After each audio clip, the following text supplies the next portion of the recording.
Also, I completely missed the extractor feint. Went quite well. He didn't rise a second time, so I call that a win when you don't have the strength sphere. Yeah, perfect, yeah.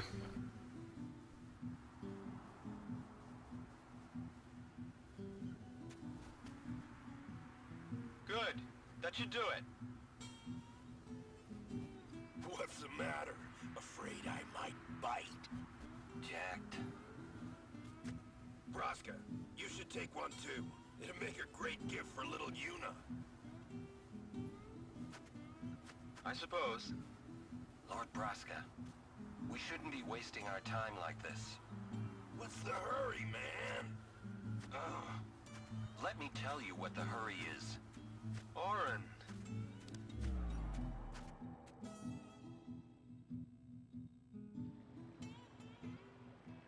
What's the point? He wasn't on some pleasure cruise. I think there's more.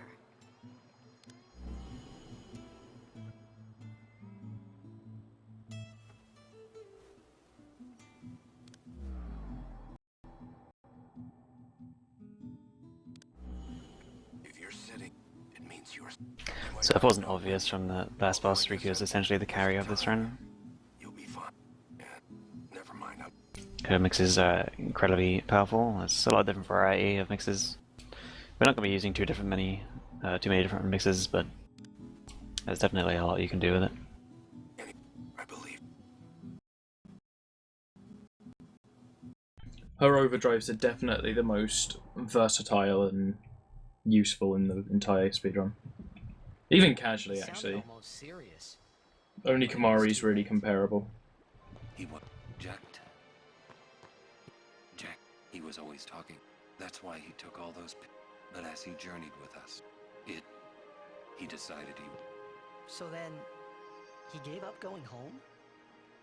Yeah, Tojo's side's lagging a little bit. Hopefully it fixes He itself. knew there was no- It he seems to be wanted okay go now, I home. think. He couldn't. Even if he. I don't think he would have left his friend. Alright, let's go, guys. Maybe. Yeah, it seems to be fine now. I wouldn't worry about it.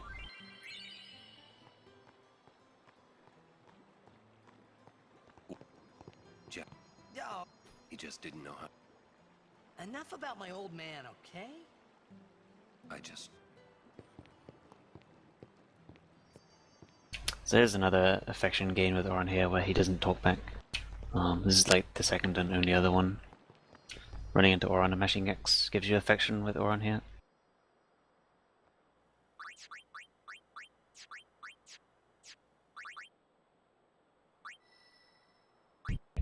So yeah, Toju's rearranged his inventory there just to make selecting certain items more comfortable for him. I wouldn't say there's any other reason for it than that, really. So yeah, Kamari's getting 200 HP and 3 agility here. 400 HP, actually. That's just to boost him up enough to survive Poison Breath from Evray. Other than that, he doesn't need the HP. And then Steal and Use just to do some damage. Riku gets the 3 agility just to be quick enough to throw twice against Crawler. And other instances. And then, yeah, Yuna just needs all this. Yeah, all of these stat gains for Yuna are pretty much exclusively just for Aeons. Also notably here we don't get the magic defense. So that would also give the Aeons more magic defense, but you don't want that because that makes filling overdrives for the Veilfall later on a little bit awkward. Then he also gives Yuna some health so she can survive a Blizzara from Seymour, if that would be the case.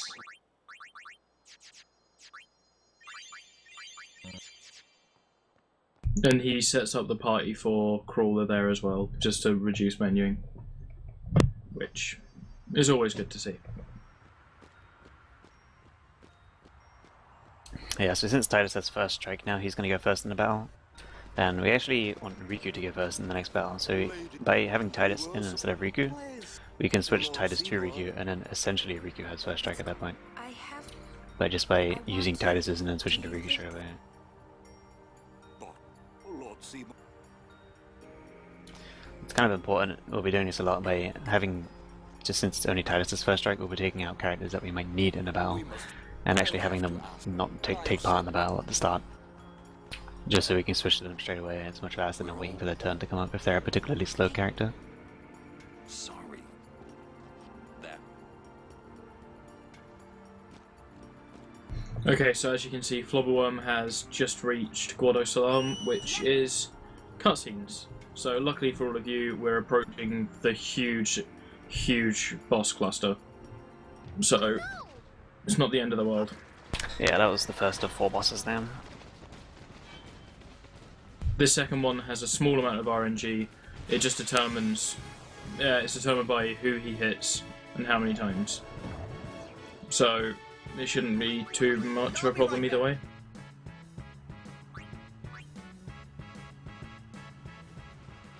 Unfortunately got an encounter there right in the last step. Yeah, it is possible to skip that encounter, although it is somewhat rare, I suppose.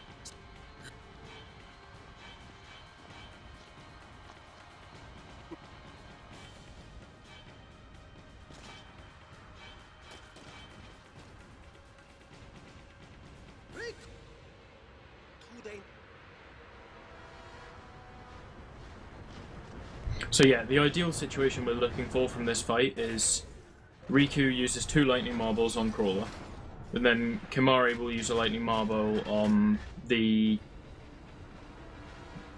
What's it called? Negator. The Negator, the floating thing that stops magic.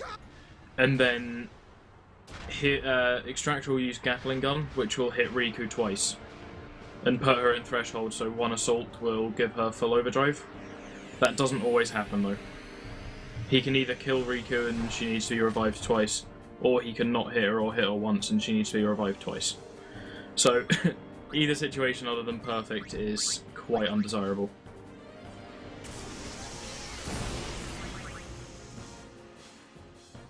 Yeah, so these first 2 lightning marbles are just damage before the Nyx, so that the Nyx gets the kill. That might be good. It's going to be close.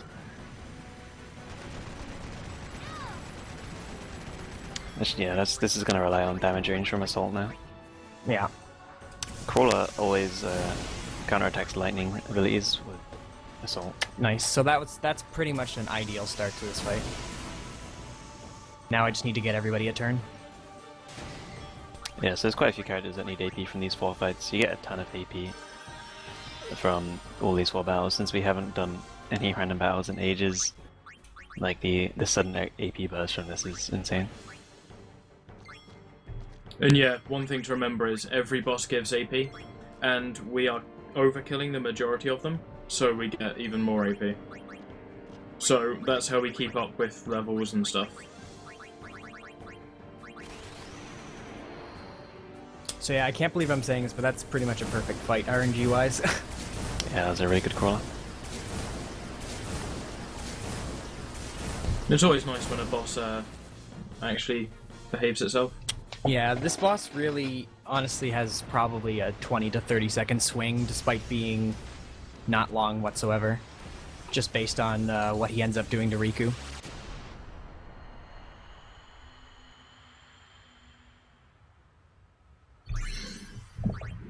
So here we get the grand reveal that Riku is now dead, and Walker does not enjoy that at all. So he storms off, and then we get the snowmobile scene, which is nice and fun, which we've been prepping for all of the last 2.5 hours for. Hopefully it'll be the correct one.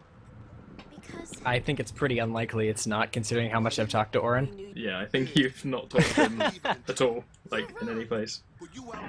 I'm saying Gaddy rigged the game if I don't get the right snowmobile scene. Yes, I will take the blame. Can't you think? What is she? You badmouth yet? But that doesn't mean you should do what. Nothing will. Nothing. You want? There might. So be a yeah, way- Waka is not a fan of the Owlbed, in case you didn't notice. If we keep faith in. Why? will this move? We're not. Wait. I mean, get. You guys got a lot. Then again, the picture we've been painted in this game doesn't really make them seem very pleasant. kidnapping and Just think of this as an attacking random guardians is summoners and guardians is pretty bad actually. you've got. Yeah. You sure you know?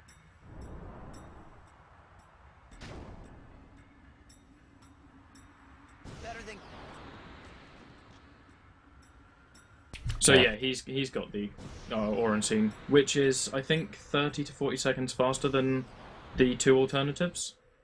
Yeah, about that faster than Riku's, yeah. And setting it up is nice and quick too.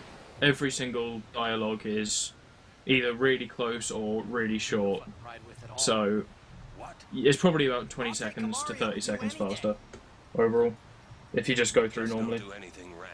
But if you go through trying to do the affection route and mess up, Saying you should not you go lose a too lot more fast, time. Or you'll find yourself trapped. Understand? So now comes the final skip. So it will be. Which also has a potential Guess there's some sense interesting in what side you're saying. effect, which we'll see if we get or not.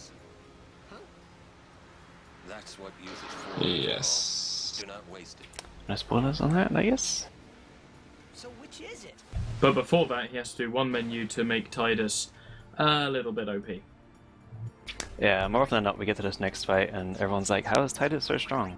Well, watch this menu and see how much strength he gets, and then, that'll answer that question before it happens.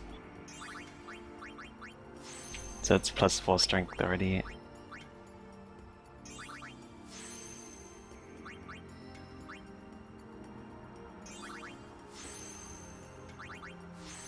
And another +4 strength.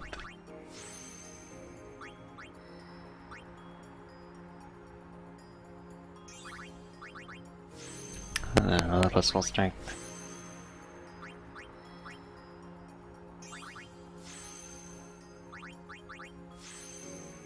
Alright, yeah, that was pretty good. And another +4 strength. Yeah. So, a ton of strength. And agility too, actually. So yeah, now Tidus is pretty much set. He's And then on top of gonna that, have it if you off. won Blitz, you have another +4 strength. Yeah, exactly. It's like winning Blitzball, it still has its effects now. This is one of the main fights that actually is affected by whether or not you get by the time save for Strength Sphere. But this isn't the biggest one. It's another Seymour that does that. Yeah.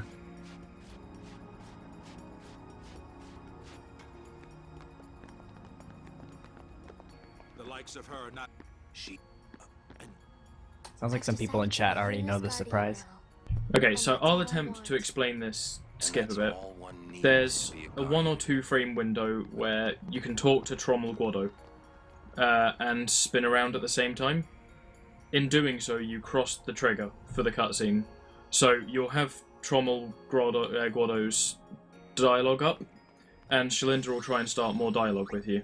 And that will butcher the cutscene, half play it, half not, and allow you to continue on and move during it. And then when the camera changes, you go through the door and you've skipped it. Nice and easy. By the way, good luck. Let's go, boys! There you are. Safe to see. Oh Reset? no. Do you want to reset now, or...? No, of course not. Yeah, I guess so.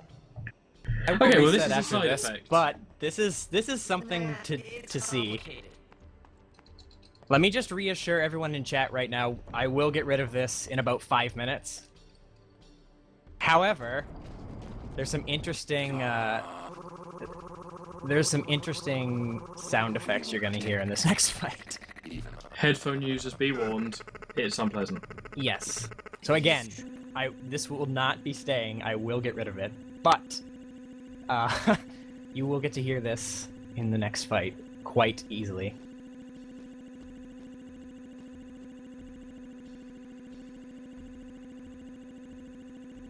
Yeah, so that skips the cutscene where everybody finds out about the Jisco sphere that Yuna's been hiding.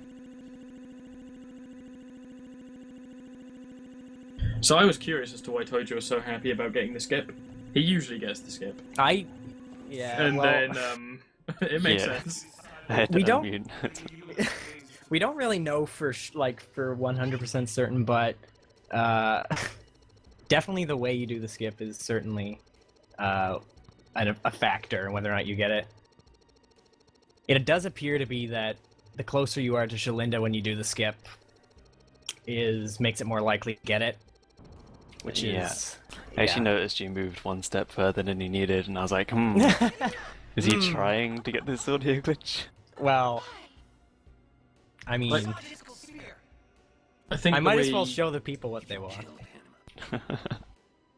people want this. Yeah, Everyone was saying they like, do. yes and chat, and I'm like, no.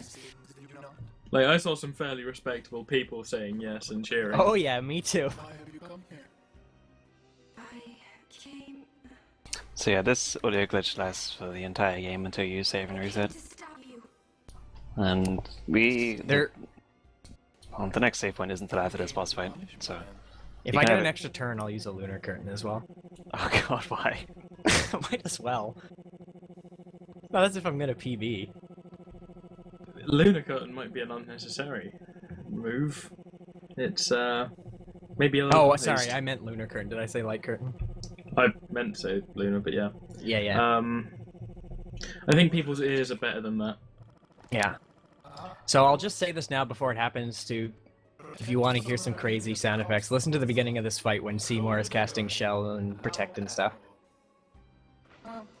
My favorite part is when Anima is summoned. Yes! Mr. Seymour, I trust my guardians with my life, Yeah, but they are also it's my interesting. friends. I will not stand by and watch them be hurt. I will fight you too. All right. Mr. Seymour! So be it. So yeah, since he doesn't have the strength sphere from Blitzball, this fight can go down a number of different ways depending on what happens. This first phase is pretty luck-based. Well, it's more like if he's unlucky, things can go bad, but generally it should be absolutely fine. Worst case scenario, these squatters will cast a move called Shremedy, which I think is a 12.5% chance for each one, and it has a decent chance to miss as well, so... Also, he's using Talk here with Titus. It gives Titus 10 more strength on top of what he already gained earlier. Okay, we got lucky.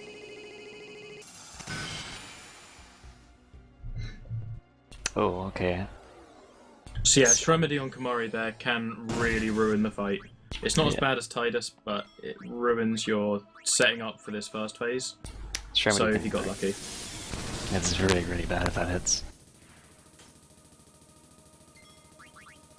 So Seymour uses his elements always in the same order. So Alright, so believe- here's another good one to listen for, is the Anima Screech. Sorry, Gaddy. So he starts with Blizzara, and then Thundara, and then Watera, and then Fyra. And you want them to be on Thunder when Anima is over. Yeah, his like spell placement in the rotation continues from the first phase to the third phase. So it's really important to kill Seymour in the first phase after Blizzara, so that he's on Thundara next. A quick disclaimer. This run, if dude. anyone has a complaint, the runner has told you. Feel free to blame them. So I got Farblane the rare Shadow. steel there, which is That's, bad. that's fine, you have Petrify. Although you might want to be using items considering you don't have Strength Sphere. I should be fine now. You didn't need the thingy anyway. Oh, nice crit. That's really nice to get. I haven't been counting damage, rip. I think I could have killed him there, actually. You should have sensor. You could have just looked. Kamari has sensor in this fight, so you can just target him to see. Oh, rip. Yeah, if you could have and you still revived Komari anyway, I would have been angry. That was what, 5k? I maybe could have. Yeah, you definitely could have, I think. Depends on what his damage roll was, I think. So here, Kamari doesn't need AP. And neither does Riku. So this setup he is at right now is perfect. Oh, I forgot to Seymour's use the lunar curtain. Seymour's going to use Multi Thundara, and it's going to hit Riku, give her full overdrive. It's going to hit Tidus and do 0 damage. So, perfect. Yeah, Tidus has the lightning-proof shield from earlier, so he doesn't take damage. If there's 3 people alive here, there's some RNG, like you want Riku to get hit for her overdrive. So that's the end of the most potentially awful fight in the game. It went quite well. Yeah, Yep. for no blissful strength, that was really, really good. Yep. I'd like to know if I could have killed him or not. I think I might have been slightly off. You could have done use with Riku. And Yeah, got true. it, but The reason why we swap Tidus out there every time he does Pain is because it's a one-hit kill, and if he hits Tidus, it's kind of a problem because he's got haste on him, so not only do we have to revive him, we have to recast haste, or else it's going to be a big problem.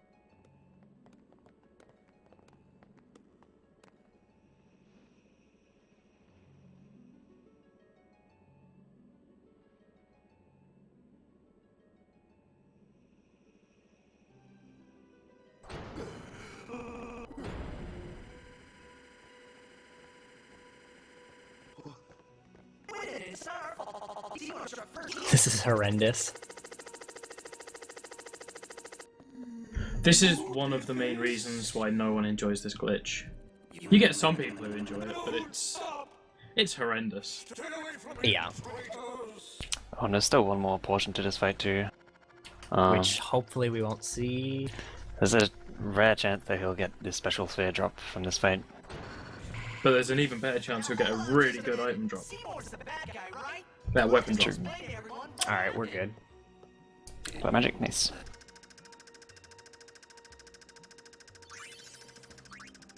So yeah, the ideal drop is the common drop, is the black magic spheres. If he gets the special spheres, which is the rare drop, then it makes the next fights pretty bad. Especially when he doesn't have the blissful strength as well. It can be really, really rough. And so Toji was just about to do something that everyone has done, and started a new game after having to reset. Yay! Yeah, But this that would run be is very bad, so I'm going to embarrassing. start over. Apologies to the masochists in chat who like audio glitch. So yeah, now you can enjoy some of the nice game audio. Unfortunately, you have us talking over it. But it's good to have gotten to experience that for a short portion and rather not 4 hours. So this is one of the longest Cloistro trials. It's not particularly difficult once you know what you're doing. It's just if you make one mistake, it takes minutes to repair.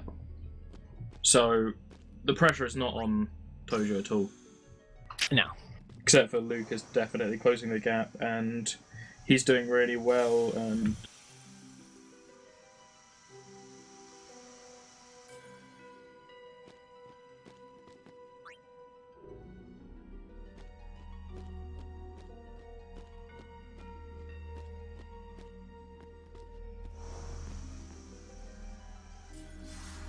A lot of these trials are actually incredibly simple once you know how to do them. Like, kind of obviously since they're puzzles, once you know the solution is easy, but you kind of kick yourself a little bit when you kind of look at the solution, I guess, and once you've memorized it.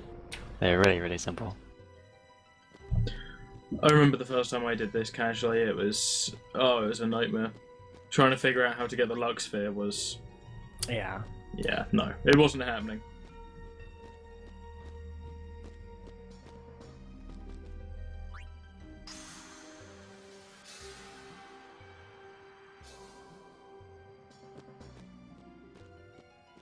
So I just completed the trial, but there's also one more final thing that can go wrong, and people have done it.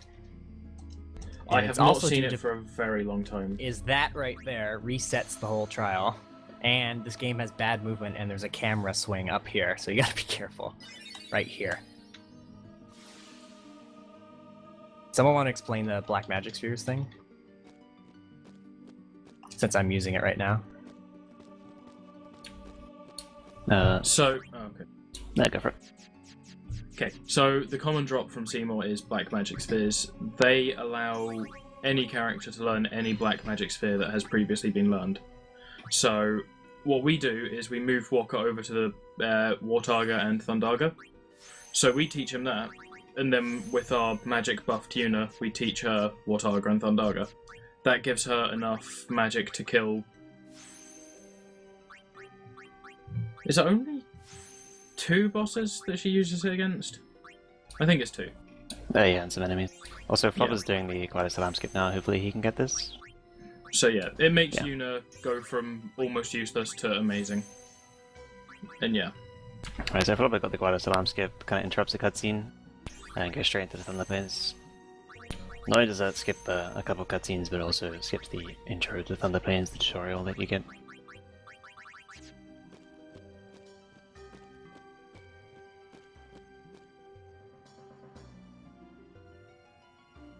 But the alternative to black magic spheres in the Seymour fight is special spheres. And they're a mixed kettle of fish. Please. You can either get No need. absolutely destroyed by having them because you're unused to the strats or you don't have the correct stuff. But as Karakan said in chat, you can have a slightly better time if you have strength sphere, special spheres. But that's very unlikely. Most people are very unaccustomed to the strats because it's a rare drop.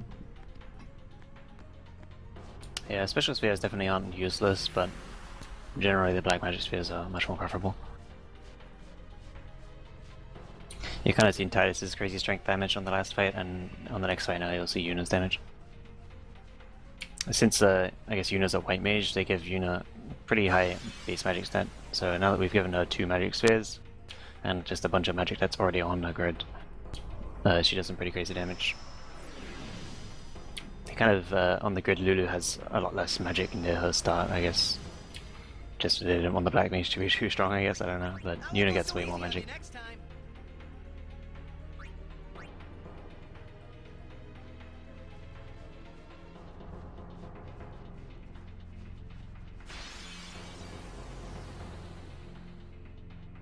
Flopper getting a Petrified Grenade steal there, very very nice. Both runners are pretty lucky in the planes, it looks like.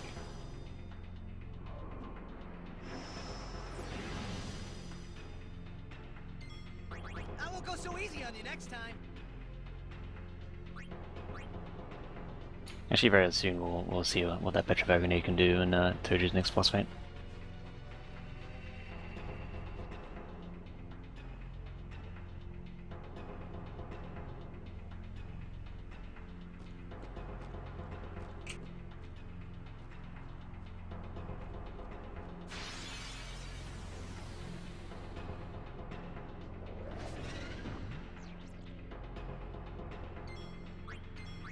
I'll be right back.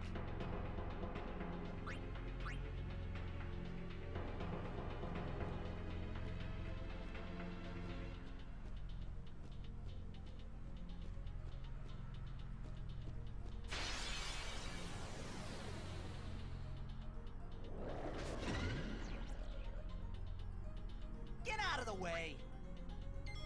I won't go so easy on you next So this time. next fight is pretty luck based.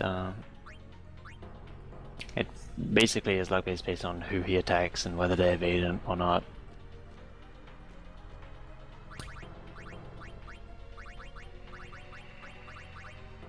Thankfully with the Petrified Grenade we can speed this up by about 20 to 30 seconds.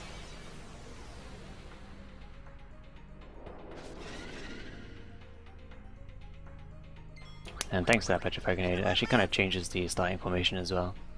Normally we would use Lulu in the starting formation because she needs AP in this fight, and she has high evade, which is especially useful here. But instead we're going to be starting with Riku, so she can throw the Petrified Grenade straight away.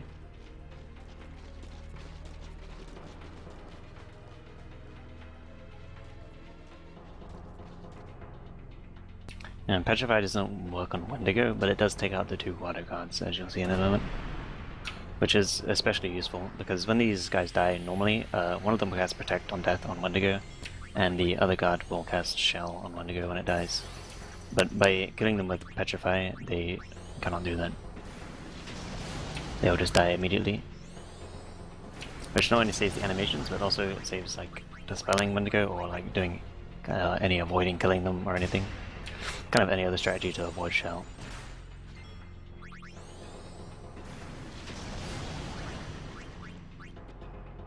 So it's going to be switching to Lulu because she needs AP, so she has to be alive at the end of this fight, and she needs to get a turn.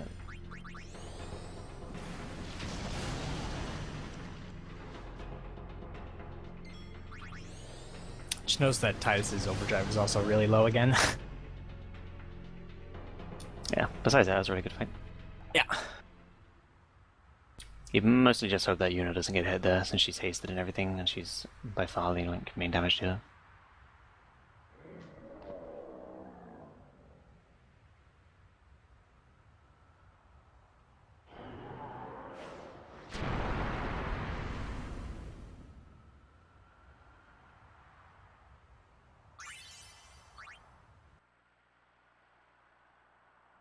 But yeah, that's kind of the end of that boss rush now. It's all pretty damn good overall.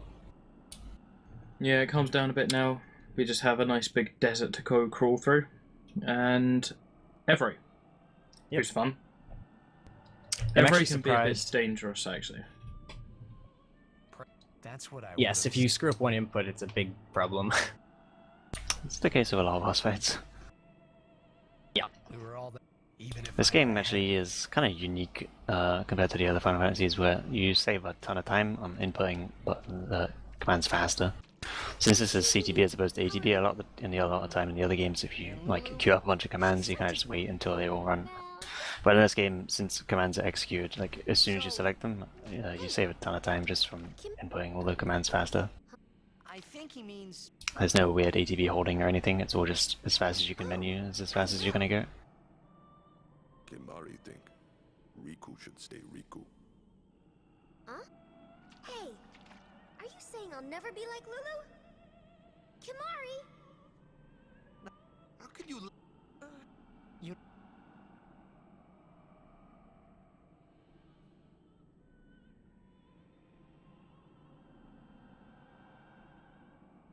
I wanted to confront.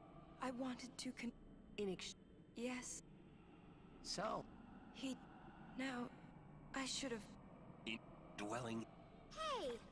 You want to waste You don't have to. our immediate. Are you with?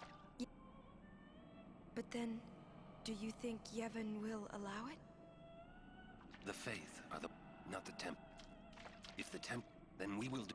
Whoa! I can't believe you said that! Calm. We have to atone to make up for the sins we have committed. Of course. It's not like I ever liked Maester Seymour, yeah? No way I'll ever forgive him for killing Lord Jiskel. And for trying to do us all in two, you know? But still, the bunch of us going against Yevon? No way! But still, we have transgressed and must face our punishment. We must speak with Mace. There is no. So, as we saw there, Flobberworm just picked up the yellow shield, which we saw why it was absolutely pivotal to the Seymour fight. To complicate things. He's just got this north half of Thunder Plains to go, then Makalania, then the boss gauntlet thing.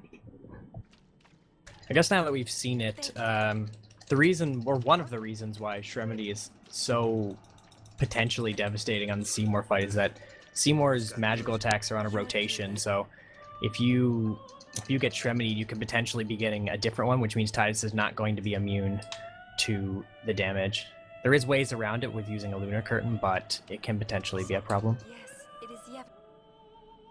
Yeah, the Lunar Curtain is basically Shell on the person who used it on, if it wasn't said Yeah. before. Also, quick shout out to Toju for using my Save Sphere strat. Yeah. I've been doing that ever since you started doing it. Save Sphere strat? When you have to wait for Yuna to walk around, just go to the Save Sphere and heal. Oh man. The Which big is spell 0.1 second save. Granted, I think I screwed it up, so it probably wastes time.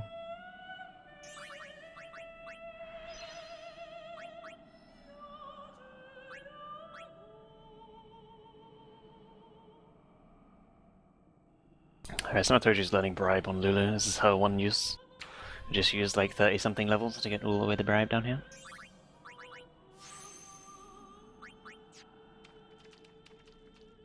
Jack to use another. Takes quite a long time to learn Bribe, but it's definitely worth it.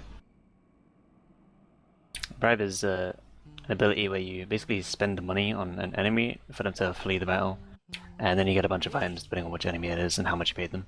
You're singing. Well, the item is fixed to each enemy, but the amount you get is kind of varies depending on how much money you gave them.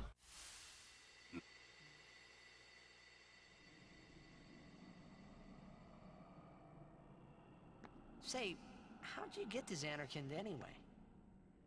Sin?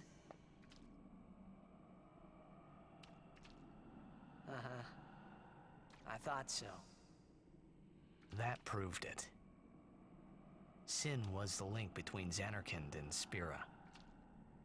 Which means, if we kill Sin, I'll never be able to go home. The sick.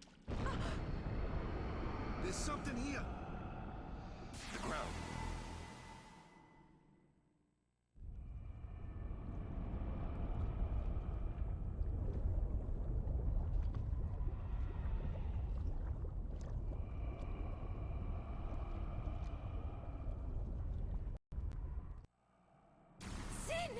So now Sin's going to be taking Toji all the way to Baconal Desert. Toxin, watch out.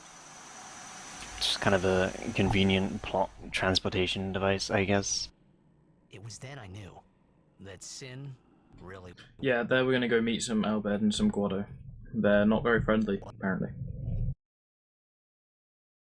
was my old man. For the first time, I was finally able to believe it. Yeah, Toji dropping some frames again. Hopefully it fixes.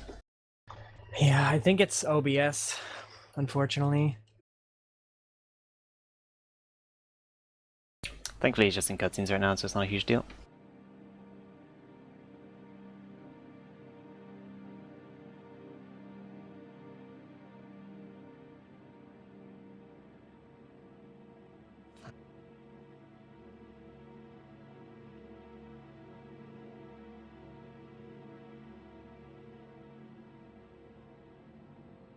That's...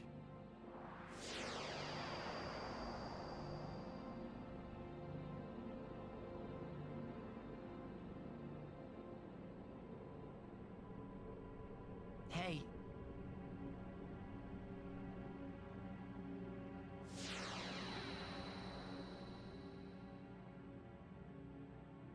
I know. You...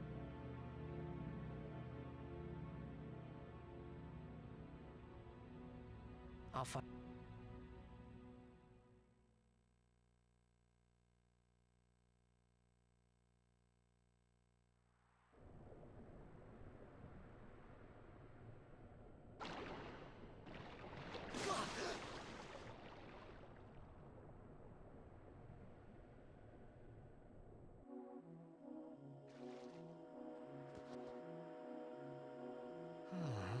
Where am I?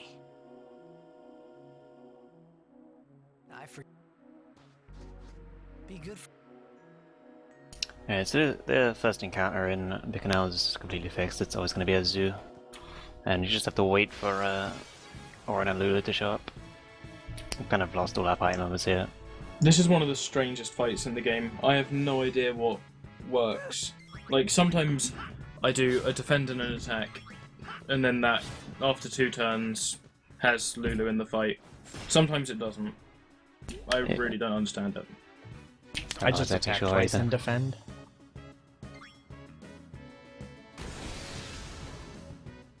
Are you all right? I think one of the triggers is whether Titus is in critical HP or not makes Orin show up. But then, like, yeah, I don't really understand this fight that much either. So I need Titus's overdrive filled before Evray, and this is one of the harder hitting enemies in the desert here, so that's the only reason why I escaped with Orin and let Titus die. Looks like he might need to be hit again, as a matter of fact.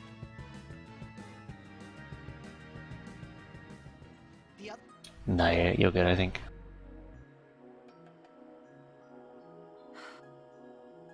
We're supposed to. Wait. Keep.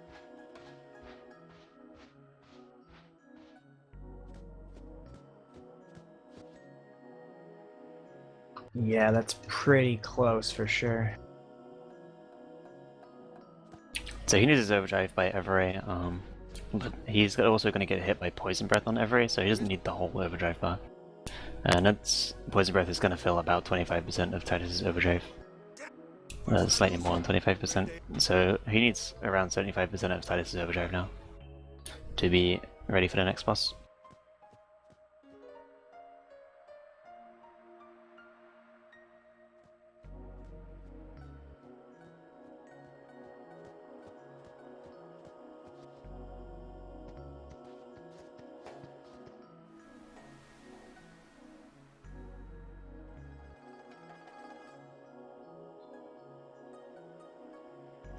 It's not your.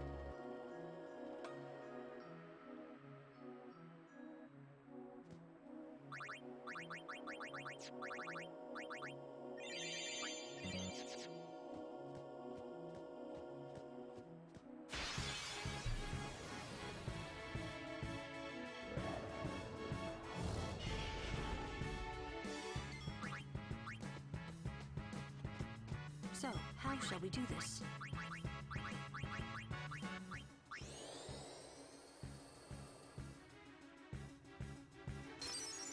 Okay, so here we're going to see Bribin use, like I said earlier, you basically pay... Oops. Oh, sorry, go ahead. You pay the monster for them to flee, basically, and they give you items.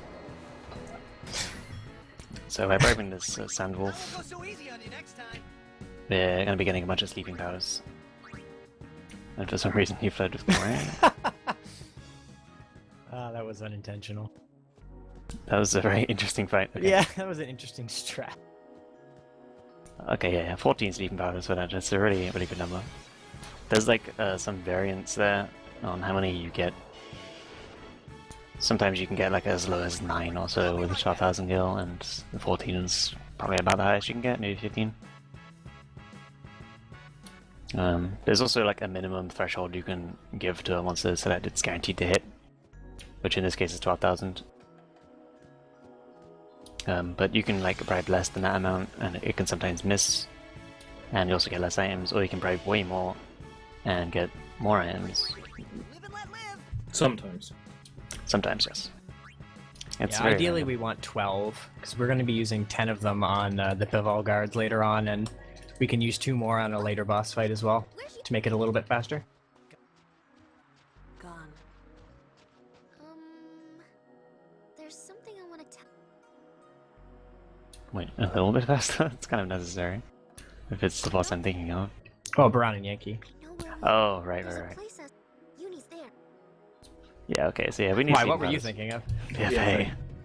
Which Oh, is no. identical, really. Anyway, Same as grenades. you won't. Yeah. Yeah.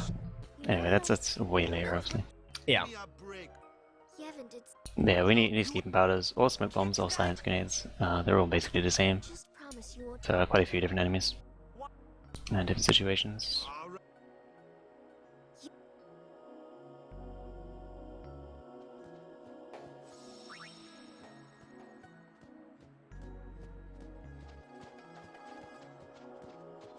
Yeah, that's basically Bikuna done now for Toju. Actually, he just needs to get to the end. He's got the sleeping powders that he needs here. He has Riku's overdrive filled, which is necessary. I'll be right back. And Titus's overdrive should be fine too, so... And if There's- we look over to Flobberworm, he is currently a bit in an interesting state. He needs some speed spheres, and he needs some steals, I think. Toju got everything he needed quite early on in Thunder Plains and here, so he has to still get stuff. So he could lose some time here, which is good for Team Mog. Easy on you next time. Yes, Very good. considering he's already quite far ahead. Yeah, Flopper's been gaining quite a bit of time here on 3FF10 so far. I'd wager he's probably not going to gain too much time. Those last, or too much time from Crawler onward, at least for a little bit. Those were actually quite good in comparison to the beginning of this run.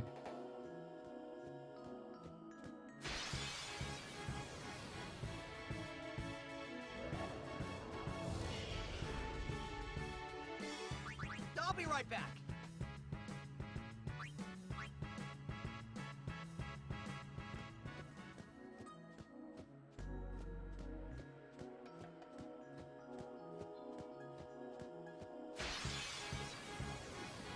Did you manage to get all of Orange Overdrive? Good question, but I do have a Farplane Shadow. Great. So I know, right? Farplane Shadow is the rare deal from Anima that he got earlier. It's basically on use. It's an item it casts death. I will check though. And also, you still 100% want to use Oran's Overdrive. Because Mori's can be helpful. Yeah, I do have it. I'd like. It's cool to see anyway. Isn't there an easier way? No complaining. I won't go so easy on you next time.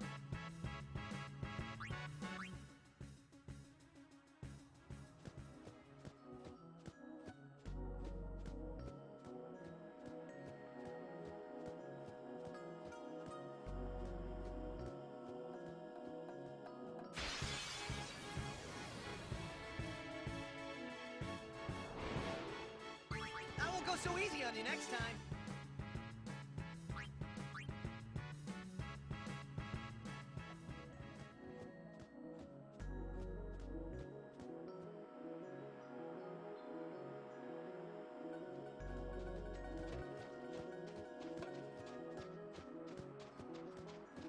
So Flobberworm just picked up the remedy chest there.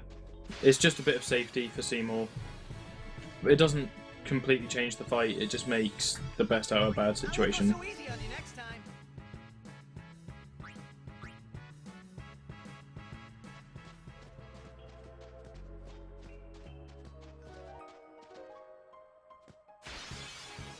Yeah, I'm not sure which of the two items he's stolen here that he has. Either both of them or none of them or what.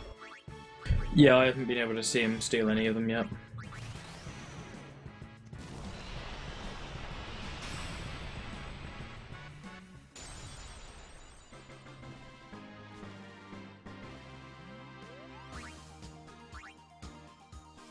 Okay, so totally disregarded what I said Sorry, I was listening.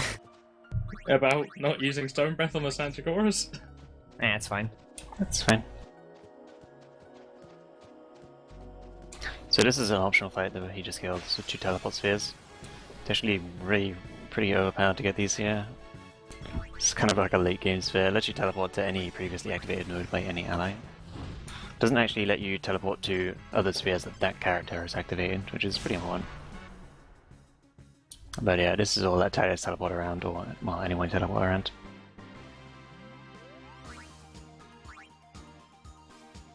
And Shooting Star, Oron's second overdrive. It's a really awesome way to deal with the other Sandragora that's mandatory.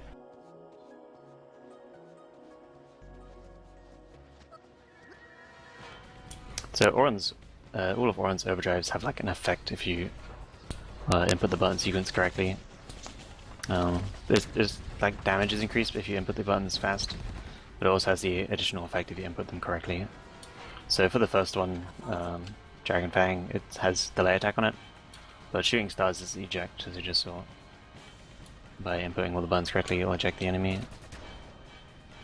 Then his third and fourth we won't be getting, but the third one gives the enemy full break if you do the buttons correctly, and the fourth one is Tornado, which on this version it just makes it deal extra damage, but on the international version it makes it hit twice.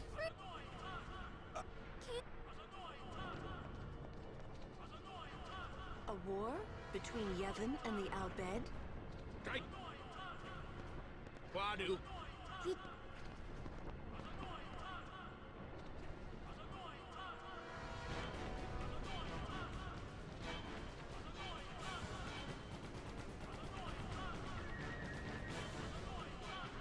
Yeah, that's actually Oron's use done for the entire game now. He's never gonna see Oron again, really. Well, after this. It's very important to leave him in the party for this. Oh, yeah, it's really important to not get ambushes here, so he's still in the party with his sentry, stopping ambushes. We're gonna get 3 fights in home that are mandatory, 3 forced fights.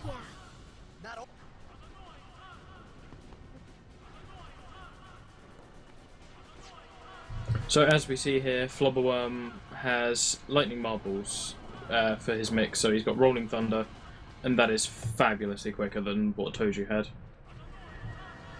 Yeah, it's a much better mix than Ugly Wind. And So yeah, he had no issues there. Quite a good fight. Yep. We'll be there soon, Uni. Alright, so this first fight in home, normally we would haste Riku and throw a bunch of grenades to take care of this. But since he was lucky enough to get 2 Petrify grenades in Thunder Flames, which is really rare, this is just going to be taken care of with the Petrify grenade itself. So just instantly petrify all of them. And for whatever reason, the last bomb shatters after all the rest, probably due to the number of particles on the screen.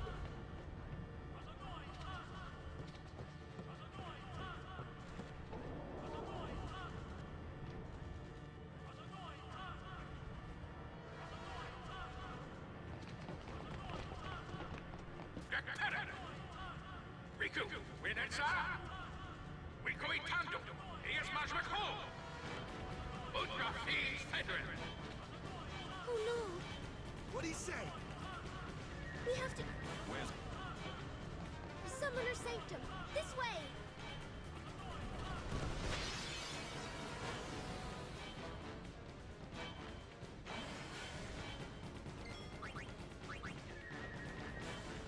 So now these last 2 fights are pretty careful uses of Gamari's Overdrive.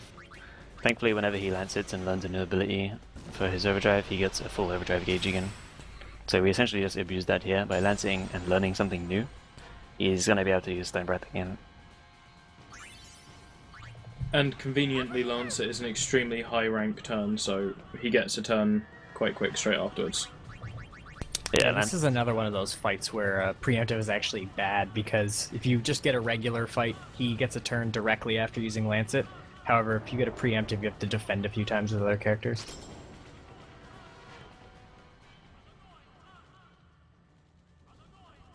And that's a good example of the camera angle being a nightmare.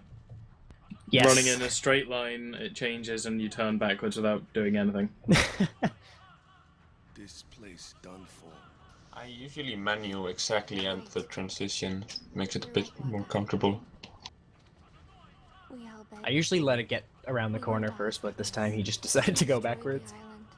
You actually got a Seeker's Armlet drop from those jewel horns too, so you could skip buying that if you wanted. I noticed that actually. But then, my dad brought the Al Bhed together. It could potentially be a 5% HP increase. I don't know if that's enough. Yeah. Everyone worked hard. Probably Yeah. faster just buy and equip it within Yeah, the shop probably. menu anyway. So yeah, we need to get a 10% HP increase for Kamari for Every, so he has a little bit more health to survive Poison Breath.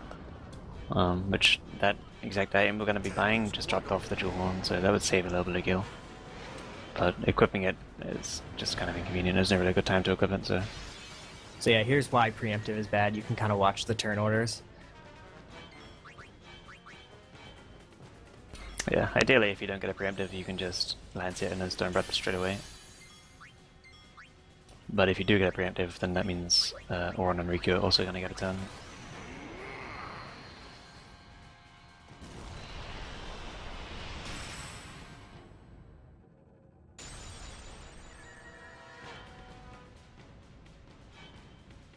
So after doing this many times, the first 2 times you can use Stone Breath in home, it's the 4th option. So it's down and left. It's quite simple. But the last time on the Chimeras, it's the 3rd one down. And every time I see someone do it, they kind of panic that they're not doing self-destruct. It's quite cute, really. But I do it just as much as everyone else, so it's kind of annoying. Yeah, since you're learning new overdrives, you'll move around in the menu. You gotta be really careful not to accidentally select self-destruct, which I've never seen anybody actually use self-destruct.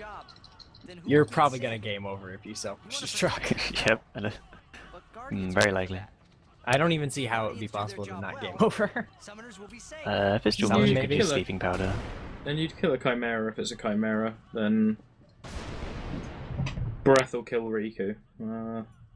Titus can I kill guess it depends on Gordo. what they do. It's quiet. Kimari goes now. I suppose if it was a preemptive, it would be extra bad because Kamari's turn is right before the enemies, and then he's self-destructing. Maybe you should reload your save and try it. Sure. Let me just go start back at Seymour again. I mean, if you did self-destruct, you would almost kill one of them anyway, so...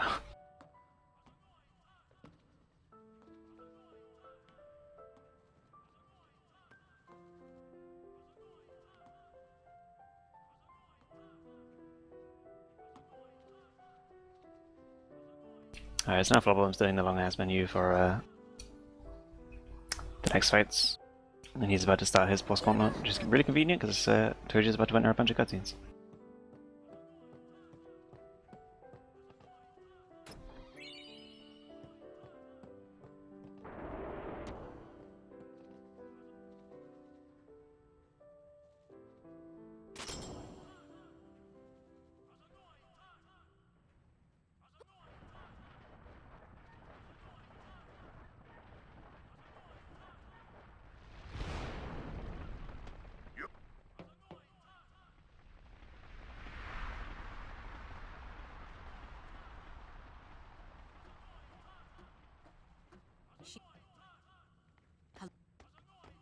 Wait there. They died, protecting us. It's not much, but the least we can do is give them a proper sending.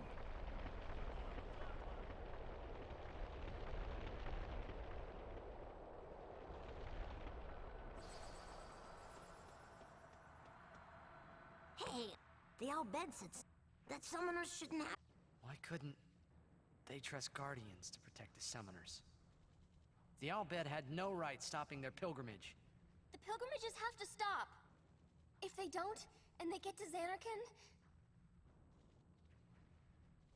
they might defeat Sin. Uni could... But then she... Uni will die, you know? You know, don't you? Summoner's journey to get the final Aeon. Yuna told you, didn't she? With the final Aeon, she can beat Sin. But then... If she calls it, then the final Aeon's gonna kill her. Even if she defeats Sin, it will kill Uni too, you know?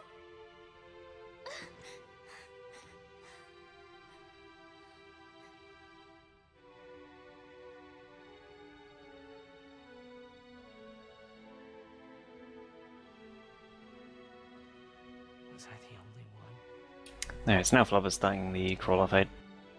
Again, ideally, Riku's gonna get hit twice by the Gatling gun. And then he gets her Overdrive filled by Assault. We'll see what happens. It's a pretty luck-based fight. We weren't hiding it.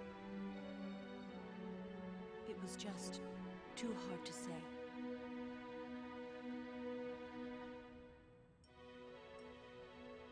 A lot of beginner runners end up messing up the affection route here by reviving Riku, and that can be kind of problematic. Yeah, that'd be problematic if you had healed Riku in a different situation as well. Yeah, he's not Totron, luckily. How could you? Isn't she like his sister? Yeah, you get 1 point of affection for every time you heal someone with Titus. So yeah, if he had healed Riku twice, then that would count 2 points of affection, which would be an issue. Yuna, she knew what she was doing when she chose to become a summoner. To face Sin, yeah? Yuna knew. But Waka, that's just totally wrong. Summoners shouldn't have to sacrifice themselves. Just so the rest of Spira can be happy, right?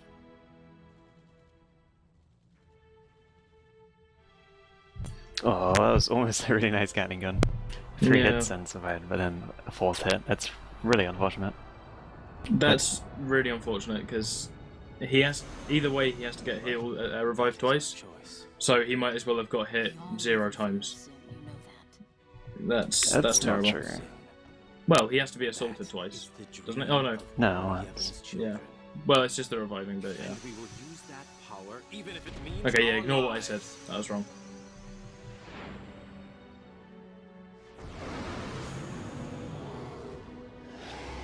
Yeah, it's definitely better to die to Gatling gun than have to get assaulted twice afterwards. Yeah. But yeah, switching characters around to get everybody to have AP here. And then mixing. Well, I really don't like rearranging items here. Selecting that is pretty slow. It's pretty nice for the sphere grid if you memorize everything is on the sphere grid menu. And pretty much any time, if you just know where the item is after an item sort, it's always faster. You might have to scroll down a lot, but at least you know where it's going to be. I guess, yeah. Just smile.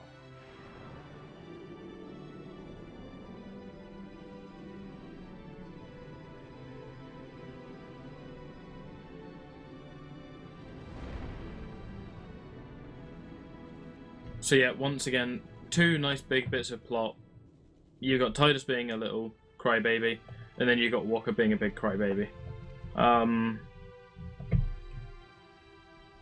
Yeah, I think the Tidus one's my favourite.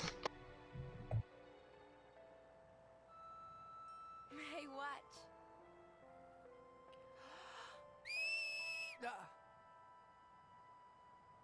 Hey, you got pretty good. You sound sad. Yeah, maybe. Want to scream? I really don't think that's gonna help this time. You know what? Hmm?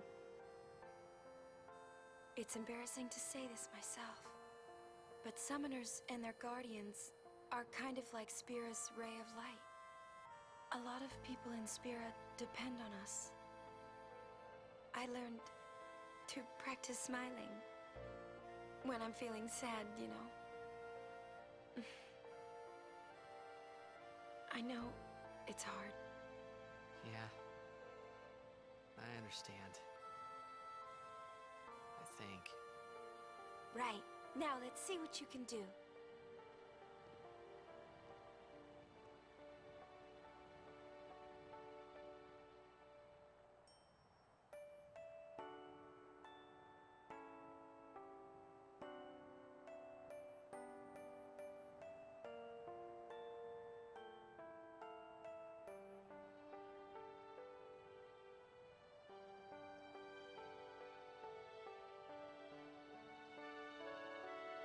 I want my journey to be full of laughter.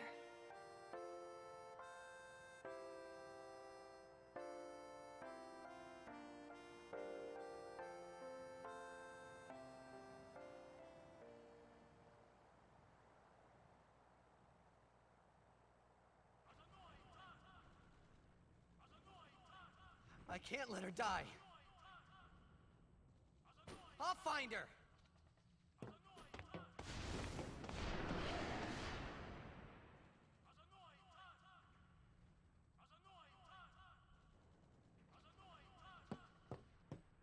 So Flobberworm's going into his menu where he has to get Tidus nice and strong. Then he's doing the Jiskel skip. Hopefully no audio glitch, though I doubt you'll be able to hear it. And then he's doing Seymour, whilst Toju is getting ready to fight Evray. He's just picked up a 10,000 guild chest there. That sets him up nicely for a menu he'll be doing in a minute. Other than that, not much is going to happen.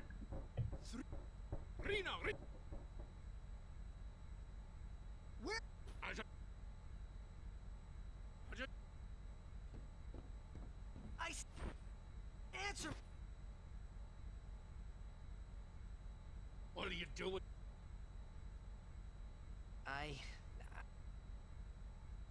And I told her. I've got to tell her. I've got to tell her I'm sorry. That's it? You're gonna tell her you're sorry. And then you just drag her to Zanarkand and make her fight Sheen, huh? You're all the same. Let the summoner die so we can live in peace. No! So yeah, just figuring there on Flobber's side, just giving Tidus a bunch of strength. The same deal as earlier with Toju. Boy. I'm good. And then we'll see if Flobber can also get the skip. We won't hear if he gets the same audio glitch as Toju though, but So you... Of course not! Using... well, we'll be able to tell afterwards based on whether he rates yet or not. If he's adhering to the gentleman's code, that is. We'll never know. Well, he said he has a headache, which is why he's not talking. So, But if he could has still a get away headache- with it. Ugh. He's also said that he doesn't play with sound very often, so...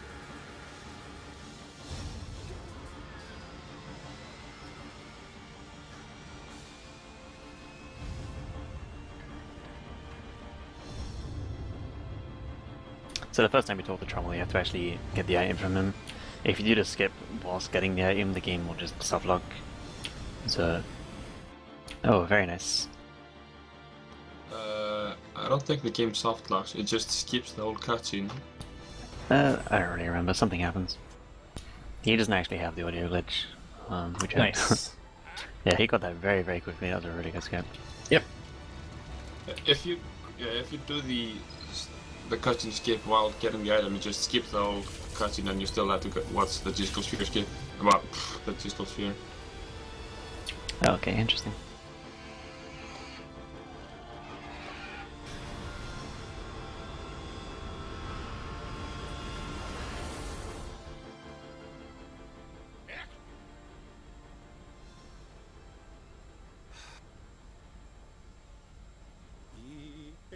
But yeah, the audio glitch you experienced earlier doesn't happen all the time, just happens sometimes.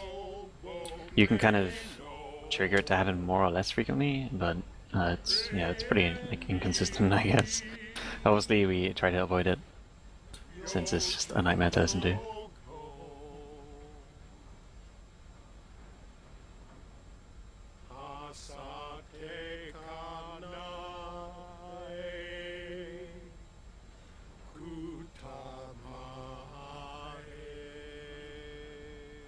What's going on? Where? How? With one of the...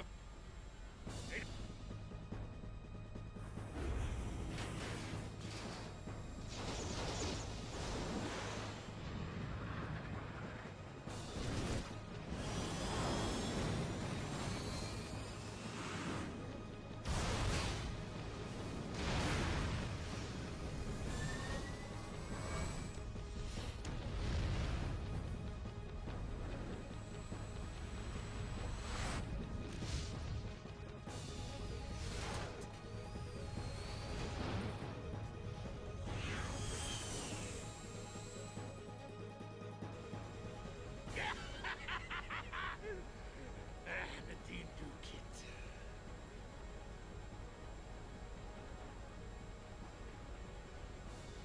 Hot Frida Kuti Twit. Hey, boom! You can cram your... Okay, so the next boss for Toju will be Embre. And if you remember a few hours ago in Killiga, we picked up a Luck Sphere, which will now be used in a mix, along with the map to make a miracle drink, which makes all the attacks. If a character is buffed with a miracle drink, it makes him crit with every single attack, and that's really good. And it actually makes every fight really quick. So if you happen to forget the Luck Sphere and Killiga a few hours ago, it would make every a lot more difficult.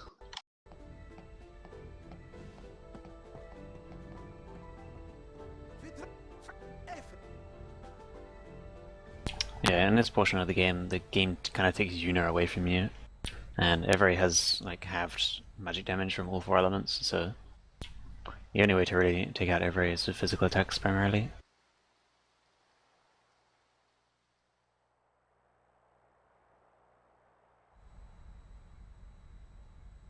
The Palace of... Graham! The Felster. What's the matter? Yuna's there. And that's all. He got... God, Louie. Yeah, on Flopper's side, Lulu switched in here to kind of cover some damage range, but also because she needs AP in this fight. It'll take a while to get to Pavel. But yeah, this is 3 items. You need to deal 3,000 to get anima summoned. The items that he's throwing can deal less than 1,000, so 3 of them isn't guaranteed to put him into the next phase. So that 100 damage that Lulu does is kind of ensures that it will go into anima phase. And yeah, as I said, she needs AP anyway.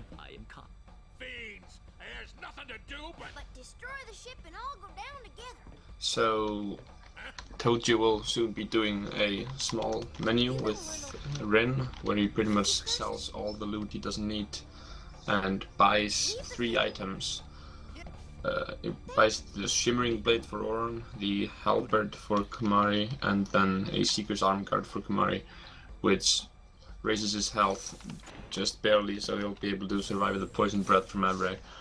And the other items are, well, we basically need some items for those 2 that have an empty slot on it, so we can customize First Strike on it. Okay, so Flopperwimp also got a flop lane Shadow stolen from Anima, and then missed the second steal, so he's probably going to be ending this fight without any silence grenades, which is a little bit problematic. It's not the worst, but so far this fight is definitely not going too well. Okay, Toji got one pretty nice steal there. Dropped the Mage Masher. That was 9,000 gil. It's not amazing, but it's enough to get his gil up to level.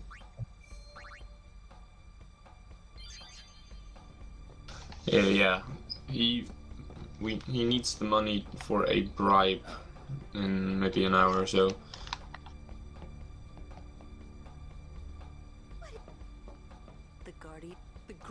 So Lulu really needs to be alive at the end of this fight, so if she gets pained again, it'll be really bad. The ferryman.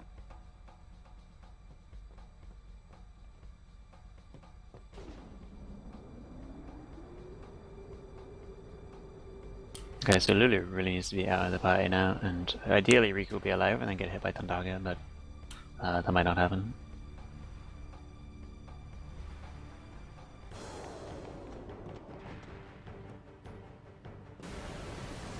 Okay, so there's a decent chance Riku will get hit here, it's 50-50. And yeah, that's unfortunate.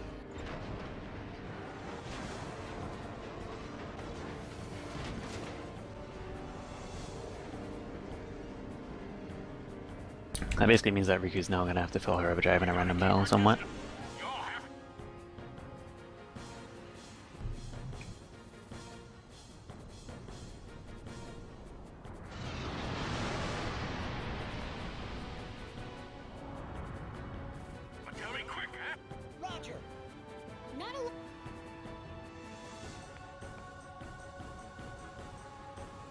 Okay, so now comes the Evray fight, and notice how he starts off with the defend instead of hasting immediately.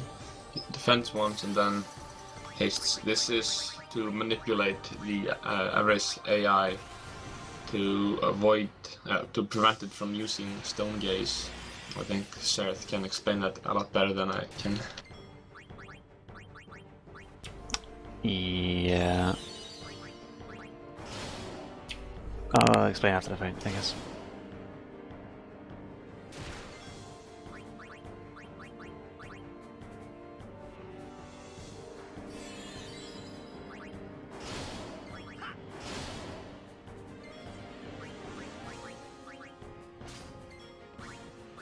Well, essentially every has like a counter for every time you attack him or target him, anything.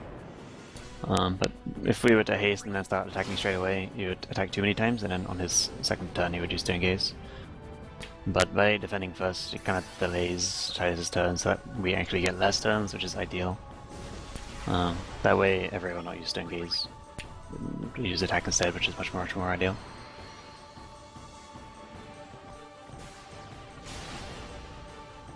And whilst this fight looks really close, it's actually perfectly safe. And Kumari and Titus will always survive that poison breath, and this fight always works out in this way. And it's really convenient too, because Riku will get her overdrive from the poison breath. And Titus will get his overdrive filled from the poison breath if he doesn't already have it. And if you didn't win Blitzwall, then you have to use Spiral Cut here, which is also a guaranteed crit because of the Miracle Drink. Yeah, if you win Blitzball, if you wish, you can use Spiral Cut before he uses Poison Breath, and because you're doing extra damage on the attacks, you can actually skip Poison Breath and kill him there, if you wish. And if you don't actually need to use the Overdrive at all, you can just attack. Yeah, in which case, you can skip Poison Breath if you have Riku's Overdrive filled from being attacked already, and if you have Titus's Overdrive already filled as well. But generally, I think even if you win Blissful, it's generally better to get hit by the Poison Breath anyway, and then just attack instead of Spiral Cutting. Yeah, typically I would say so as well.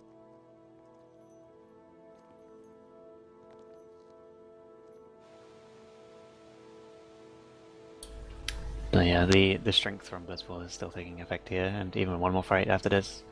Especially these next series of fights here, it matters as well. And then one more boss fight after this. The strength here will still have an effect.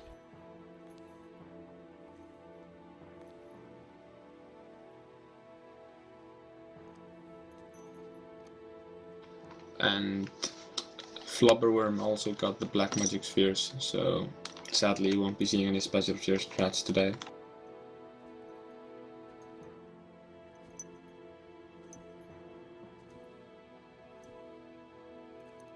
It's probably a good thing. He did also get a Petrified Grenade too, so Wendigo is going to be pretty much identical to Toju's Wendigo. Yeah, I was just thinking if I was doing this, how I would have reacted to getting Special Spheres, and I was like, not well. Not well at all. Yeah, Special Sphere drop, the red drop is typically very bad to get from Seymour. Yeah, the problem is that if you get Special Spheres over Black Magic Spheres, you can't do the Water Joe or Thundaga strat on Wendigo. You have to attack with Titus, which can be faster in certain scenarios. However, you will get counter attacks with physical attacks on him, so it can also be pretty problematic.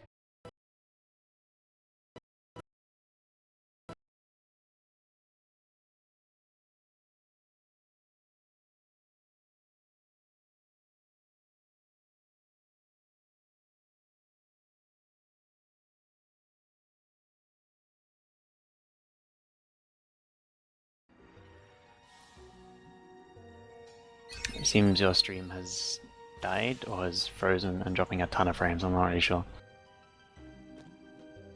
Yeah, it's died. Mine is? Yeah, it's died. Or Yeah, the your, whole thing? your stream's dropped, yeah. Of course. Well, we're trying to get that fixed.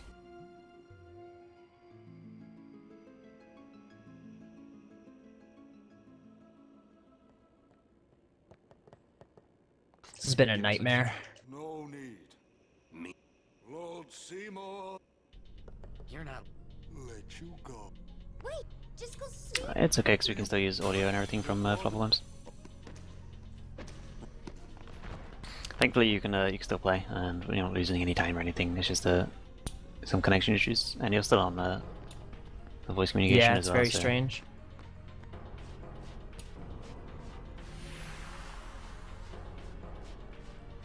Alright, so now Flubberworm's going through the gauntlet of enemies here. He's going to get 2 battles as long as he runs somewhat decently through this area. He'll always get 2 battles. Except for some reason on the HD release, they increased Titus's movement speed. I have no idea why, but you can get through this area without any battles on HD. But that requires perfect movement, and we've already learned this game doesn't have that. Yeah, it's a little bit tricky, yeah.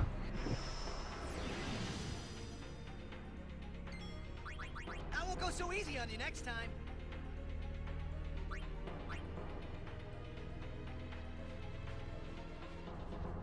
Are you trying to fix your stream at the minute, Tojo? or- Yeah.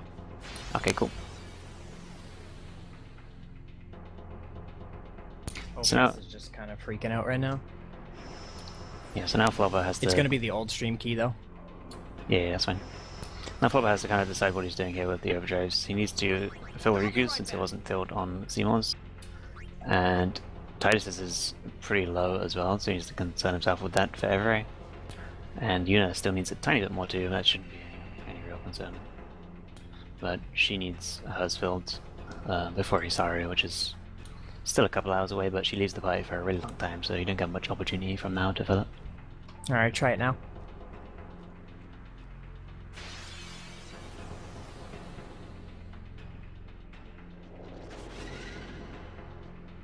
In hindsight, I should have just used XSplit and just used somebody else's audio.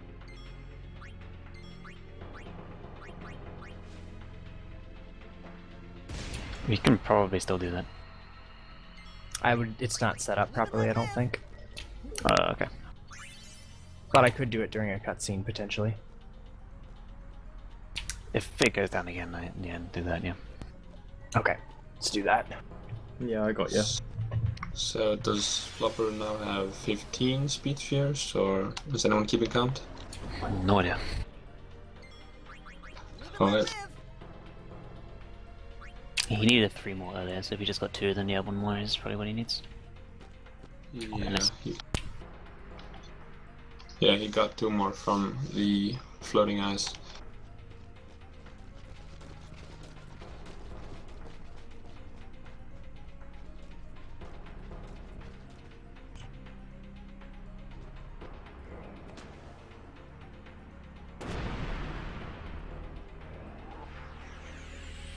Yeah, unfortunately Toji's having some connection issues, but at least we can still concentrate on Flopper's run. But yeah, this fight is going to be really similar to what Toji did earlier, since he has the Petra Dragonite. Oh, but he forgot to learn Thundaga on Yuna. Now he's in a really bad situation. Ooh. Okay, I don't think he saved either, Nice. so this could be really rough. I saw he learned it with Waka, but he must have forgotten to use the black magic spheres. Yeah, this is definitely not good. He needs to resort to either Titus Strength strat or... Did you see if Shiva he strat. saved before this? I don't think he did. Neither do I. So this guy's going to have Titus Strength, and you can see his damage is really low. He probably didn't get the extra strength he needs as well. He should be okay though, I think.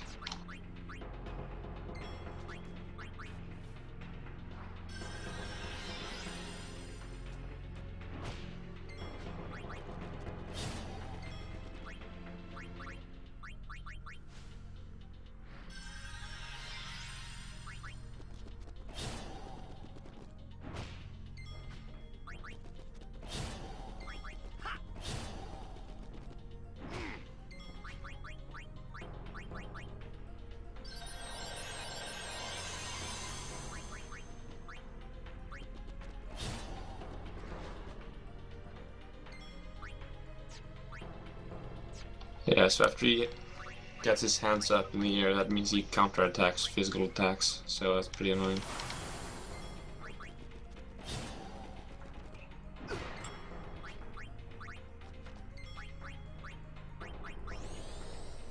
Yeah, there's quite a bit you can do in this situation, but it's just bad no matter what you do, really.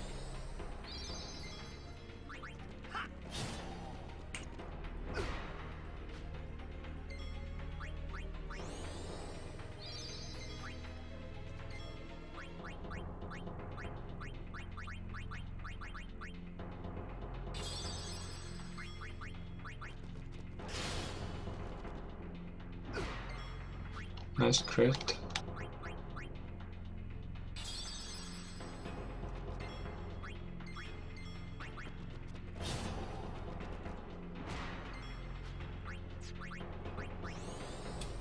You can blind Wendigo, but he has resistance and it runs out very quickly.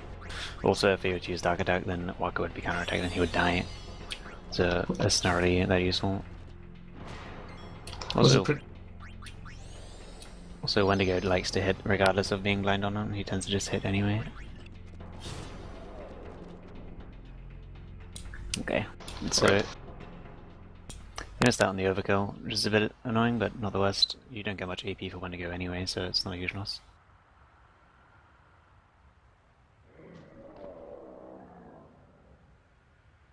Oh, that wasn't good.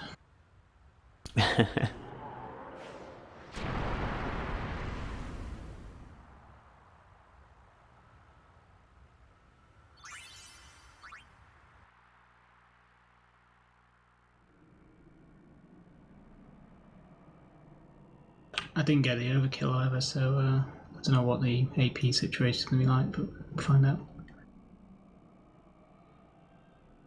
Don't think it should be a problem. Pray That's what I As long as Lulu has 35, she'll be fine. We were all there, even if I had a headache.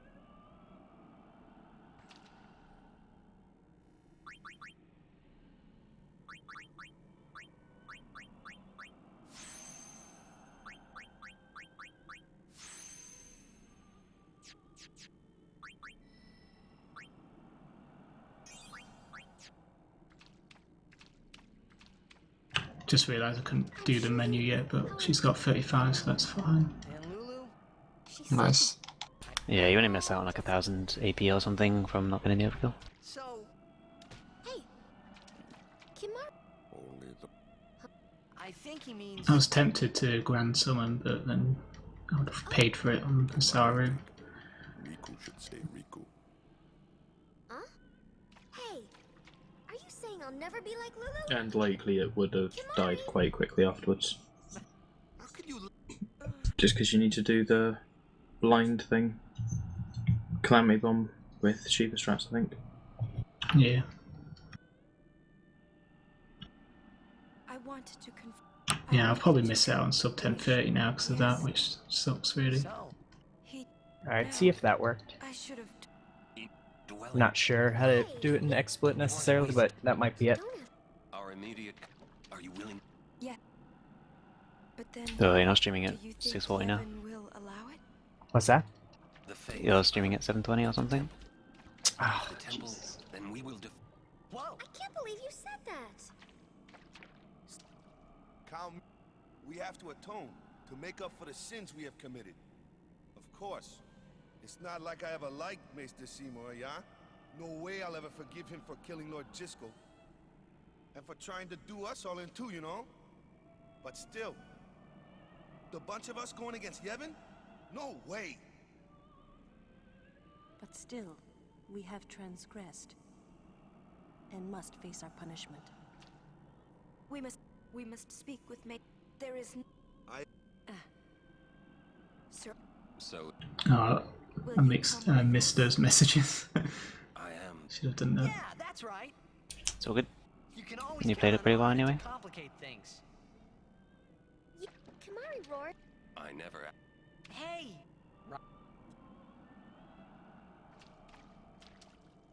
Thank you. Huh? Man, must got nerves. You're too edgy. Yeah, Toji, you're gonna have to restart your stream and change resolution. Alright, see how that... I can't tell what the preview looks like in this one. But it should be 640 now. It is yet.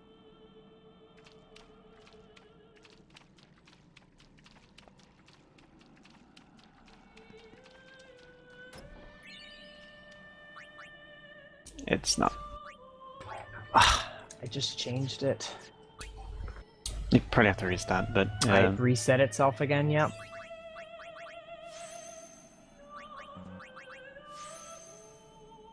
Oh, there we go. I think I got it.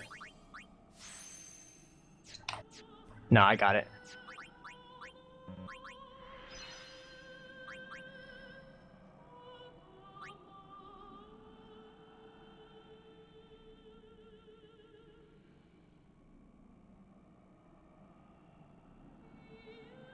Alright, we should be good. It's not as optimized as before, but there. Jackie. Very frustrating. I apologize, everybody, but these things happen, I guess. Hopefully using a different program will solve the issues.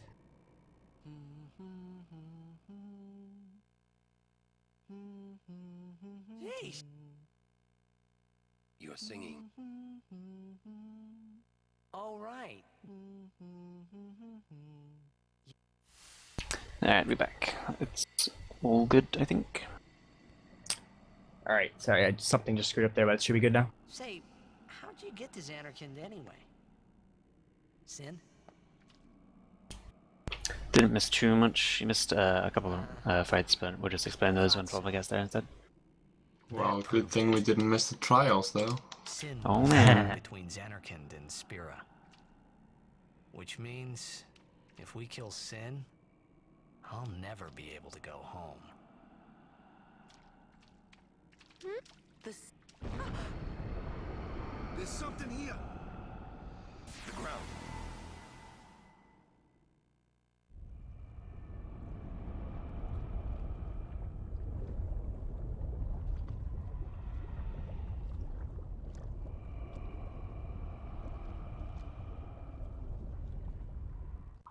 So these trials can be very confusing when you don't know what to do, but it's actually quite simple.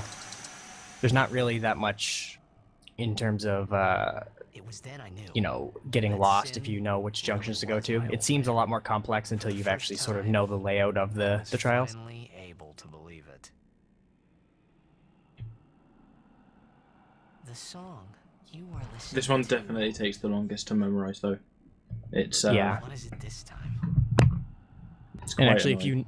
if you noticed, I could have could have sent the platform left quicker there, but I allowed it to pass by once because otherwise the arrows are going to be on different cycles, and if that's the case, it makes it impossible to get to this platform right here. It's easier to see when the second time around. However, on your way down, you can't sort of see which direction the arrow's in, so you just have to know that you have to allow it to pass by once.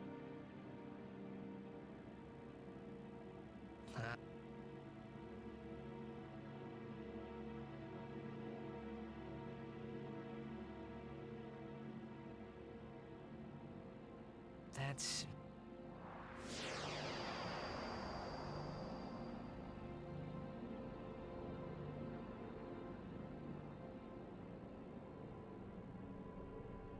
Hey.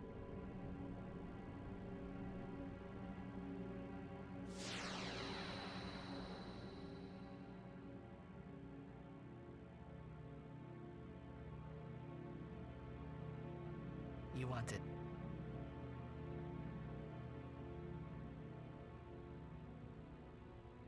I'll f-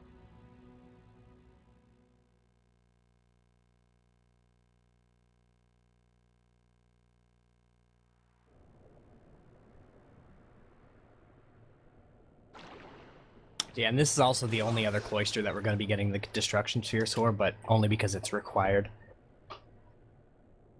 Yeah, you In can. Jose, we do get it because the +4 magic sphere is very valuable, but in this case, we just have no choice.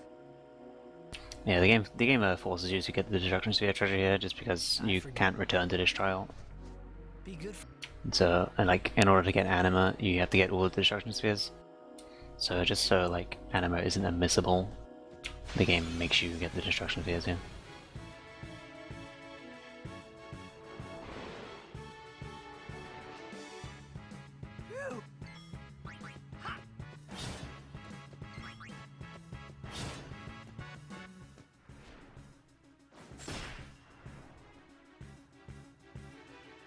Need some.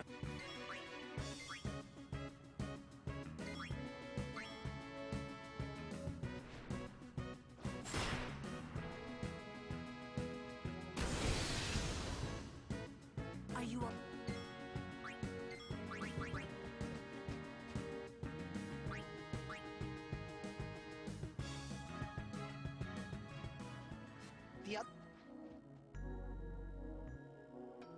So yeah, there was an example of what I was talking about earlier. With the exact same inputs as Toju, Flubberworm's zoo fight there went differently. He had to defend quite a few more turns. It's just a little thing about that fight that is pretty strange.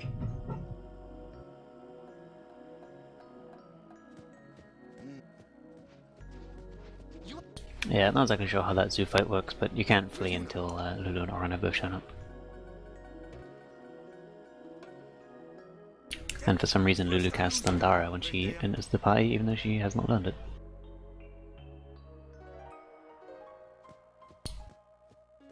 Yeah, that's right up there with Garnet's Curaga. It's like, good idea, game.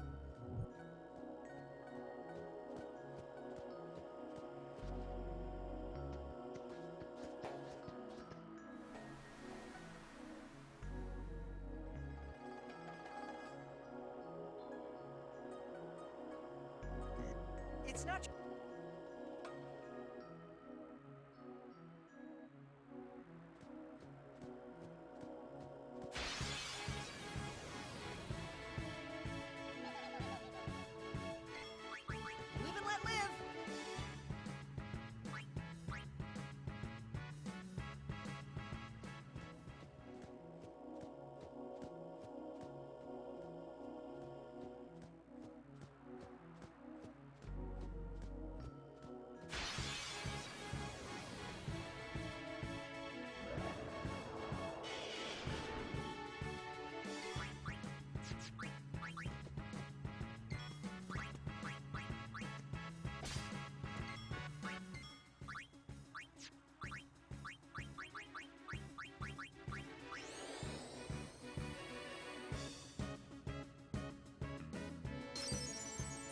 So again, Flopper's gonna bribe this Sandwolf here.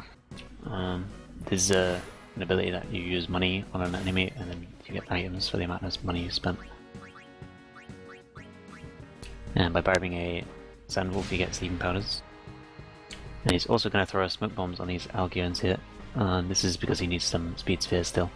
And Algierans give you speed spheres when you kill them.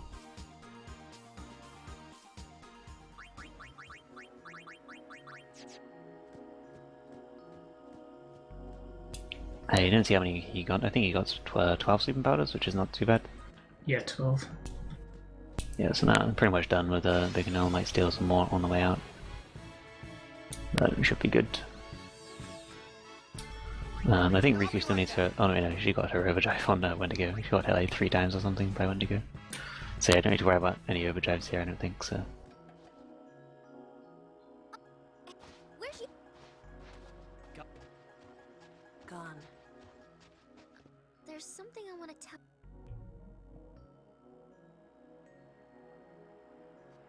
But yeah, Big Noel's usually No.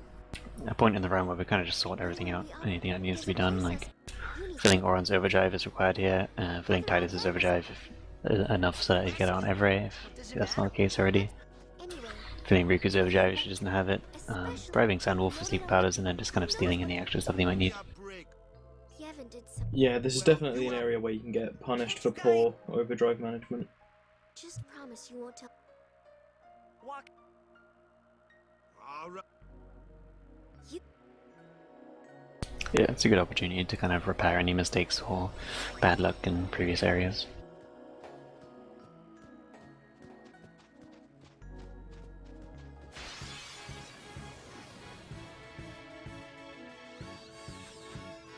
I can take them up. Live and let live.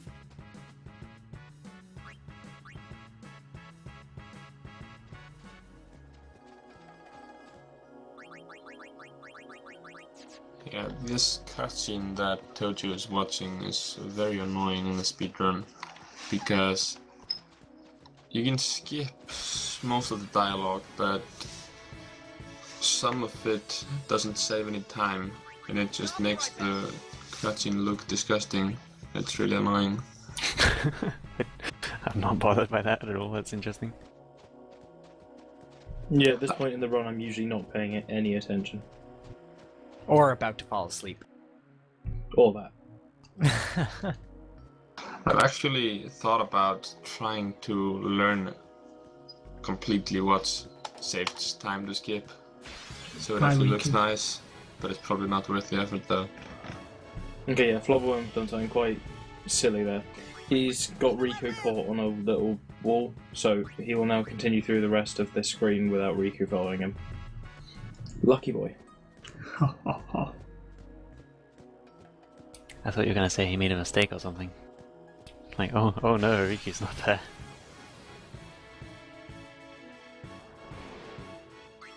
Live and let live. He did a really bad menu and Riku's vanished. Oh, yeah, okay, that's better.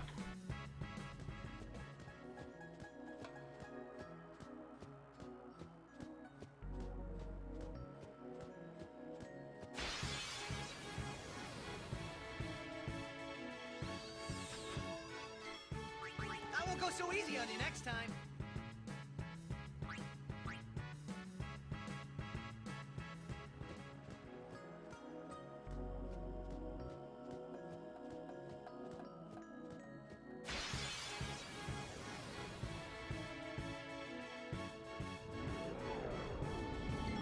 I won't go so easy on you next time. Massive Sandworm, it's a very fun enemy to eject. Unfortunately we need Oran's Overdrive, so we can't show it off or anything. But it's definitely fun to send a massive enemy flying with eject. Riku's back. Also, recently I learned very much that it's fun to eject the Gordos in the Wendigo fight. Very fun. Yeah, it's amazing.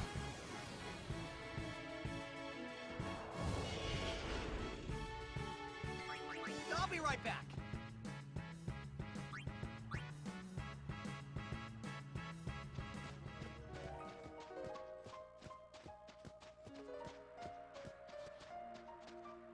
So encounters on this screen are actually very tight. If you're lucky, you'll get one encounter between entering the screen and this Sanjigoro, and then 0 between the 2 Sanjigoro fights. But it's really easy to get like an extra encounter, like on the way to the first one, and then an encounter in between the 2 Sanjigoros. Like you kind of run the exact amount of distance that's usually causes an encounter. So you'll quite often get an encounter just before the Sanjigoros. But the Sanjigoros, even though they're force fights, they reset your like encounter chance as well. So. A few times it's happened, I've had an encounter the one step after killing the Sandigoro, and it's given me another Sandigoro encounter, and you can't get them in random encounters, so it's a bit of a glitched fight. Let's do it! Live and let live!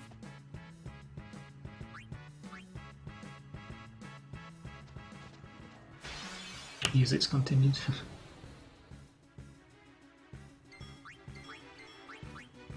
Yeah, if you get an encounter right before the Sanjigoro and then flee from it, and then fight the Sanjigoro, the battle music actually continues over between the 2 fights, which is pretty fun.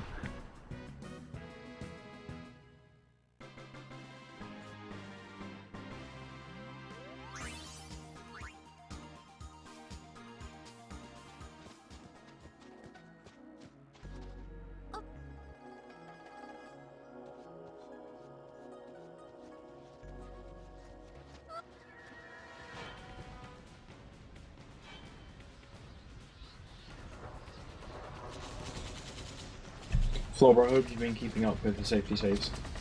I haven't seen one recently. Scene was the last one. Save.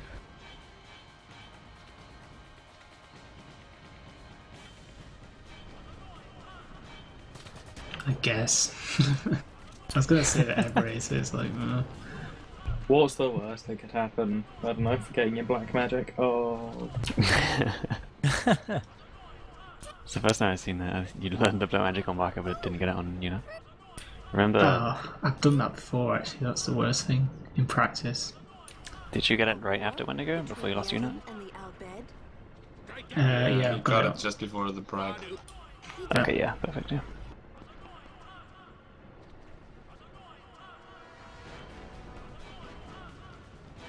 Okay, so Tojo is in Via Purifico. It's a very difficult dungeon. I don't know how no one's ever escaped it. You run straight forward, and then you stop, and then you run straight forward. I mean, there are 4 directions you can go on the pad, so really you only have a 1 in 4 chance of escaping. Ah, true. I fancy those orbs. Do you? Between life and death? I don't. So, going down this corridor, he's going to fight Maze Lavas. They're quite strong, but he has Thundaga, so they're a bit of a pushover. So he's summoning Baleful here, 1 boost and a Wartaga will give him complete lethal overdrive. That should set him up pretty well for Grothia. And Actually, then... I have to do 2 boosts in this case. Because there's a 2 How? diff. I don't think I've ever had to do that before. Yeah. So if you're careful and you get a preemptive, then you can just cast Thundaga in and hope for the next Maze Lava to not be a preemptive. But yeah, this is another case where preemptive wastes time. Yeah, so remember earlier when Sarah mentioned we were skipping some magic defense? If Tojo had gotten that, then the water wouldn't fully fill Valvor's overdrive here, so that's annoying when that happens. Yeah, if that happens, you have to use Sonic Wings twice on Valfor to fill the rest. Also, that's what the bomb fight in Home looks like without Petrified Grenade. It's quite simple, but damage ranges can leave all of them alive, or it can leave only the Guado alive. Flobber got lucky and only got the Guado alive. The Guado will always survive the 3 silence grenades. Yeah, but all the bombs don't. Yeah, that's quite lucky. It's like about a 1 in 3 chance I want to say for the bombs to survive. And I'll just survive on like 2-digit HP. Yes, one of the legitimate only times where Riku can actually kill something with an attack.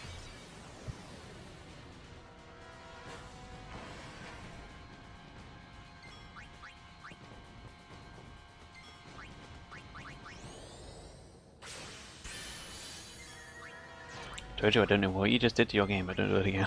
That was my fault. I was trying to scroll down and it was on AMREC and it made it widescreen. Okay, Nice. I just typed it out in chat and then yeah. Yeah.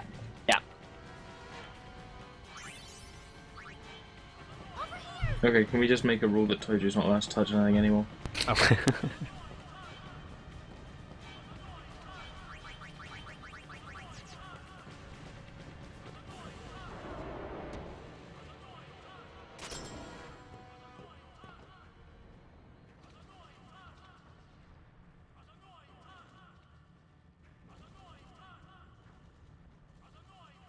So yeah, this is why we boosted Val 4 on that maze lever back there, because one energy ray in this case is going to kill Ifrit in one shot. You're right, Waka.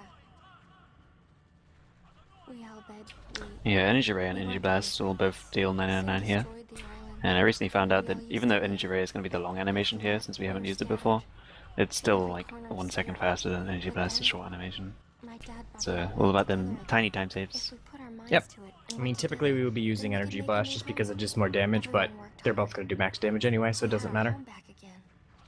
But now, why did things have to turn out this way? Riku. Damn those Guado.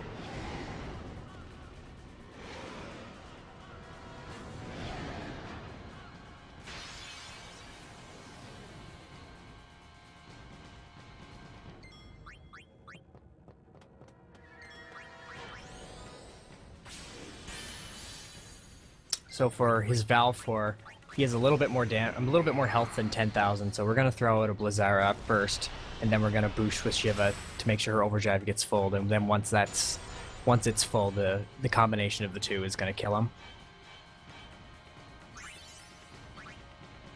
Yeah, Veil for Orpitaria, which is what is Siren named Veil for, I guess. Right. Has 12,000 Not- HP, so.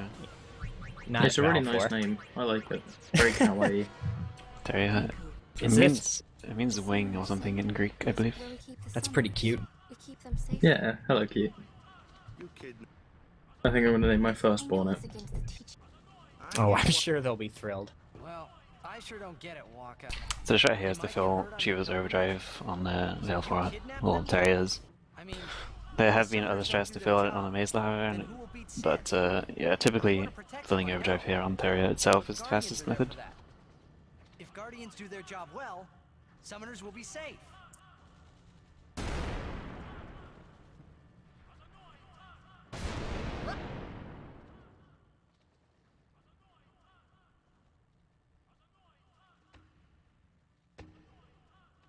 It's quiet. Kimari goes now.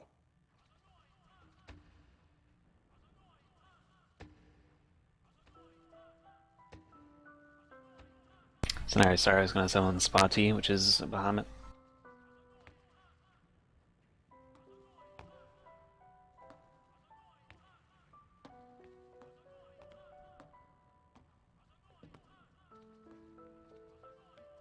And Sparty has 20,000 HP, which is pretty significant. So this is going to take like 4 Bizarras to take him down under 10,000 HP.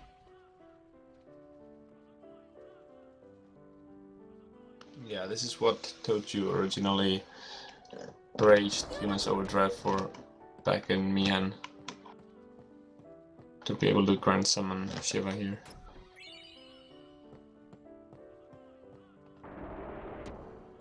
Yeah, there's a lot of things that are in preparation for later on in the game, and this happens to be one of them as well.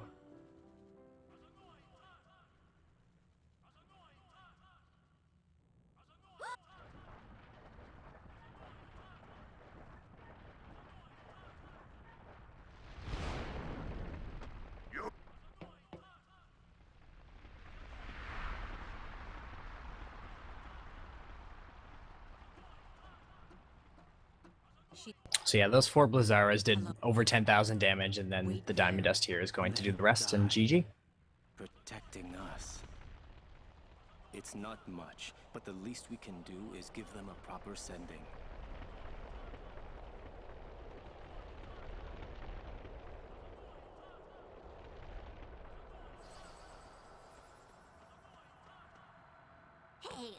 Yeah, Sparty just stands there and charges Mega Flare. So, thankfully he doesn't attack or anything, which is pretty convenient since Shiva's low on HP already. The pilgrimages have to stop. If they don't, And so long as Yuna has all the correct stats, then Shiva will have enough MP and enough damage they might defeat Sin. to take Sparty below 10,000 HP, so Diamond Dust can kill it. But then she... And the reason we don't use Diamond Dust straight away is because Sparty would then get a bunch of turns. Since enemies always get a bunch of turns after you use an Overdrive, Aeon Overdrive especially, it's a really high rank action. The final Aeon. Yuna told you, didn't she? With the final Aeon, she can beat Sin. But then, if she calls it, then the So now we get to the second part of Via Perifigo, which is underwater, and we will have to fight Evre Altana here. And I'm guessing most of you know that there is a very easy way to beat him or her.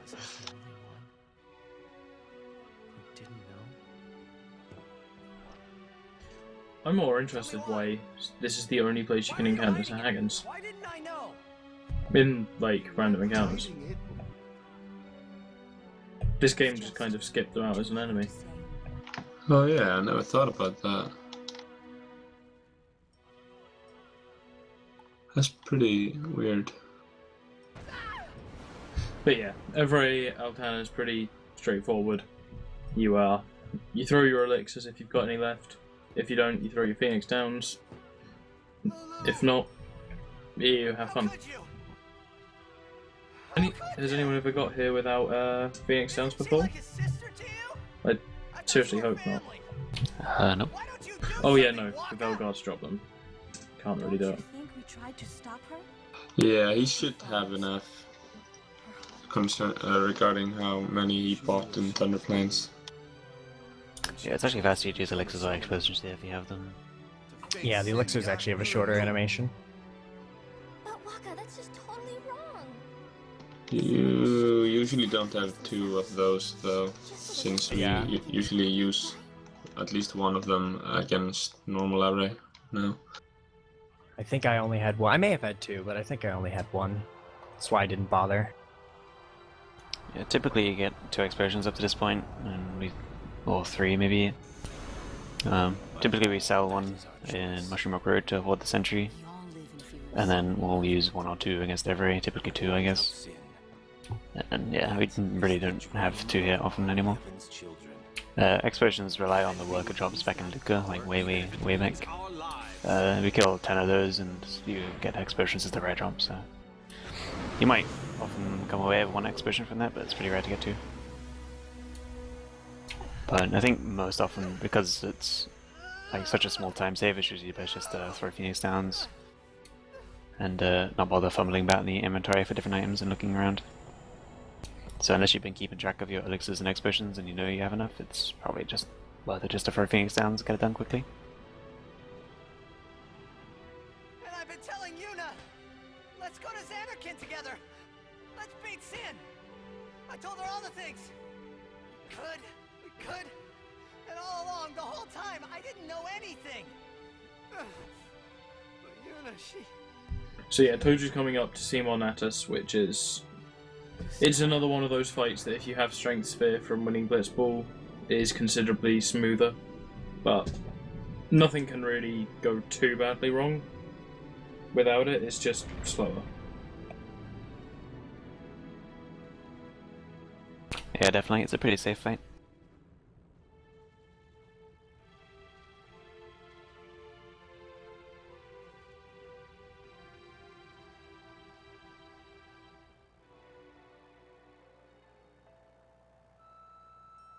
Hey, watch.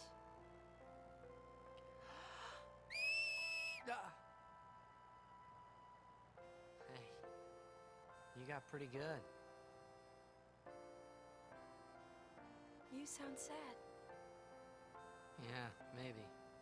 Want to scream? I really don't think that's gonna help this time. You know what? Hmm? It's embarrassing to say this myself, But summoners and their guardians are kind of like Spira's ray of light. A lot of people in Spira depend on us.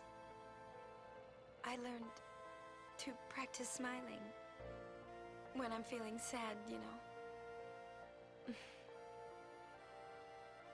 I know it's hard. Yeah. I understand. I think. Right. Now let's see what you can do.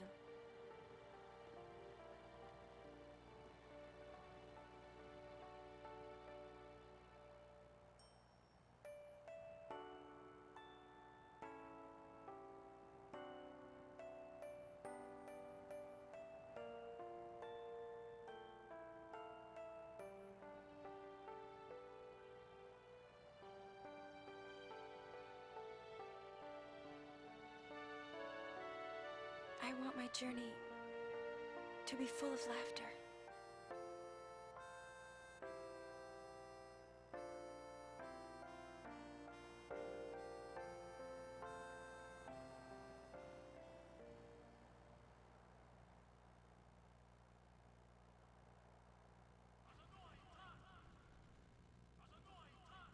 I can't let her die. I'll find her. I'll find her.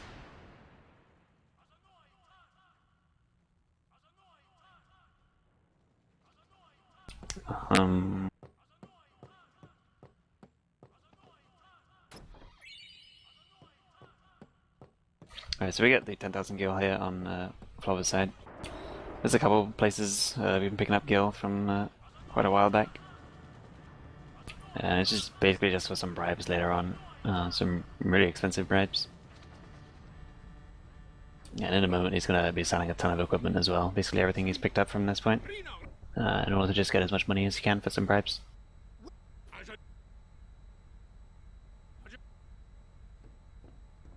I say, answer me. What are you doing?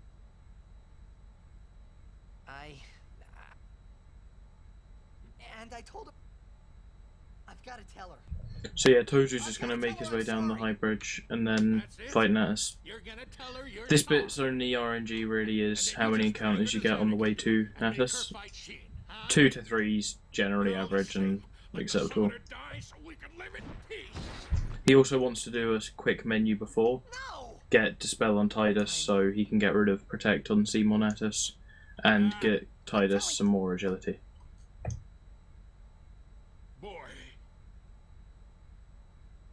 I'm good.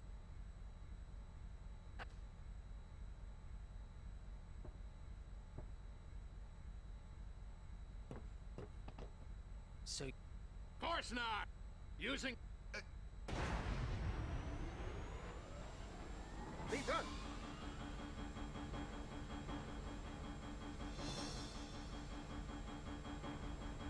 Worry.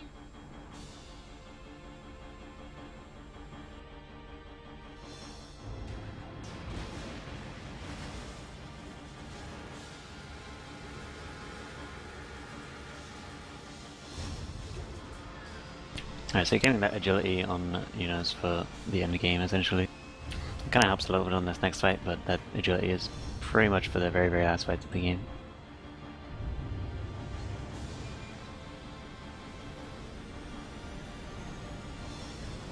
It's also a little bit sketchy getting that agility so early here, because if it's a preemptive or something, then will likely go first. So you have to be extra careful to accidentally summon someone. Yeah, even though Tidus has the Sonic Steel, if it's a preemptive, it doesn't matter. Even just the highest agility that goes first. Yeah, and a preemptive, everybody has first strike, so.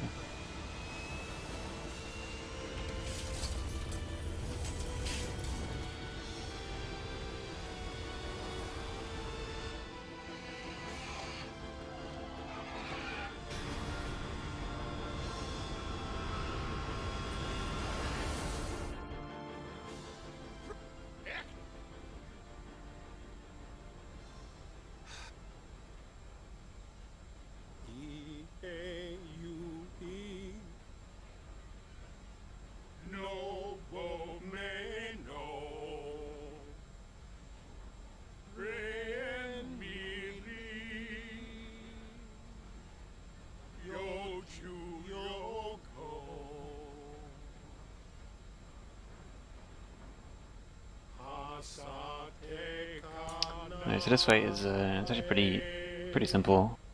It starts pretty similar to the first Seymour fight. We're going to talk with Titus and gives him 10 strength for the fight.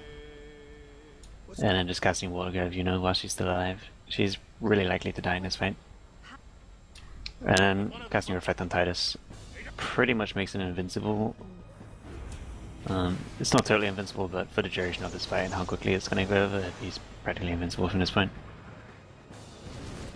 Yeah, and there goes Yuna, like you saw. Yeah, no, ideally he actually kills off Kimahri quickly here, just so he doesn't get any turns. It's really obnoxious when Kimahri's alive and just keeps getting turns when he doesn't need to do anything. Yeah, that was very good. That was fantastic damage. That was really lucky, actually. So yeah, unlike the previous Seymour fight, this one is actually very safe. Space, the only thing he can hit me with is that attack, and it only does 300 damage. Yeah, he will eventually do a move called Desperado, which dispels everything, get rid of Reflect, but the fight will be long over before he had a chance to do that. Since it's not random when he uses Desperado, it's like scripted. And that was very nice as well, so that's going to end the fight right there. Yeah, nice crit.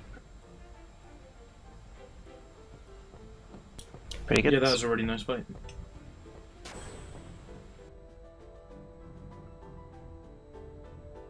And even though Yuna does like 4,000 damage here with Thundaga, she actually kind of wastes time the longer she's alive.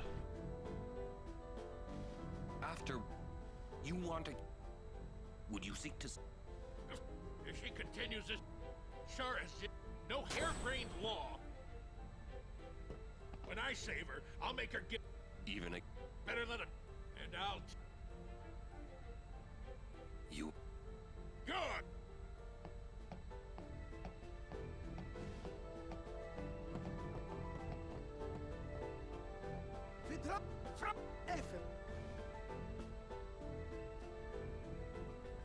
So yeah, this upcoming scene is by far the longest break in this run. It's actually about 10 minutes long, and then you have to move about 2 feet, and then there's another couple minutes as well. Yeah, it's a full 10 minutes here without having to press any buttons whatsoever. Where was that? The palace of Graham. What's the matter? Yuna's there. This also happens to be about the time in the run where you need a bit of a break. Yeah. Usually, after this, you're kind of a bit tired. You want to go sort stuff out, just get up and move. You can do that, but then you get a lot of time later on to do that as well, which isn't so good.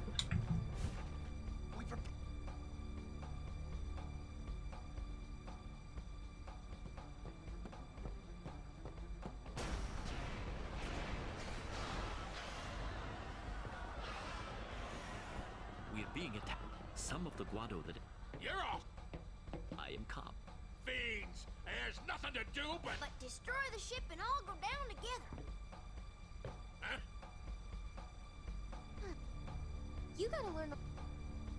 If you crash the ship, leave the fiend. Yeah. Riku. Good.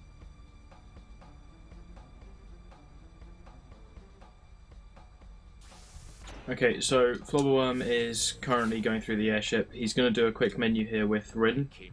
He wants quite a lot of gil for 2 huge bribes we've got coming up. Maybe 1 if he doesn't have that much gil. If he leaves this menu around the 40,000 mark, he should be good for 1 big bribe. If he gets really good luck and has loads of great drops, then he can do 2 bribes. It looks like he's got enough for 1 there. All proceed. It doesn't really change too much. He's going to have to steal most of the time anyway. He'll still get some extra gil from the next couple of bosses and stuff. But yeah, we'll see what happens and see how much gil he has by the time he gets to the Calmlands. And you'll actually see those bribes very soon on Toji's side. It's the next thing he's going to be doing when he gets out of this cutscene. Yeah, the difference in time is definitely cut down a bit. What is the guardian? The great Sa- Wait. Riku, we're gonna ferryman.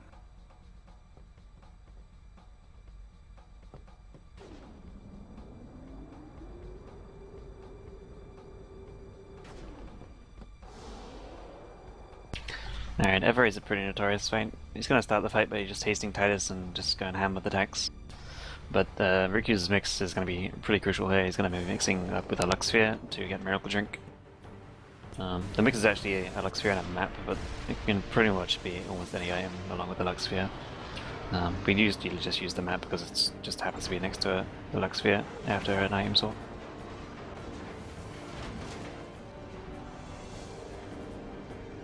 And since he lost Blitzwall, it's going to be like 5 attacks and a Spiral Cut to win the fight. And ideally, Riku's going to get killed on one of the first turns. Everybody's going to get 2 attacks in before doing Poison Breath. Hopefully one of those is Riku, because we don't really need her turns anyway, and then she gets Forever Drive. And we also are going to be stealing in this fight. Hopefully we get 2 Water Gems by the end of the fight. The common steal is 1 Water Gem, the rest steal is 2, and we can potentially get more than 1 chance to steal. Depending on who dies. If Riku dies, we don't need to revive her, so... But the defend at the start of this fight is essentially just AI manipulation so that nobody gets stone gazed.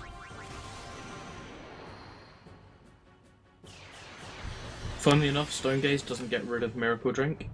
I always thought it would, but it doesn't. It just kind of... I think it gets rid of haste as well.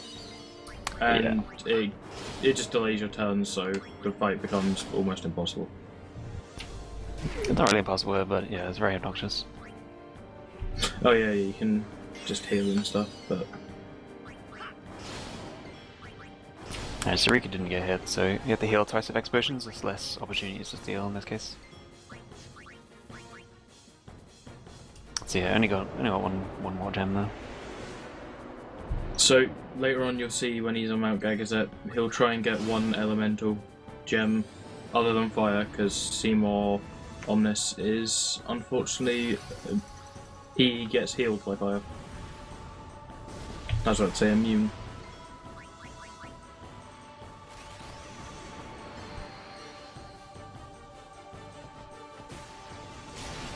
So yeah, that fight looks a lot more dangerous than it actually is. Tidus and Kimahri cannot die to their Poison Breath. Yeah, it's one of my favourite fights because it looks like it's really, really close and really clutch, but it's totally calculated, 100% like consistent. That's a really cool finish to the fight, really nice strategy and really fast.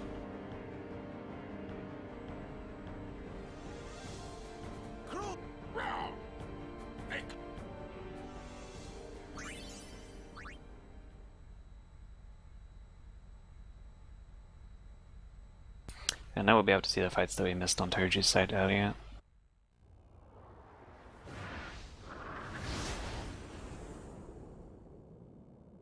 Along with the rail grinding cutscene, which a lot of people question why Lulu's not in this cutscene, but she actually is. If you pay close attention, you'll be able to see Kimahri holding Lulu and carrying her down on the rail grinding. So for those that think, or complaining that Lulu is not grinding down the rail, she isn't, but she is in the FMV, she's there. Don't forget the split there.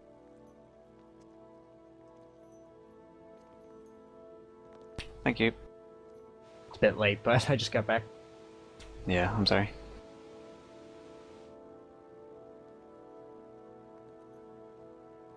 You also have to wonder how Kimahri's feet survive that rope. Must be so resistant. Have you seen his claws? Well, you know those little pads that cats have on their feet? Maybe his are really tough. Yeah. Or Is maybe Kimahri it's cat? hobbit feet. I mean, he's cat-like, I guess. It still doesn't sound very comfortable. Well, you know what? You do what you gotta do to save your summoner. Yeah. You tell him, don't you?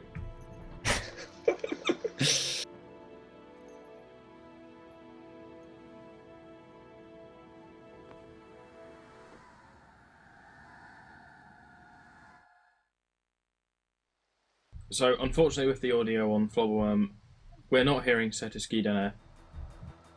But Yeah, you'll have multiple we'll get that opportunities. soon. Actually, you only have one other opportunity because we're not gonna see the end. Also, this tune is also awesome, so... Yep.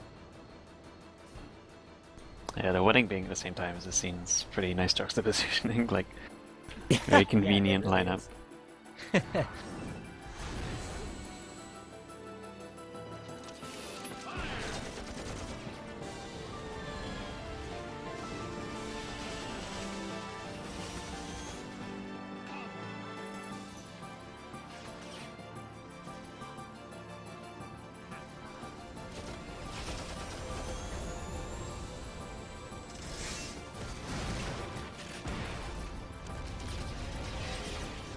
So yeah, here's your chance to see. For all of like half a second. Hey, I saw it. And again. And again.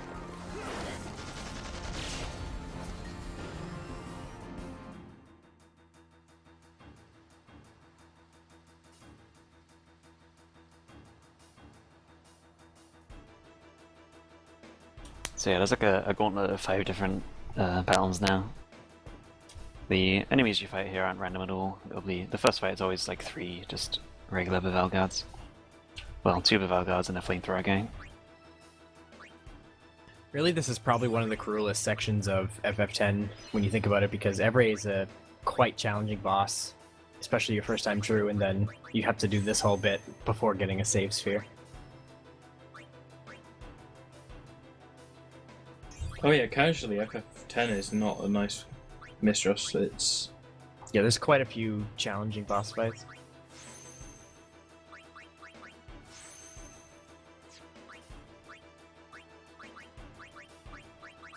So this is where the importance of agility starts to take effect, so just kind of stacking agility now.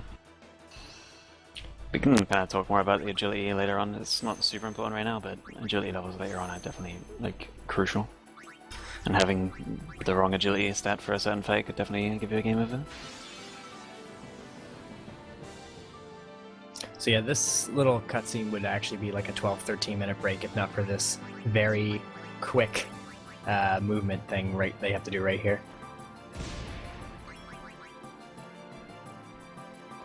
And these fights are why we ride the Sandwolf through all the sleeping powders earlier. There's going to be Bavel guards in all of these fights, and they take 2 each time, so you need at least 10 for this fight, or this gauntlet here.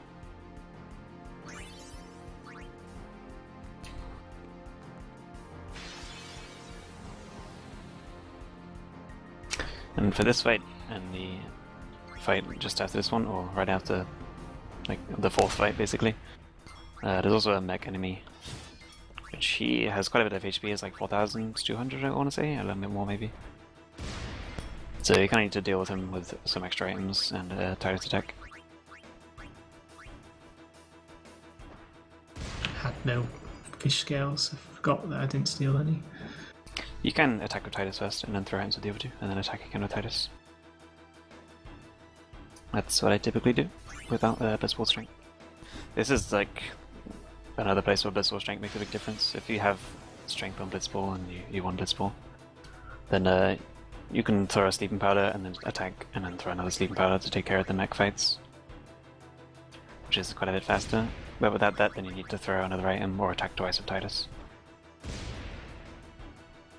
Yeah, those robots are probably one of the biggest reasons why that fight can be scary casually, because if they're the only enemy left in the fight, they can use a move called Thrust Kick that will eject party members from the battle, which makes it very scary. Especially since if you die at the encounter, you have to fight Evrae again.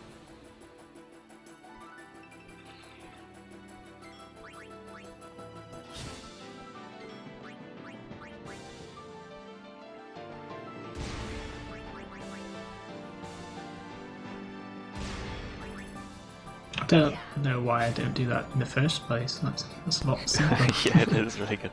I didn't start doing that until recently as well. It works really well. And unfortunately, as cool as Thrust Kick is, for whatever reason, if Kimahri uses Thrust Kick, which is an ability you can learn, it doesn't actually do eject at all. It only ejects you when the enemy uses it. Which is really, really sad. Well, Kimahri's worthless, so this went up in my books. Yeah. You're like, oh man, I can get Thrust Kick too, and then you use it and it doesn't eject. Like ever. Okay, so here we see Toju just about to go into the Calmlands. This is where he's going to get rid of all that gil he's been saving up for the entire run. So, have fun, Toju. Wish me luck. No, just have fun. Okay, thanks. I'm pretty sure the luck boat has long since sailed.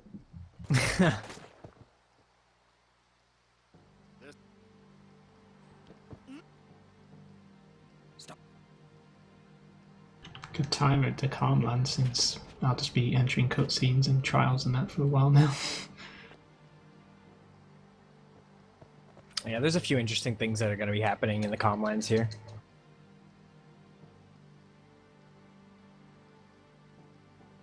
Quite nice the way this has worked out. The slow parts of the runs are kind of working together. Yeah, it's actually worked out a lot better in the last few hours.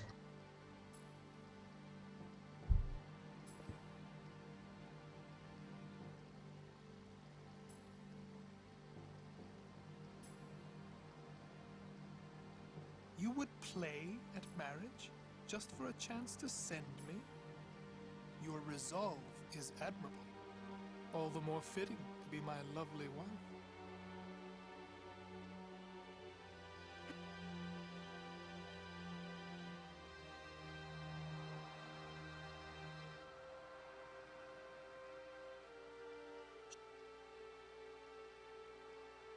Do you not?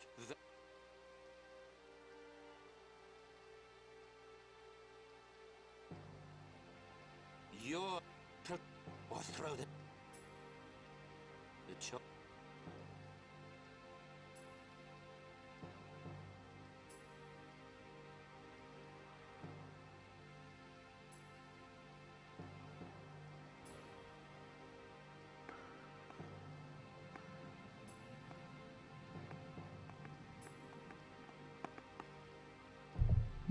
Yeah, Rooster Lol.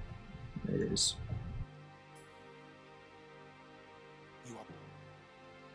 Okay, so here we have the Flame Flan. That's the exact enemy you want to be bribing. We'll see what Toju decides to do.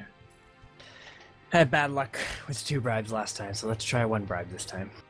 Oh man, all the money. All the money. Rip.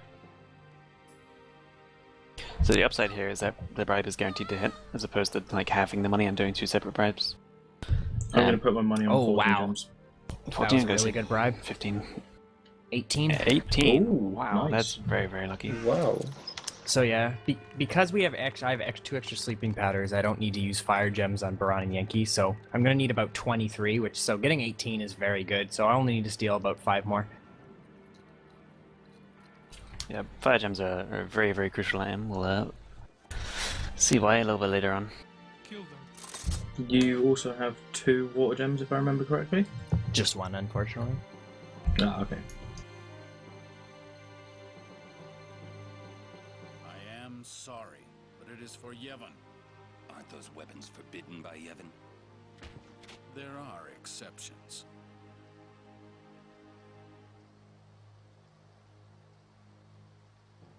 So now Toju needs to get to Remium Temple, and the only way to get there is to go train a Chocobo first. Yay.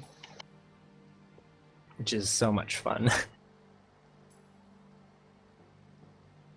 Yeah, this is pretty much the only detour we take in the entire run, and going out of our way to go somewhere else, instead of taking the linear path that the game makes us take.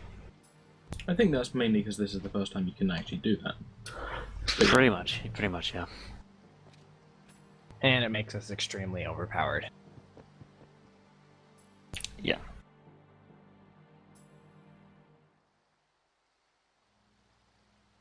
Leave. You're coming with. This is food. You know what's funny? I got more fire gems from that 1 bribe than I did from the 2 bribes I did in my PB. I got 1 extra with the same amount of money though. Nice. Yeah, 18 is an exceptional amount. Yeah. Yeah, it's faster to do the 1 bribe, but yeah, I can definitely screw you over if you get unlucky and get a low number. So here the Calmlands is actually kind of interesting on encounters. As you may have just noticed if you're paying close attention, he ran a really, really long distance before getting any encounters. And in fact, he's still going. Yeah, that was a very long distance. The reason for that is because he was already running like quite a long distance, and just as he was about to get an encounter, he entered like the Rare Fiends area, the top left portion of the Gunlands. And just as you enter that area, your encounter chance resets. So at one point in the Gunlands, you're able to run a huge distance. Unless you're unlucky, I guess, and get an encounter right before you enter that area, that would be kind of a shame. But yeah, you typically get a really long run there, because the encounter chance resets just as you're about to get an encounter.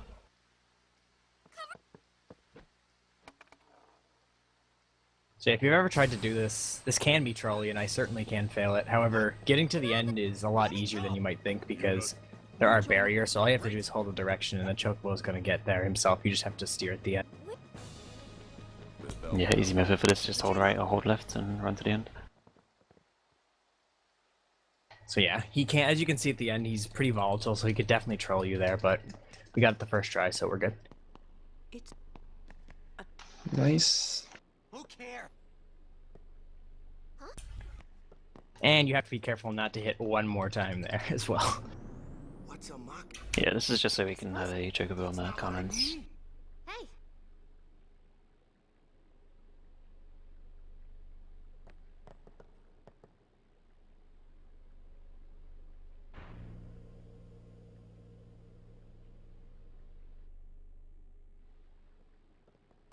Interestingly enough, one day we spent about 3 hours just trying glitches with Chocobos. And it doesn't benefit the run at all. It just is absolutely hilarious. So we'll be asking Luke to demonstrate them later. He will probably tell us something very rude, but... You can do some really strange stuff here with the Chocobo. Actually, don't you have a video of that, Geddy? I do, but it doesn't show all that's possible. Oh, okay. Like,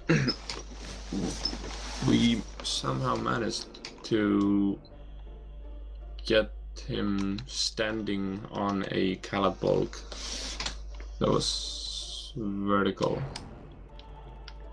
I always get those two mixed together. Then we also had it with being able to dismount from standing and spawn a Chocobo. That was quite fun. Yeah, but I think the most fun part is when you manage to let Tidus jump from the Chocobo thing with his normal figure instead of on the Chocobo. That's pretty cool. Yeah, we managed to glitch the game so that the game kind of thinks Tidus is on a Chocobo when he is, but he doesn't show the Chocobo. It's really bizarre. And then you can still jump over the Chocobo only jumps and stuff. It's pretty funny to see. But it'd be a complete waste of time, and it's actually really difficult to set up, so it's not done unless we run.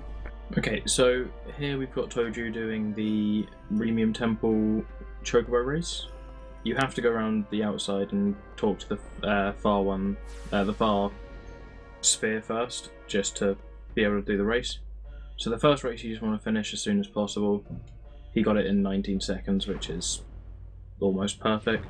That gives you the Cloudy Mirror, and then this time we want to get 3 treasure chests and finish without touching any poles. That will get us 30 wings to discovery and make the game nice and easy.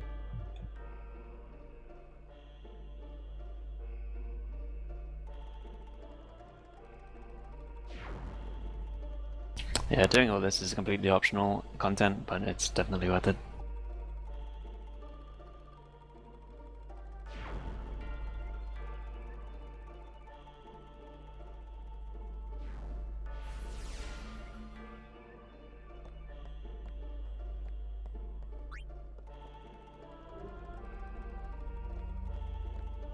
That's always the scariest part for me, is right there. But yeah, if you wanna see why we complain about FF10's controls, just play this minigame. Just wait until you try and get all 5 in a speedrun. Oh god, I've done that. Not in a speedrun, but I've done it and it sucks. I was blessed. Seraph said to me, "Yeah, just try it. It's quite easy." I trusted him. Yeah, it's not easy. I've had to practice the 5 chests for Nomix speedruns and Nemesis speedruns as well. So pretty decent at the minigame now, thankfully. 5 chests isn't easy, but when you got some practice on it, it's pretty easy. I think it's hard because not only do you have to get 5 chests, you can't hit the poles, so you really can't afford to be playing it safe like I was doing at one of those junctions there. Yeah, you can't really be like running into any walls or anything either. You really have to run pretty perfectly to be able to get 5 chests. Yeah, because otherwise you're just going to lose the race, even though you do get 5 chests. It's pretty tight. The easiest minigame is getting 0 seconds on that Chocobo racing. Yeah, that's really basically easy. free.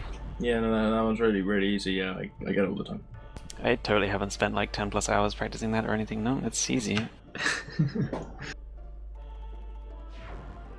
So for anyone who's been living under a rock recently, we've been doing Nemesis percent runs, and yeah, we have to do that in the Nemesis percent. It's unpleasant. It's very unpleasant. It's very fun.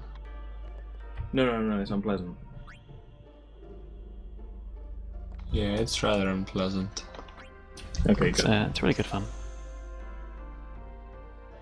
Oh, the whole race is fun, but that part, no.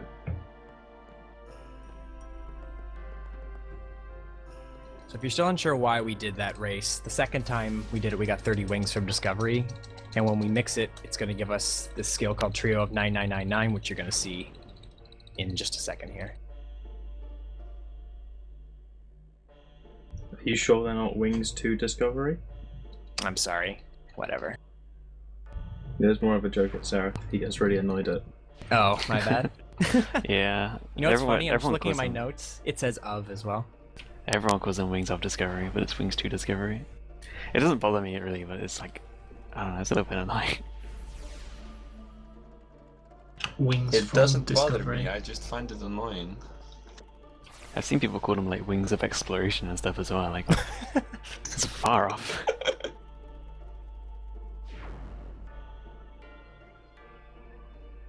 Yeah, so Toji got the bad luck here, but Kimarai got hit.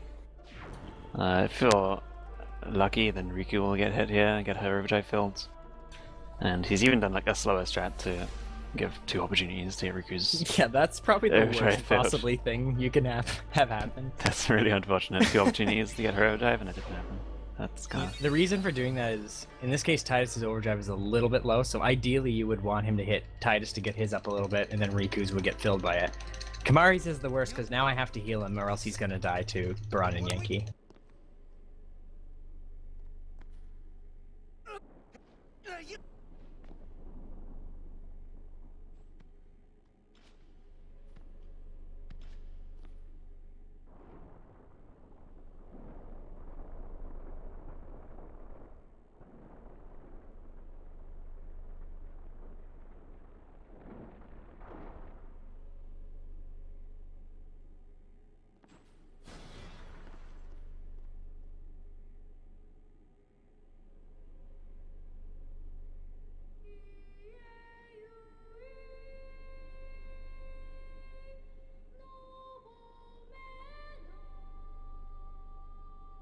Oh yeah, and that was true of 999. As Riku's mix, you put the 2 wings together and you get your... Makes all your attacks and abilities and everything do that much damage until they die, or the fight ends. I wasn't sure if we actually covered that or not.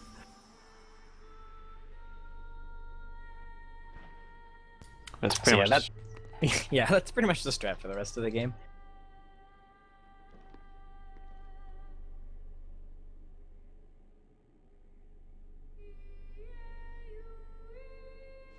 And yeah, the reason why we bribed the Flame Clan back in Calmlands is those fire gems are very valuable because we're always going to be doing max damage. Those items hit 5 times. Yeah, fire gems normally do like 600 per hit, and you hit 5 times, but with Trio it's going to be dealing the 10,000 damage 5 times. the last. You. I expected. It's also use is also a rank 2 action, so like you can throw them pretty quickly over and over. Some strats use haste on a certain character here or there, and they just end up getting a just stupid amount of turns in a row. Yeah, if you haste Kimura and then mix, you'll typically get like 4 turns in a row.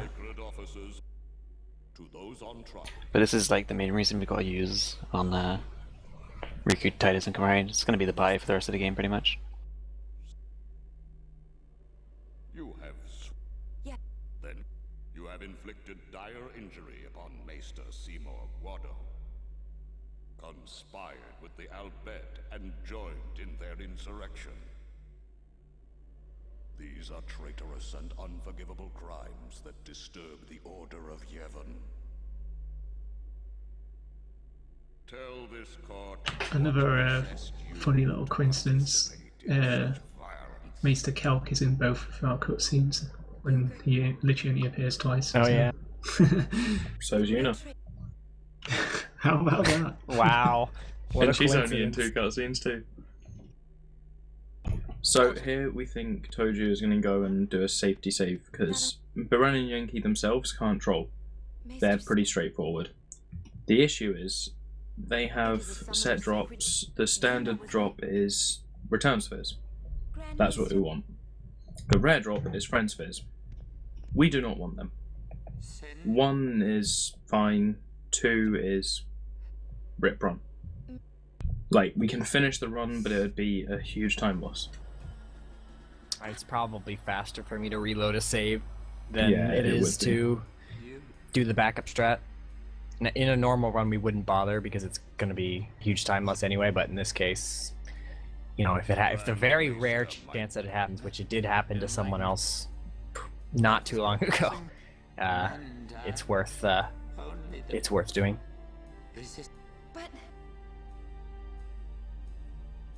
So yeah, it's a 1 in 8 chance to get the rare drop, so it's going to be like a 1 in 64 chance here of just having a really bad situation and getting both rare drops.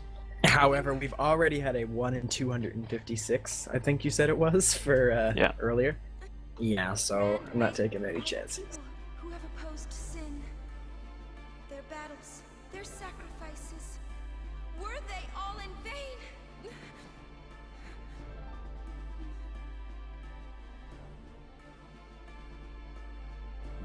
No matter how many sons there reap, yet the courage of those who fight gives the people hope. There is nothing futile in the life and death of a summoner. Never few. Indeed.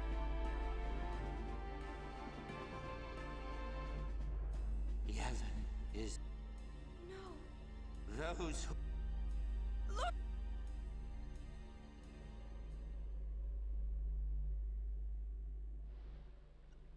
But yeah, one of the biggest reasons why return spheres are so important in comparison to friend spheres is that we can use it to customize first strike. So being short 1 is you know, not too big of an issue, but if we're short 2, we literally cannot beat certain bosses unless we go get a backup chest, which takes even more time. Summoners challenge. Guardians give. The faith are the souls of Spira. Only sin is it is a cycle.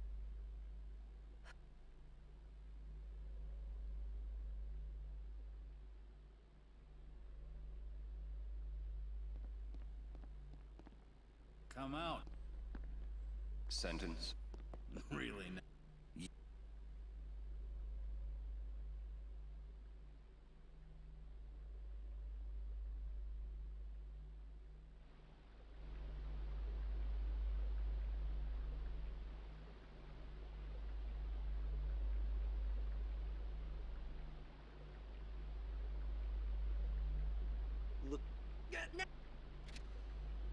I think you're dropping some frames again.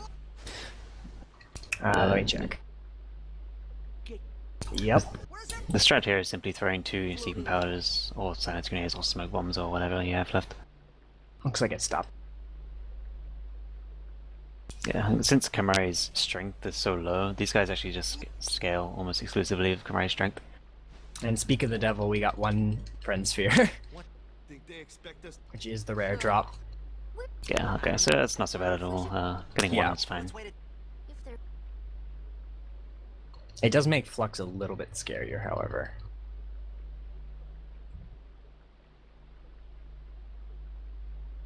If there's a fight you want the bad rare drop, it is this one. If you get it on Seymour, it's a bit more scary. One benefit to getting a Friend Sphere as well as a Return Sphere is that later on we can use a Friend Sphere in lieu of something else on the sphere grid, and it's actually a little bit faster. Allow me to do. Wait. You do not. Would you try? Very.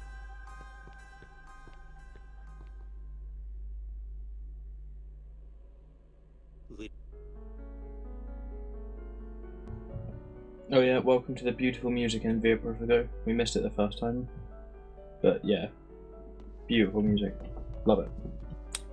It's very soothing. Normally I would... Peaceful. Oh, go ahead. Oh, I was just going to make a joke about how people can fall asleep here.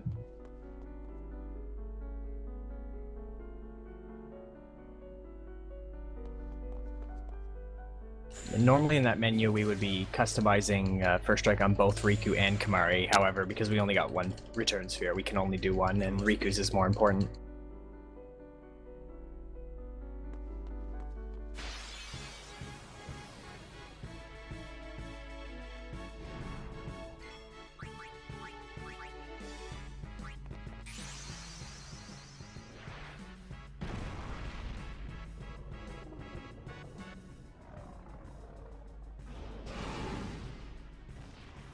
Please, fight with us!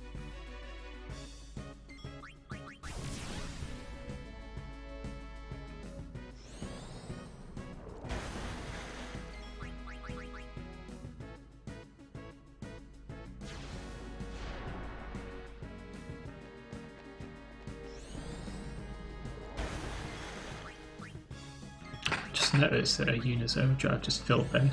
Didn't even realise it wasn't even full. Yeah, I was just on the mention that. That was extremely lucky. Well, it's 50-50, but yeah.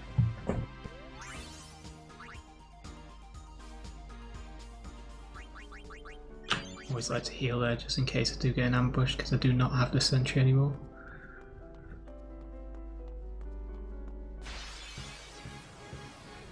That was a very, very nice long walk you managed to make. Yeah, I was surprised too.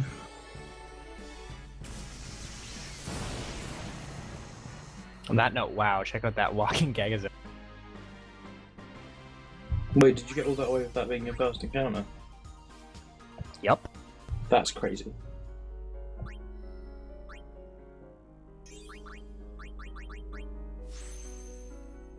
So yeah, this is a good encounter to fill Riku's overdrive on, because those big Machina are gonna do it every time. Lady, we rode the airship to... Yeah, it's really important that he attacks here with Riku and not defending the past turns. Obviously, if he defends, he's going to take less damage, and he needs to take a lot of damage to fill the overdrive, so... a lot of newer runners to this game will just defend with Riku in order to escape with the others. But then, yeah, she'll take like half damage from physical attacks. And this is the ideal encounter to get the rest of the fire gems that he needs. You get 2 from the bombs or grenades, and 3 as a rare steal. And he also needs 1 lightning gem for Seymour on these way later. So he essentially needs 2 gems that aren't a fire gem, since there's 1 boss that absorbs fire damage. And he got the water gem from Evere, and now he has a lightning gem, so he's set. They are essentially the same as a fire gem, except a different element.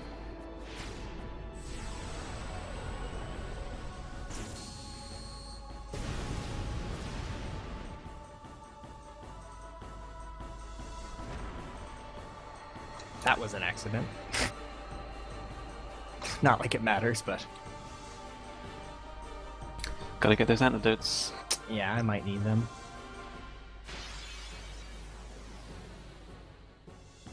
So yeah, because I got very lucky on that bribe I did earlier, I don't have to waste a ton of time here farming for fire gems, which is good. So I'm actually done already. So I can just flee from every encounter. Yeah, this is the place where you just kind of get the rest of the fire gems that you need, depending on how well your bribes went earlier. You typically need like, what, 20, 23-ish fire gems, depending on the flux. Yeah, I usually aim for 23 if I'm not using them on Baran and Yankee. Yeah, so the problem with Sumo Flux is, since there's 2 targets on the fight, the fire gem will bounce between them kind of randomly, so you can take a random number of fire gems, it'll be at least 2, and hopefully 2 fire gems if he's lucky, but it can take like, you know, up to 5, more than 5 even. And the worst I've seen is 6, very, very rare to get that. We'll see what happens when we get there. Is fun. Is it technically possible to die on this fight? Yeah. Yeah, that's what He'll I figured. do it. What is it? Mega Annihilation? Yeah. Total Annihilation, yeah. Total. But that depends on his HP. He could also do cross cleave if he's high on HP.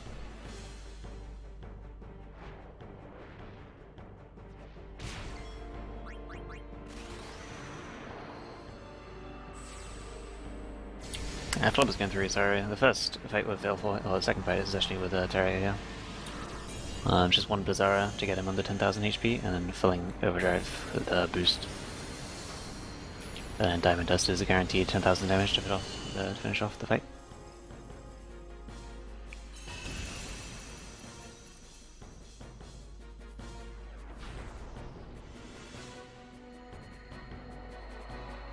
This fight alone is pretty much the reason why we have to give Yuna so much AB.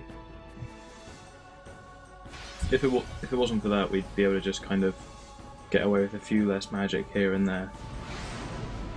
The HP would still probably be necessary though. Yeah, the unit stats here are actually pretty precise on getting the right amount of magic to be able to do this consistently. If you like miss a few stats here and there on Yuna, then you definitely wouldn't have enough MP on Bahamut. And you'll also be risking some damage rolls on Bahamut too. If you miss out on the last magic node with Yuna, or if you don't have enough levels to get it or whatever, then you'll have to cast an extra Bizarre or attack or something with Shiva. Her damage range in that case would be like bouncing around 2,500 mark, so if you're lucky it'll still take 4 Bizarres. But a lot of the time it will do just less than 10,000 damage after 4 Bizarres. But in this case she has enough magic to deal 10,000 damage regardless. And then after the 10,000 damage, Diamond does still finish off the fight. And you can kind of see how precise the stats are here. He'll have 1 MP left.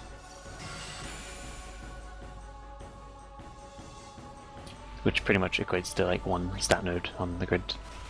Which is like one of any stat, or you know, like a 20 MP node counts for 2 MP on Shiva, I believe.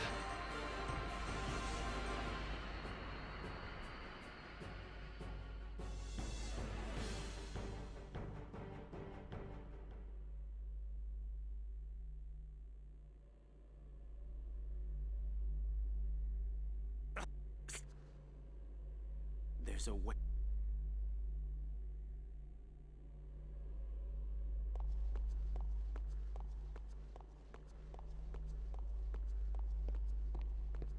Your pill.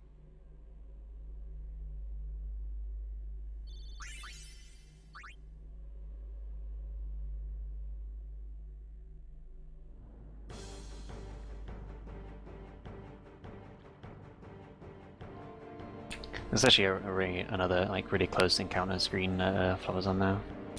It was very close between getting 1 encounter here if you're lucky, and sometimes you get 2 if you're unlucky.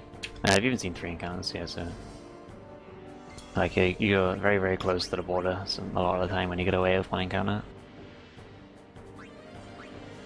It's just like that kind of perfect amount of distance, I guess, where you're borderline 1 or 2 encounters.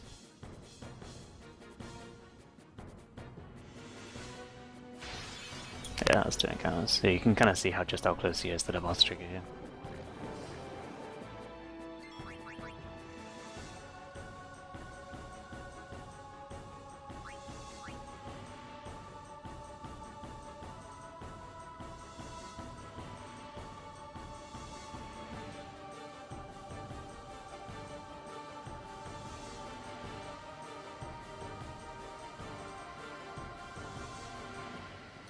So we've got Soul Cage coming up now. Sorry? Got Soul Cage coming up now. Ah, yeah. Soul Cage, Abaddon, Gene Attack, Phantom Train.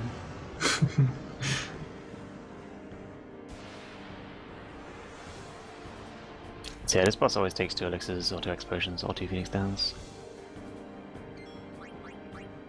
Elixirs are faster animation if he has them. He's got 4. That's pretty exceptional. Yeah, for a second there, I thought I didn't have any. I was like, oh my god. So yeah, Phoenix Downs are actually more valuable in this case than elixirs, and the elixirs are much faster animation, so even though it seems like a waste to like the casual playthrough or whatever, this is much faster. Yeah. Remember, there's a split coming up here, by the way. You don't actually need elixirs, or you should not need elixirs at this point, whilst you actually still need 1 more Phoenix Down.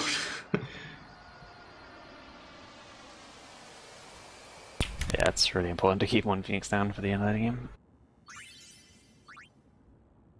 Palki, do you have anything to say about that? He is not on thing right now. Oh. No firing shots right now, he's muted. Alright, so Team of Flux here is just pretty RNG. The top number here is the number we want to look at. I think we need to hit 7 times or something. Yeah, 7 hits total. If you get 6, you can actually just attack him to kill him. Yeah, exactly, yeah. I'm actually getting really terrible RNG. I've only hit him twice in 10 hits.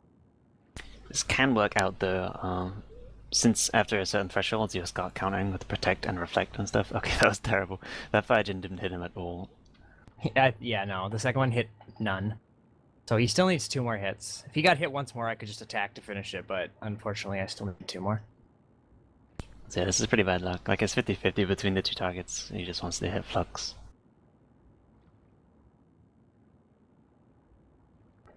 Wow, come on. Okay. That was pretty bad. And actually, the one benefit to him getting attack off is it is possible for him to fill Riku's overdrive. However, even though he killed her, he didn't do enough damage, so I still have to fill her overdrive. You're all right. We were so. Alright, Flux down for Toju, and Nita's coming up for Flower Worm.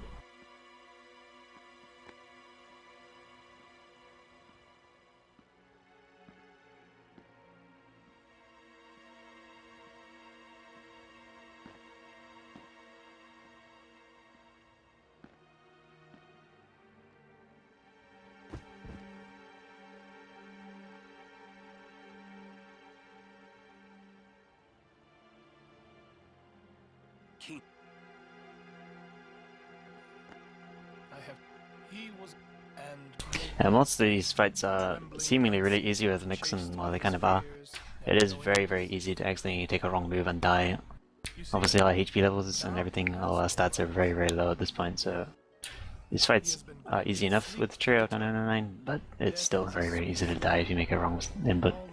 Which is kind of the same for a lot of the earlier fights too. Everything is like borderline, like decent, as long as you don't make mistakes in fights. And the endgame fights get very, very sketchy, and if you take one wrong turn, you'll die in a lot of the endgame fights. The lost city of the dead. With death on our side, we will save Spira, and for this, I will take from you your strength, Yuna, your life, and become the next Sin. I will destroy Spira. I will save it. You're totally nuts!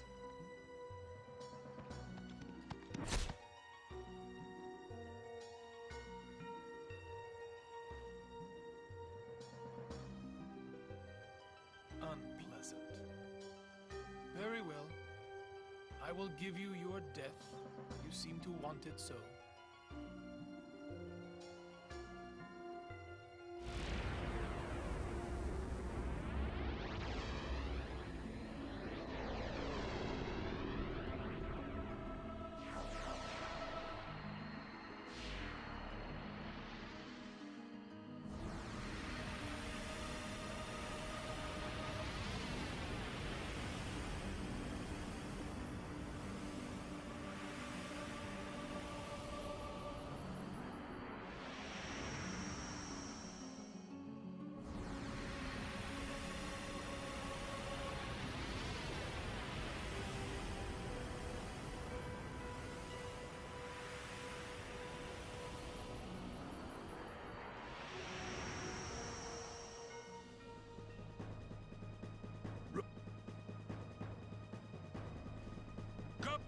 No way!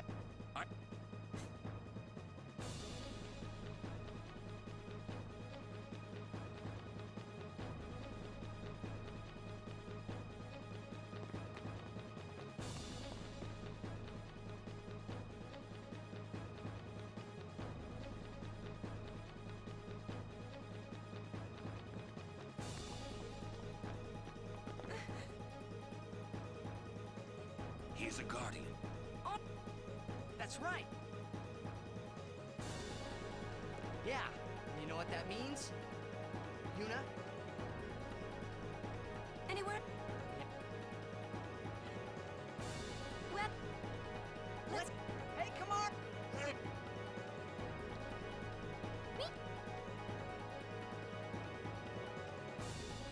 So I'm sure Seraph has already gone through Natus, but I'm just going to get Dispel now, which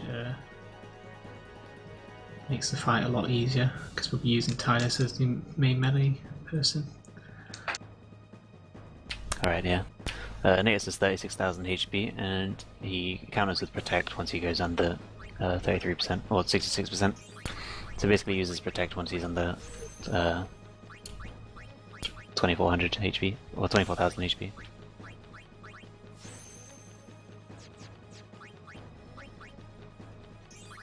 So yeah, we learned Dispel on Tidus to dispel it once he's used that. And we could learn Dispel on Kimahri to get rid of it, but more often than not he'll actually be dead by the time in the fight anyway, so that would be kind of risky to do that. Live and let live!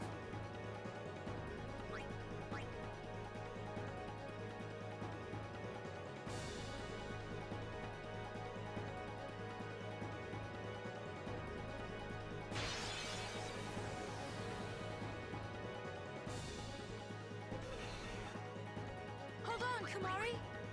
I won't go so easy on you next time.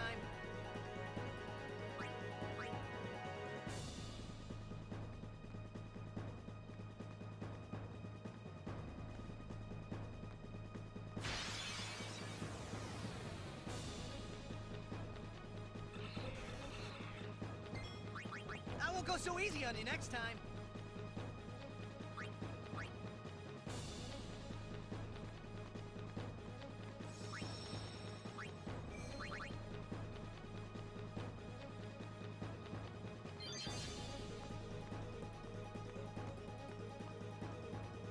Okay, so this is one of the fights that give you a forced party whenever you start the fight, but it's actually a pretty ideal party. So you always start this fight with Tidus, Kimahri, and Yuna regardless of what you went into the fight with. Starting with Tidus is really ideal since he has first strike, and we need him anyway. So he's going to start by hasting himself and then talking really similarly to the first Seymour fight. Talking here, but with Tidus gives him 10 strength. Yuna can also talk in this fight, but she gets 10 magic defense, which is completely useless. If it was 10 magic, though, that would be... we'd probably change our strategy completely for this fight, that would be really huge. But yeah, 10 magic defense is completely garbage.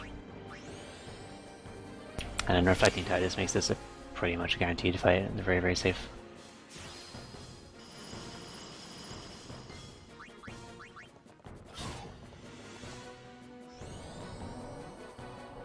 And that's a 12,000 damage, which is one more attack. He'll counter with Protect.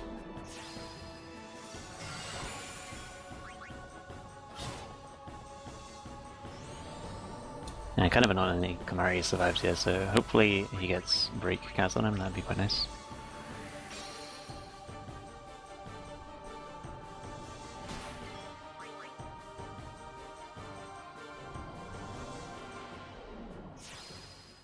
Yeah, Kimahri continuing to get turns is pretty annoying, but not too bad. At least he's not in critical HP, so his animation's pretty short anyway.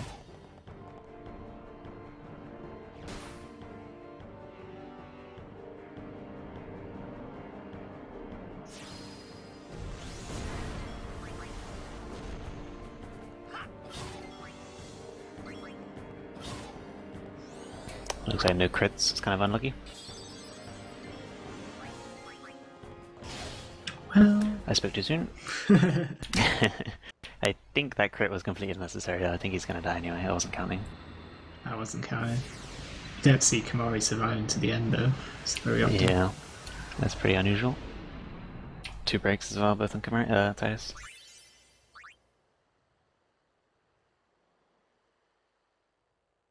We escaped with... I could already tell. I felt like but nothing came. Something you mentioned at the start of the fight with Talis, Yuna, and Kamari being the default party for that fight. It's quite interesting how that's also the default party for the first Seymour fight and for Sin Finn. It's like almost the default party for every single fight that has like a compulsory party. Don't forget to split again. Yeah, I got it. It's not true for Brassica's Final Aeon though, but yeah, that's true. It's yeah. The default fight for almost all of the forced fights.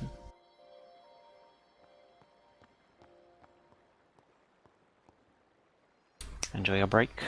Nice 10-minute break.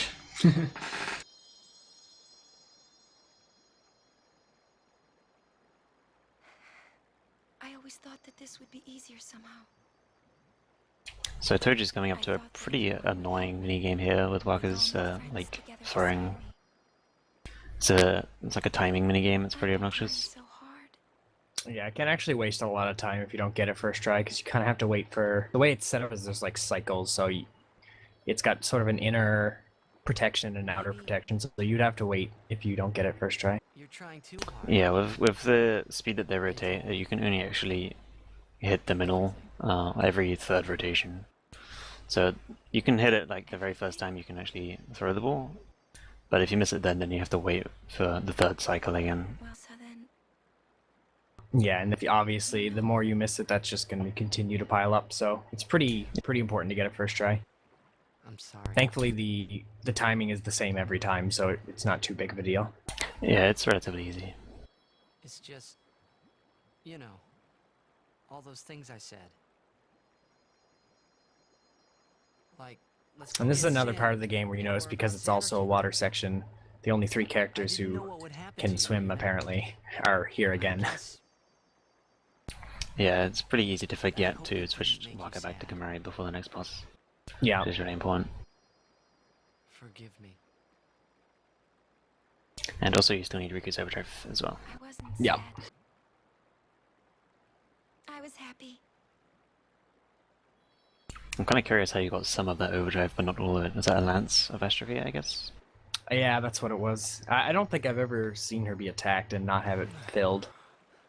But I didn't see how much damage it did. Yeah, so yeah, from this point, since there's not much strat diversity, a lot of the time loss and time gain from this point is random encounters.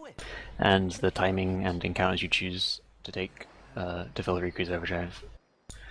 So from this point, ideally the encounter would be a Mandragora, I suppose, would be best. Which is this enemy. Actually, I suppose it doesn't really matter what I do it on at this point, because she's already more than halfway full. Yeah, exactly. Since she's already close, pretty much any enemy with a decently fast attack animation is absolutely fine. This is also a decent one, however, if he does heave, it's a big waste of time. Yeah, the Behemoth has 3 different attacks. It has heave, Thundaga, and just a regular attack. Yeah, that was a good one there. Yeah, all 3 of the attacks will fill her overdrive, so it's not really a problem. Everyone be surprised. Typically you're going to have 1 or 2 options that will consistently fill her overdrive in 1 hit. Per area, that is. Yeah, exactly. So yeah, and there's a lot of debate as well on this Mandragora specifically. It's a really, really fast attack and a pretty safe fight. But a lot of people don't take this Mandragora fight just because there's a relatively small chance it won't deal enough damage to fill her overdrive in 1 hit. Yeah, I don't think I've ever taken it before. Yeah, so I'm a pretty big fan of the Mandragora. It's pretty safe, but yeah, there's a small chance it won't fill her overdrive. Yeah. Riku needs to take pretty much, I think it's exactly 1200 damage to get her overdrive full from completely empty. Since her HP is so low, it's a really pretty small amount of damage. Would you say it's probably the same amount of chance as the Adamantoids in Sin? Because I've had that happen before. Probably? I don't know. But the Adamantoids which is have 2 pretty attacks, rare. So. Yeah. Oh, I see. This is more of a damage roll thing. Everyone can go. Yeah, exactly. We'll have a big party at my place. And then we could see Blitzball. That's right. Your Xanax So this minigame is even harder than the last one. We could all watch It's very precise. stadium all lit up at night. I cheer and Yeah, it's pretty difficult. You have to press right and then you have to press X. I mean, it's tough. I mean, there's colors involved too. Let's not oversimplify it. We'd go out out and have fun. In the middle of the night? Yeah, this one you just swing Riku through the green hole and then just spam X. It's like a really simple puzzle. Yeah. I'm not really even sure why they put these puzzles in the game. But Me neither. it's something different from the straight paths of a lot of the other areas, so... The city lights go out one by one. The stars fade. Then the horizon glows, almost like it's on fire. It's kinda rose-colored, right? First in the sea, then it spreads to the sky, then to the whole city. It gets brighter and brighter, till everything glows. But this would be the place to get the backup return sphere as well if you got the really unlucky double friend sphere from Brian and Yankee. It's a little bit out of the way, but if you go into one of the side areas, you can get another return sphere in a chest.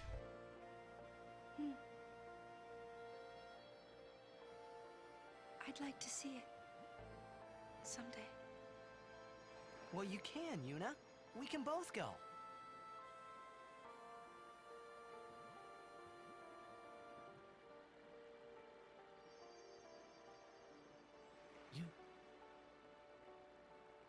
I can't.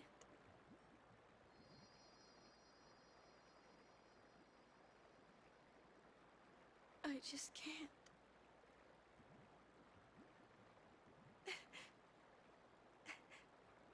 I can't go.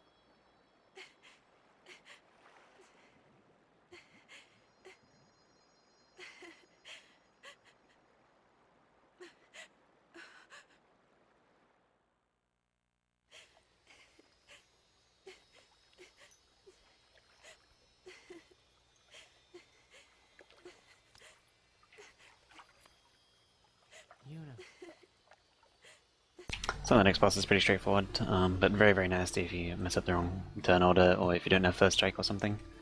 Yeah, I'm gonna save just in case. I'm pretty sure it's consistent, but I'm gonna save just in case, since Kamari does not have it. I'm pretty sure you can still just defend, but I don't want to risk it.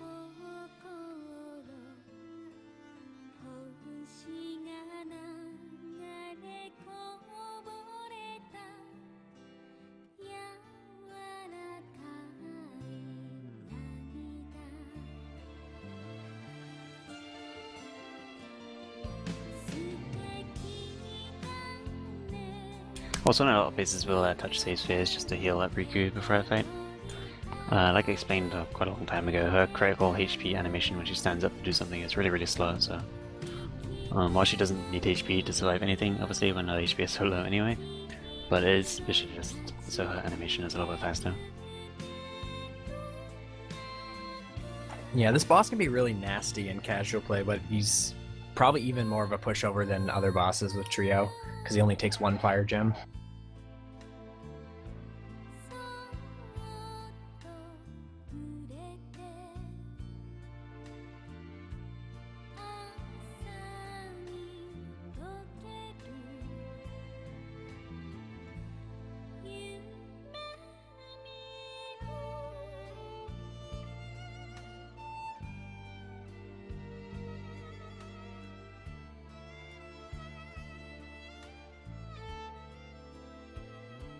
Thankfully, since this boss is so strong, it actually only has 40,000 HP and dies very, very quickly.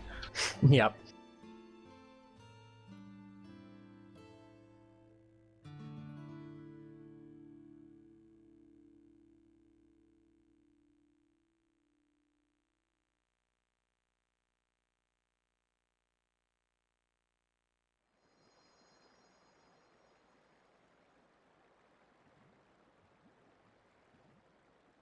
Continue. I must.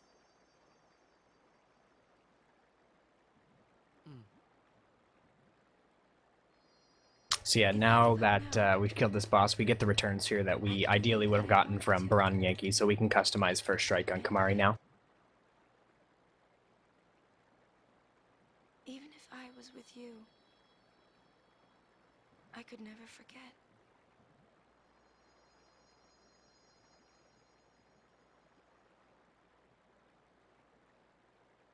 I'll go with you. What? I'm your guardian. Unless I'm fired.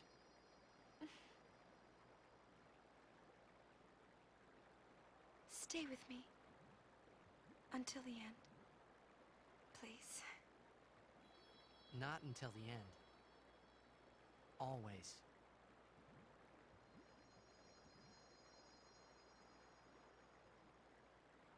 Always then.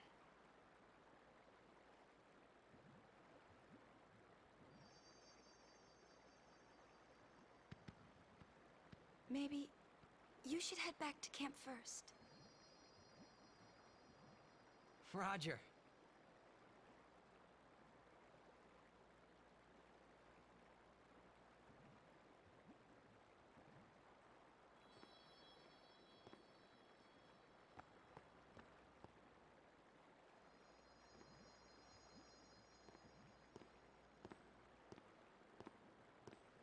Alright, so now Flover's going to be out in the Commonlands soon. We can see what happens with his bribes.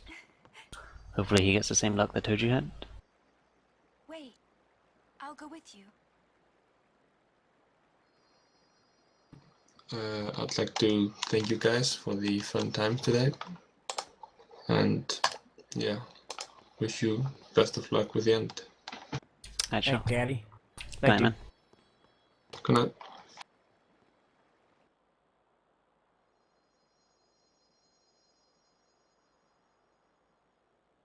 Yeah, unfortunately right now, for the next few minutes, we're both going to be on cutscenes, so the good luck was bound to end sooner or later.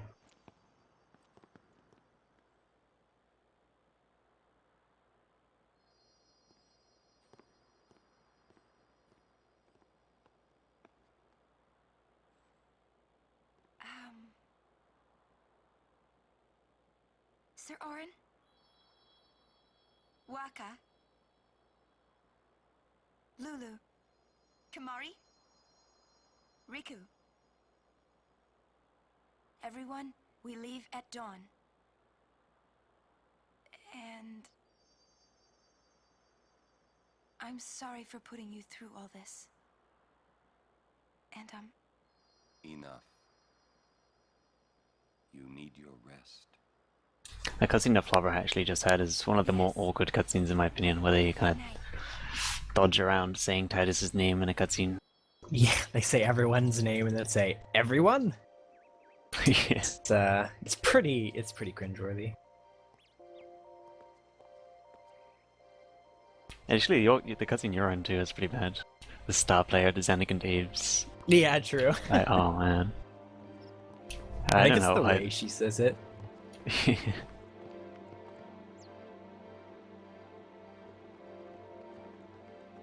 Yeah, pretty much everybody names him Titus anyway, just like, why did they do that?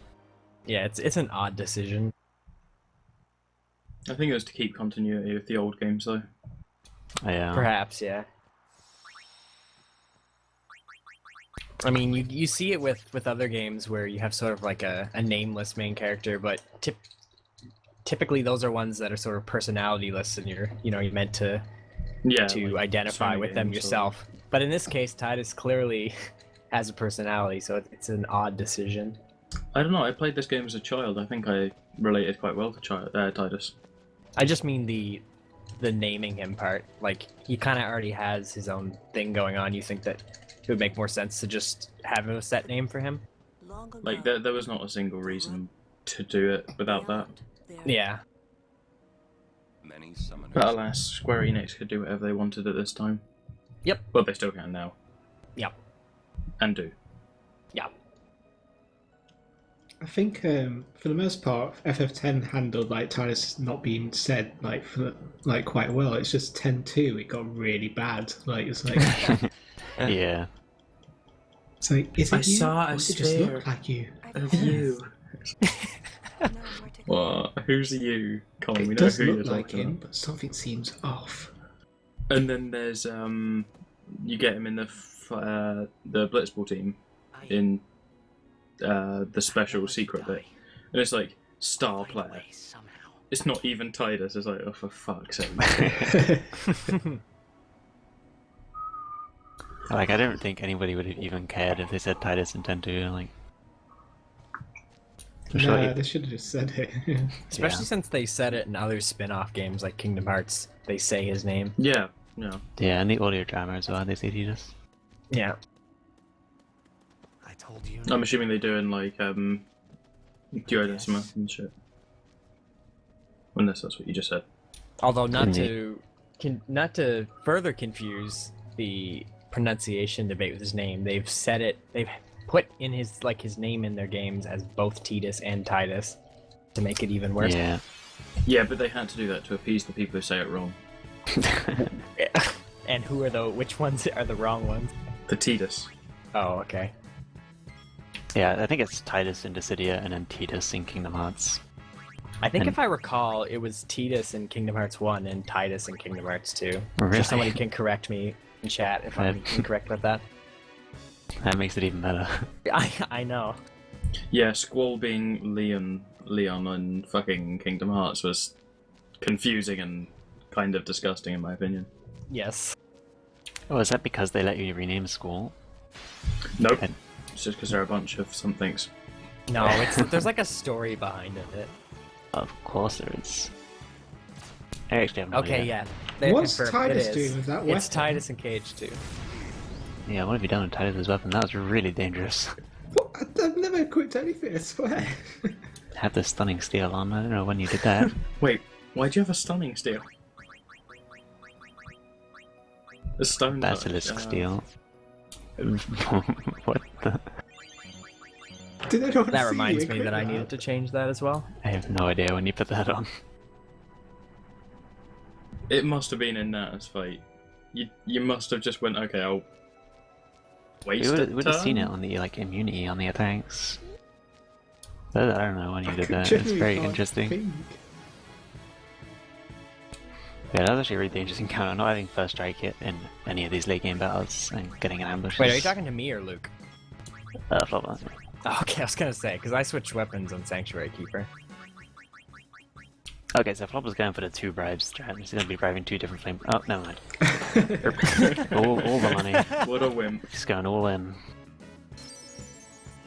I see, I was going to say, because I kind of disagreed with the 2 bribes, but there you go. I'd go for it if I've got more than 80k. Yeah, it's I do decent as well. roll. 16, so 2 less than Toji, that's not bad at all. 75, and then you've got it. I like doing 40 and 40. Yeah, 40 and 40 works really well.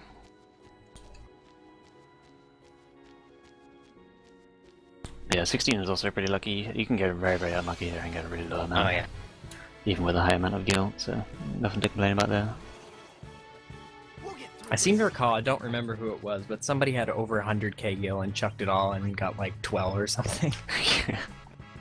There's like Probably a limit. me. But... Actually, it might have been Kitaxi, yeah. Anyway, so here, Flopper will get the really long run through the... Oh, never mind, rip. You got the encounter just Sarah, before. please. Yeah, I ruined it. Damn, that's really unfortunate. So there's like a trigger here I explained earlier. When you go into this northwest quadrant, your like encounter chance resets. So you get to normally have a really, really long run there if you manage to get into that area just before you get an encounter, but you got an encounter just before. And an encounter just before the trigger bird, so that kind of sucks. Wait, did Toji reset? Oh my god. Oh, Told you. shit, I didn't mean to. You're supposed to load game, not new game. I just bumped my console and the soft reset just, Wait, did you skip the yeah. cutscene with it? Sorry, Team Mog. I'm gonna have to start we'll still over. win.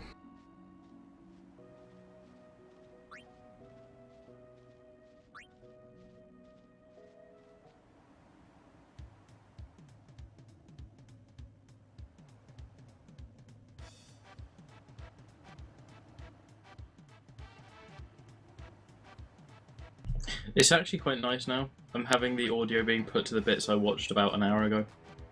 Yes.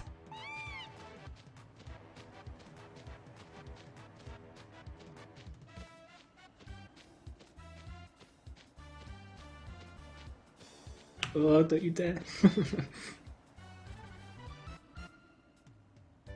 11.9, oh man, 0.3 seconds faster than Toju's Chocobo race. The lead. Oh, the saving lead is so much definitely time. secure now.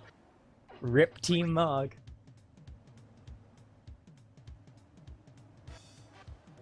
I mean, I'm on the Choco, so it's kind of like my expert since I'm on Team Choco. Well, I seem to recall you having issues with this part of the game not too long ago. Please.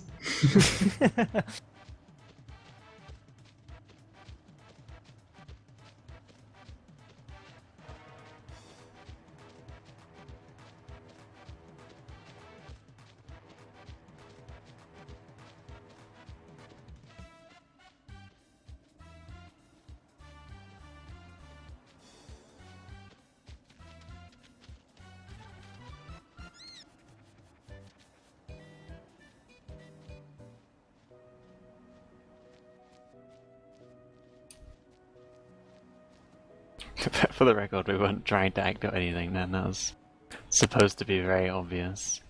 Yes. And if you want someone to blame, Zareka in chat started it, so you can blame him.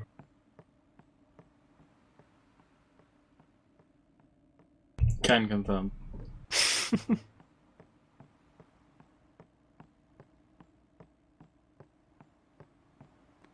I mean, that was basically the laughing scene. It was supposed to be obviously fake, but yeah, I guess some people just think it's real for some reason. I don't know. Maybe we're just better than the voice actors in the game. I guess so. Oh, we've all got future careers? I wouldn't really call it a career. I mean, I don't think it's these people's careers anymore. So that move that the Behemoth just did is like the worst case scenario for filling Riku's overdrive on him because it's very slow. Yeah, it's a guaranteed overdrive fill, which is nice, but yeah, it's really slow. It does do a lot of damage. It does over 4,000, but Thundara or something like that is preferable. I remember I'd never tried it on a Mandragora on this before. Sarah said you could. I tried it once. Like, did it work? 5 damage off getting overdrive. So I tried it again. 5 damage off again. I was like, oh, for fuck's sake. Never again. I love the Mandragora. We're bros, we always get along. Except my last run. The interesting thing about this little mini cutscene is that once they start walking away, you can actually keep moving, and you're not going to get any encounters until this little bit is over. Tojo, can I give you the bad news? What's that? Luke's first Chocobo race was 0.9 seconds faster. Oh my god. The Chocobo Man. control. Yeah.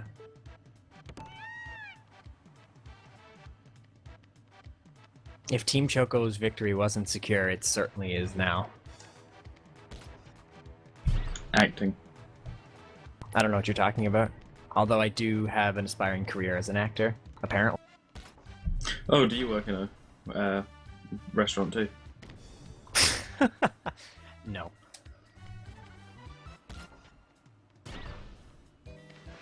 Close, though.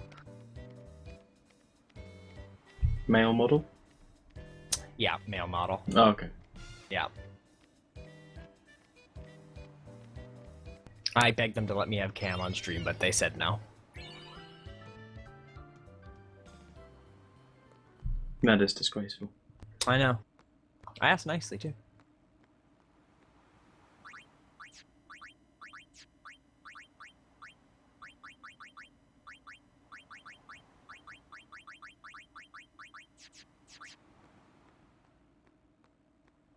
So yeah, we've got the Wings to Discovery on Flopper's side now, and then a quick item sort so that they're in the first slot, and Fire Gems in the second slot. I don't do that anymore. I just What? move the fire gems up one. I just put them above the Albed potion, and then the water gem above the grenade. Because putting them all the way to the top doesn't do anything. Oh, right, yeah. I thought you meant the Wings. Well, the Wings Yeah, pretty much yeah, have the to be wings first you have slot. to. Yeah. Yeah. I just find it's like a lot of scrolling up and down for no reason. Yeah, for sure. When you auto, it goes Albed potion, grenade, fire gem, water gem.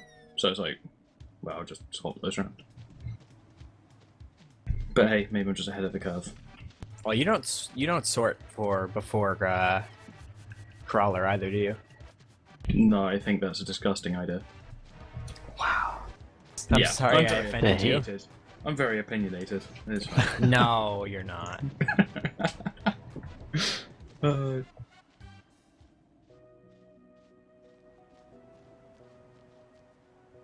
So defensive about your strats? I don't need to be defensive. I just know they're the best. I see. He's We definitely should all learn confident. from you. Even though all of our Pvs are better than yours right now. We should learn from you. Rip. Yeah. Wow. Went there. It's not like he can prove us otherwise. He doesn't have a disc that works. Oh, yeah. We have nothing to do. Yeah. Lord Seymour's command. I warn you.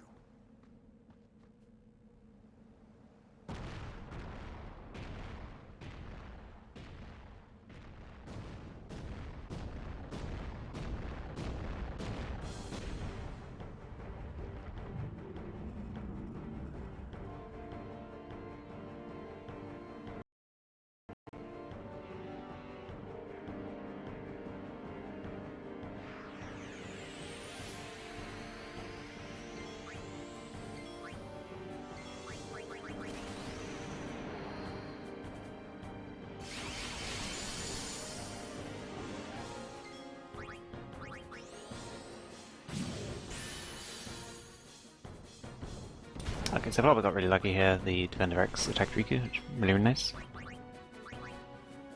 Now he doesn't have to worry about filling Riku's overdrive on Gagazet.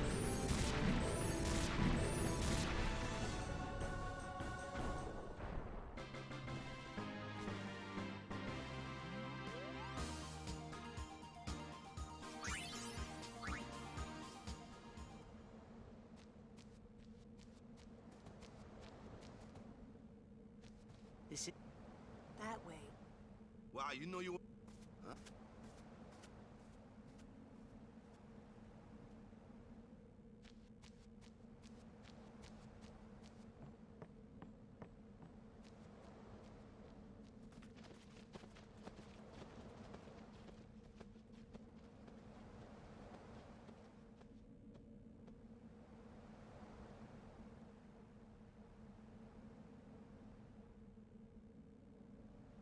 Sometimes you...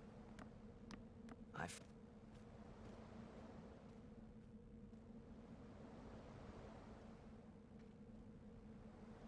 Okay, so Toju's coming up to a memorable part of He was...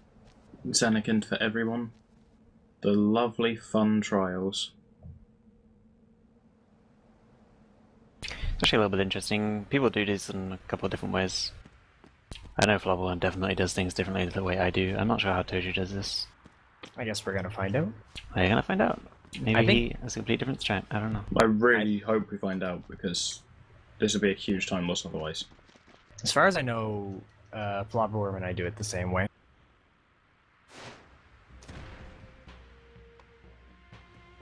But we'll find out, I guess.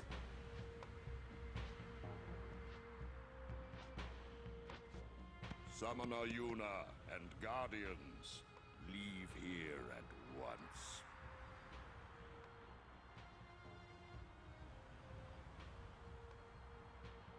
Gagazet is Ronso land, sacred mountain of Yevon. The mountain will not bear the footsteps of infidels.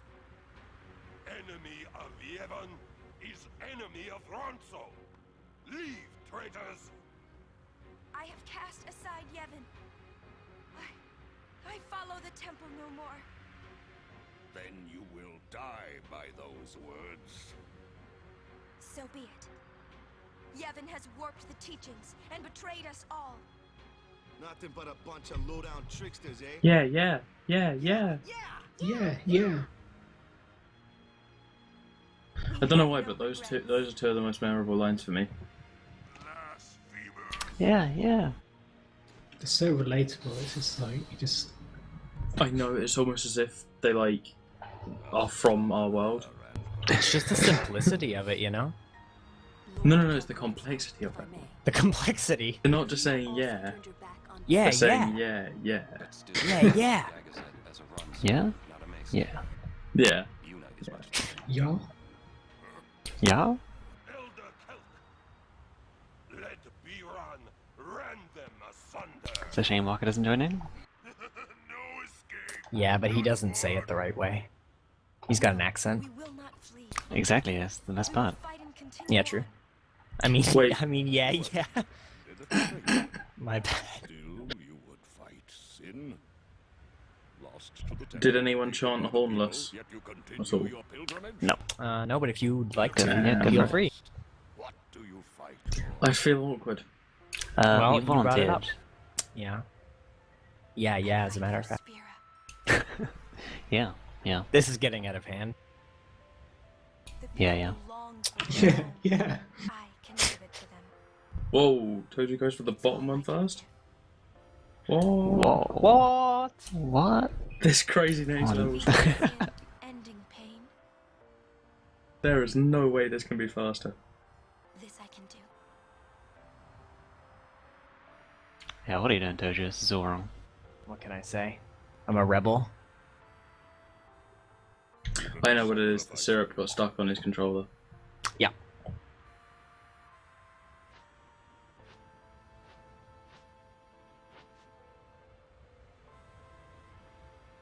Ronso, let them pass. Summoner Yuna, your will is stronger than steel. Tempered steel that even the mightiest Ronso could not hope to bend. Yuna, we bow to your will. Now go. The sacred heights of Gagazet welcome you. We thank you.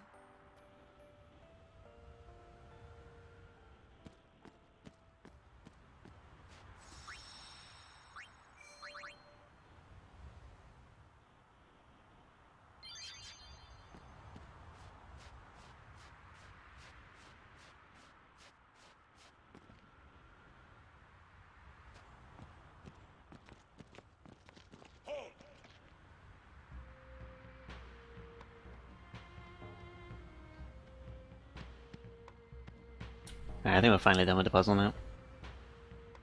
We're relatively easy. Again, same as all the other trials, it's like easy enough once you know what you're doing, I guess.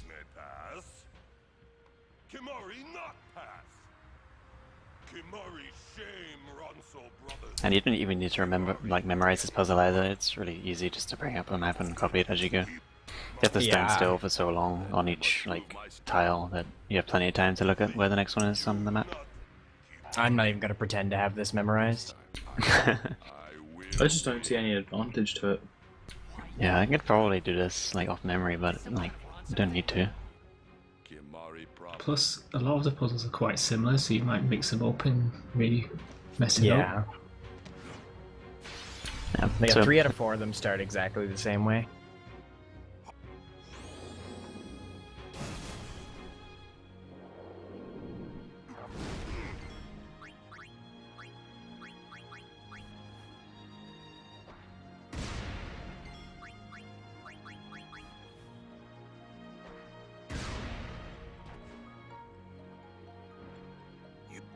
Alright, this fight is really easy and totally safe as well.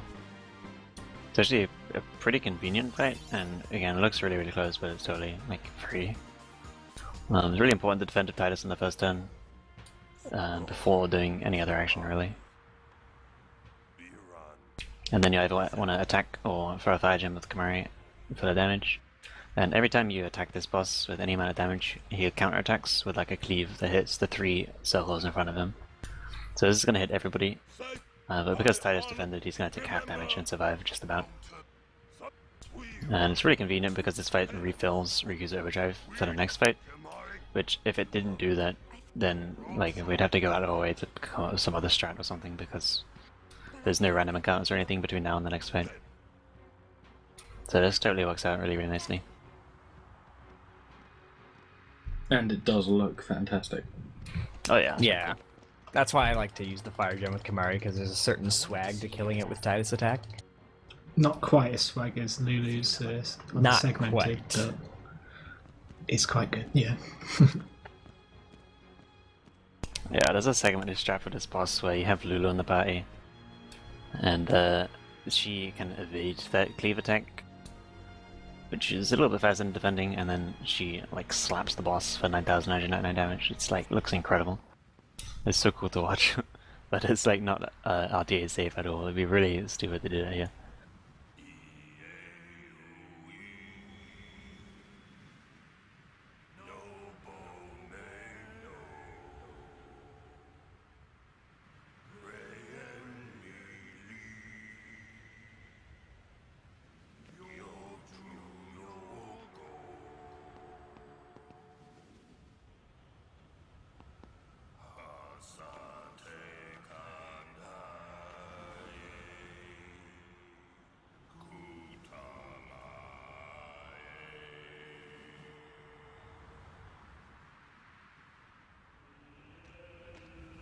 And then again, just a quick toucher as a safe sphere to get full HP.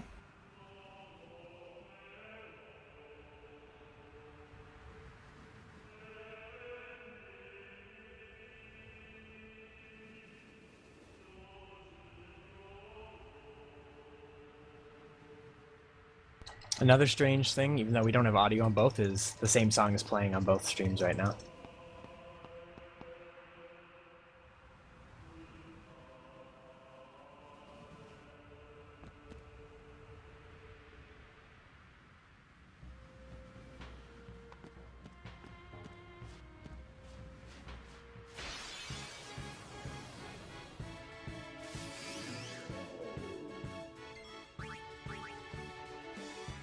Alright, so since Robert already has Riku's Overdrive, he just needs to steal enough fire gems here to make up for what he didn't bribe earlier. So he's going to need to steal like about 8 fire gems or so. I think 6, since I think you used 2 on Brownie and Key. You have 15 right now? I'd probably get some extra just to be safe, but yeah, sure, cool. Let's see what happens on Flux. It's really awkward because it would be a completely like set amount on it for every boss and everything if it wasn't for Seymour Flux, where we need a random amount of gems.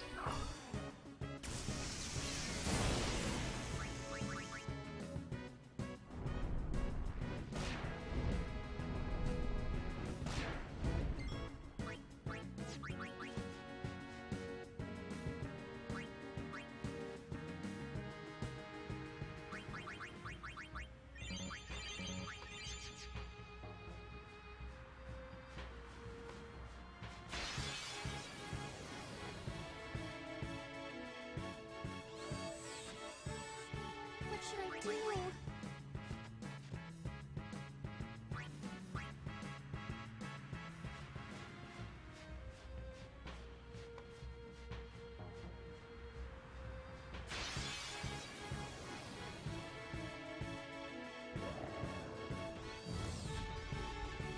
Riku, think later! Okay, okay!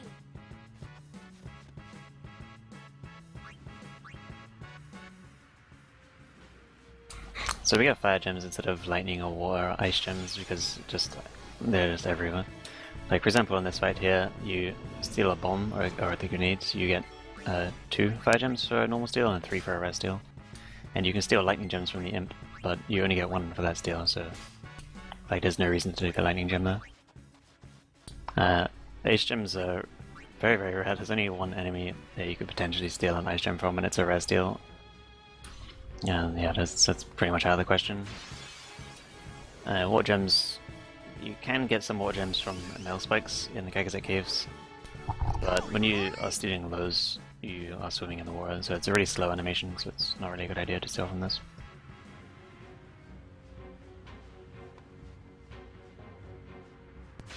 Apparently your stream's gone down.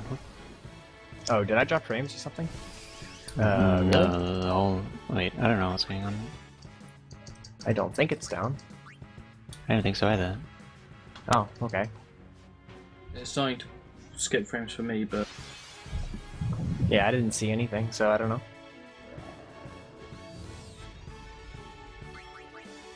It seemed to be fine ever since I switched to XSplit. Yeah, that's fine. I don't know. Everyone was saying rip, but it's absolutely fine. Yeah, I don't know. What? Looks okay though.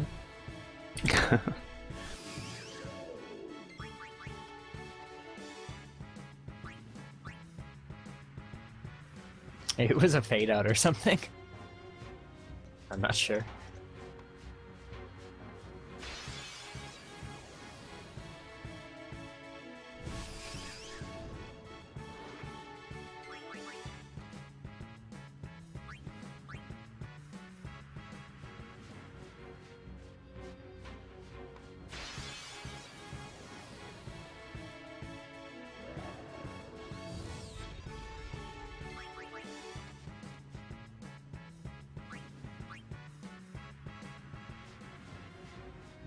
Chat's probably getting revenge for the reset joke we made earlier. Oh man, yeah, it's not trolling us now. Damn. You know what? If that's the case, then hats off to Chat.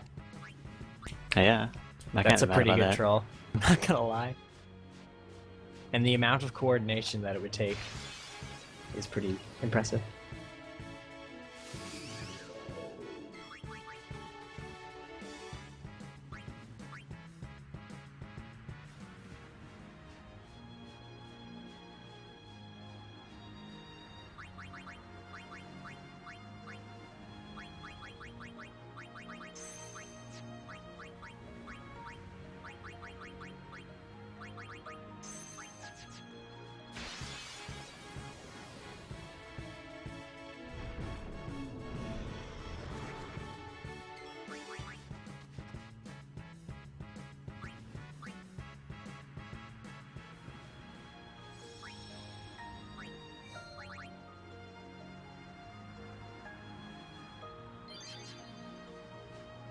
Can't even play Blitzball.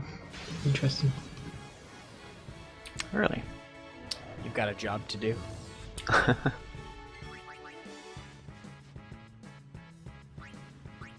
Yeah, a lot of the areas of the game you can't like play Blitzball from a safe sphere. I had no idea this was one of them for some reason.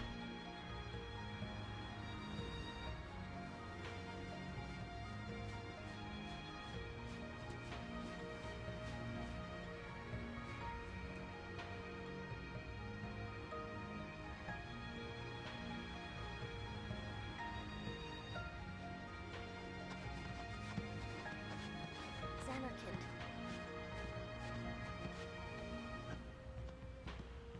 Uni. What are we... We'll do... We just don't... Until we do... Let's go to Zanarkand. We'll find something there. It'll all come together. I know it. Hey. Just now, you sounded like a leader, you know? Star...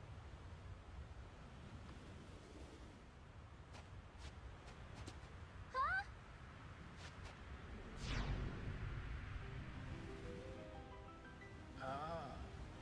The son of Jack. I quite appreciate the timing of this. We've got two of the most annoying casual bosses coming up at the same time. Yeah, that's pretty cool. Yep. There's been a lot of continuity between the side-by-side feeds here. Yeah. No. Well done, Team Choco, for being so slow. Oh. Oh, wow.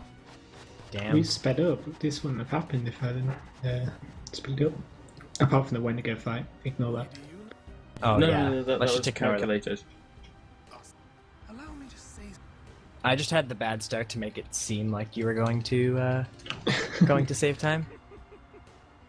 I actually have no idea who's in the lead right now between just this race. I think Global Worms running Global by faster. quite a bit. Really Yeah. interesting. I think it was 5 minutes at one point, but it's gone down a little bit. Yeah, it was 5 minutes at Seymour. His, I think his run was a lot better up till Guado Salam, and mine's been getting better since then. If I didn't miss the skip, it would be a bit closer. That was a dumb mistake.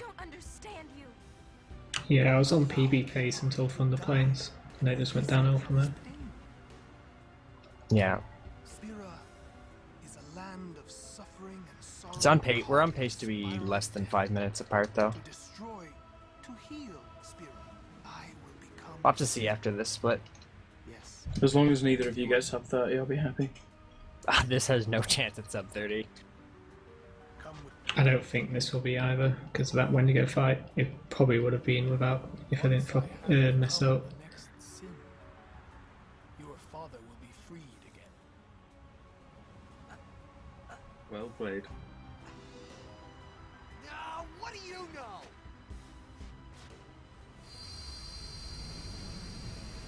Hey, these fights are already starting at almost the exact same time. Like, what the? That's crazy. First one to beat their boss. That's like simultaneous. Wow, that's not fair. Your boss has 1 phase, mine has 3. Yeah, but his boss can die in 6 gems. Yeah, so hopefully that happens then. don't haste. It takes me Flopper, ages. please. Yeah. I hear the fight's faster if you haste Fluck. It is. It is. 100% success rate.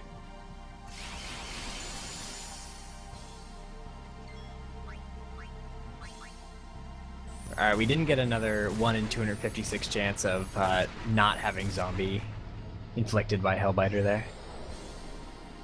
Alright, so that's 4 hits on the first item, that's really nice. I know he's going to counterattack with all of his defensive stuff because he lost so much HP so quickly.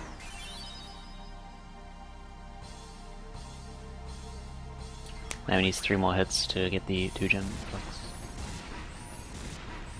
So he Wow, got 2 very gem nice. flux, of course. Yeah. He did. Easy every time.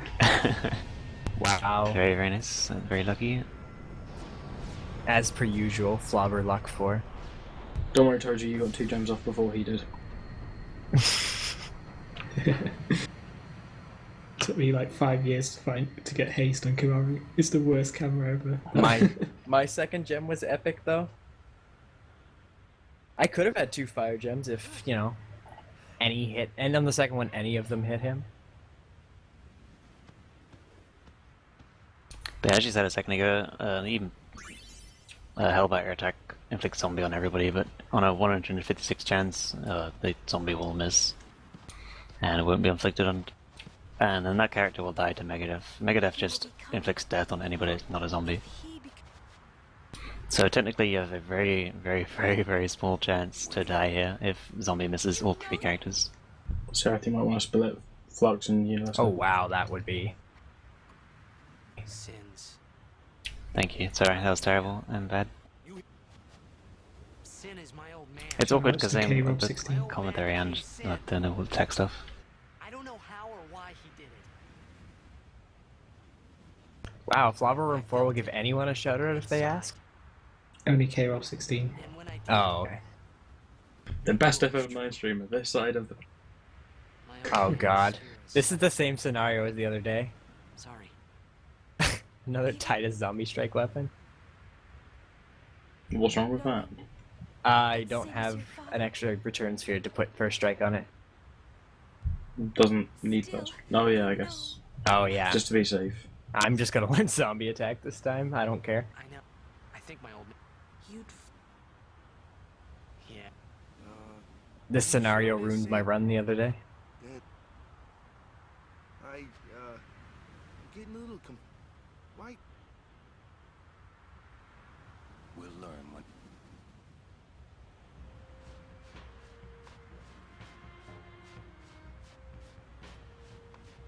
Yeah, in this fight and in a fight later on, there's a chance to get a zombie strike weapon.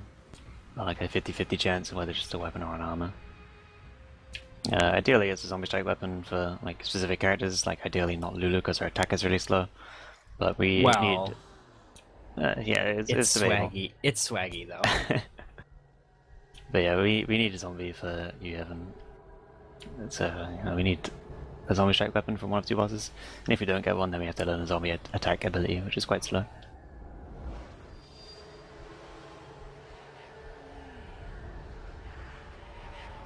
And you just got the zombie strike weapon for Titus, I think was, or? Yes. Right, yeah, so... Which kind of scares me.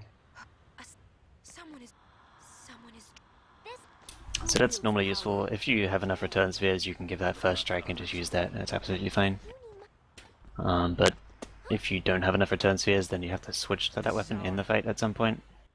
Like against you, Evan, or to possess Aeons or something. And then you can attack and get zombie. Or the alternative is to just not use it at all and learn zombie attack. I'm just gonna do that. But there's still another chance later on against Sinspawn Janae to get another zombie strike weapon. We'll see what happens then.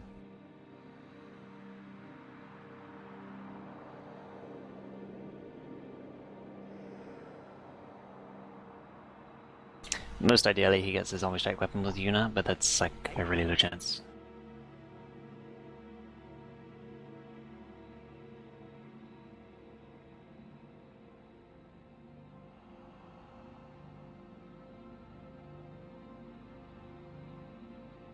Apollo's standing there for a bit.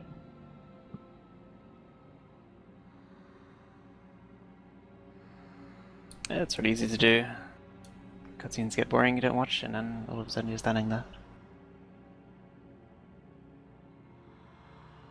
Oof, that was about 5 seconds. Well, there goes your guys' lead. Oh, that Nice. chocobo racing. for Nice nothing. going.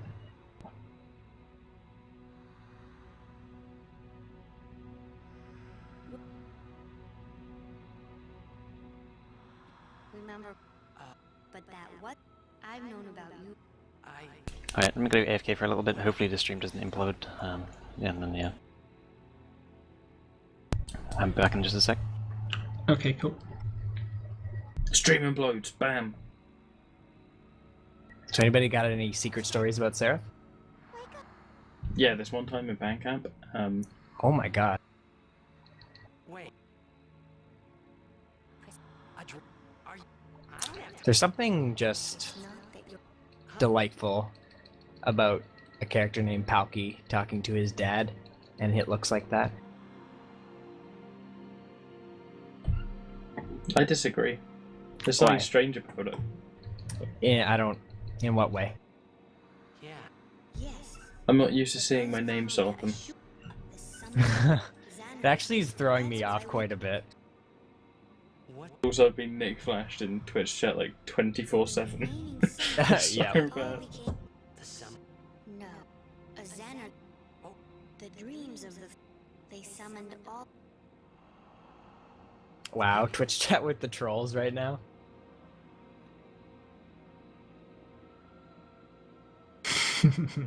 All the picnic baskets. I love it. You. Touche, Twitch chat.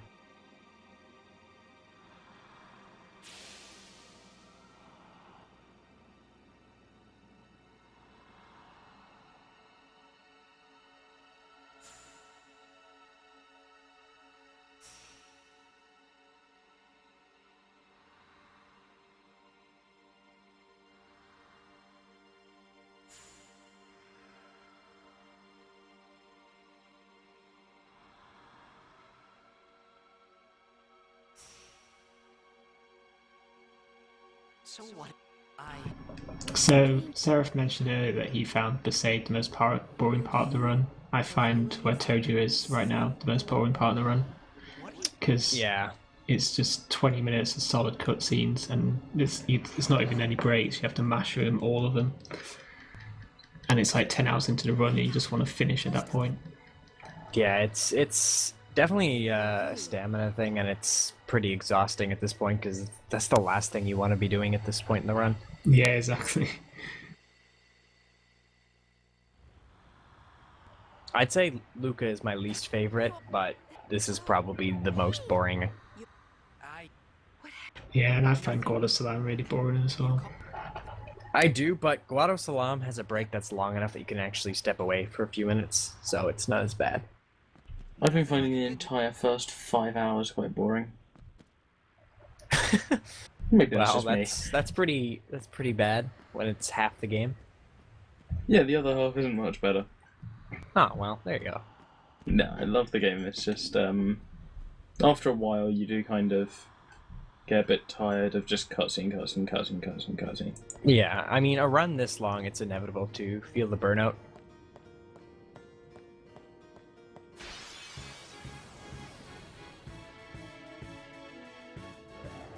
Like, I don't think correct me if I'm wrong, there isn't another any percent run that is 10 hours long. They're all in the 9s, are they not? Yeah, 9s or 8s. Ignoring 7s. first runs and stuff, of course. Yeah. So it's significantly the longest. Luckily, it's got a hell of a lot of downtime. It's just that kind of makes it worse in a way. But it would all be probably nearly unrunnable if it didn't have all this downtime, just due to the length. Oh yeah. Well, at least it wouldn't be anywhere near as popular. No, certainly not.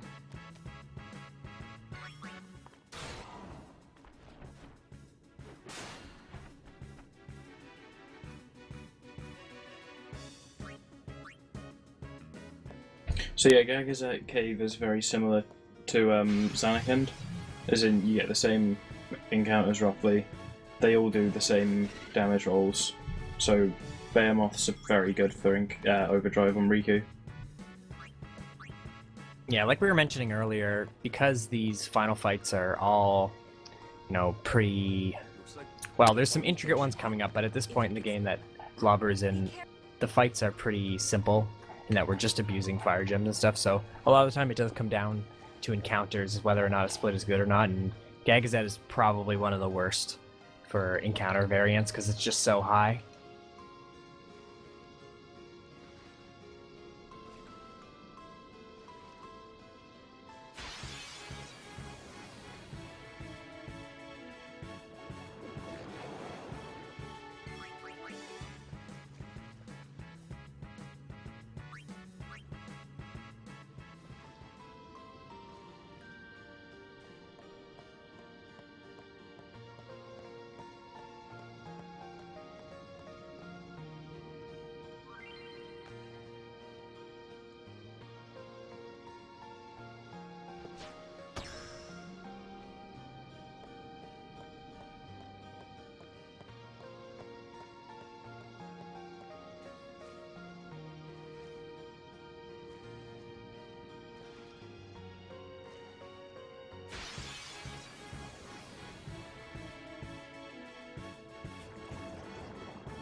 Wow, I just noticed that for the marathon time, my Unalesca split, Glover, and your Seymour Flux split are separated by 1 second. Yeah, that's because it was a late split from Seraph for me. Oh, okay. So you just split It's at the still same pretty time. cool to see. Yeah. I think almost all the splits have been late splits, to be fair. Yeah. Since Seraph took over. Oh, there's the shots. I'm just saying, Maelstrom did his job. Wow. Maelstrom wasn't commentating. Oh shit. Oh.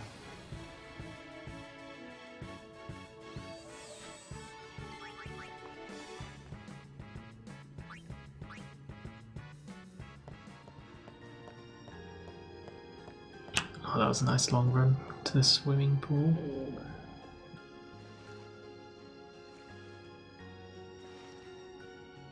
Yeah, it's always nice to make it to the swimming. Can you even get encounters on those swimming pools there, or is it just reset? No, I don't think you can. On there's little pools. Yeah, I don't think you can either. No, you can't. So it's always nice if you get a long run because you're skipping at least one encounter there.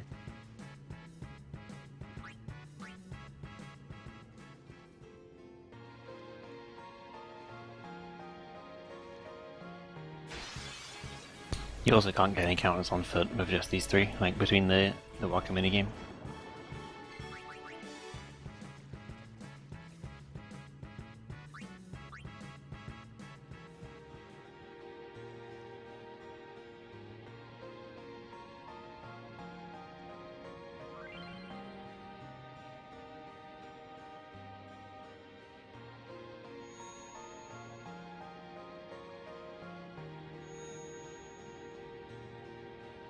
It's very important at the part of the game that I'm in here to pick the second option, defeat you, Yevon there, else you're just going to get a bunch of talking that wastes a lot of time.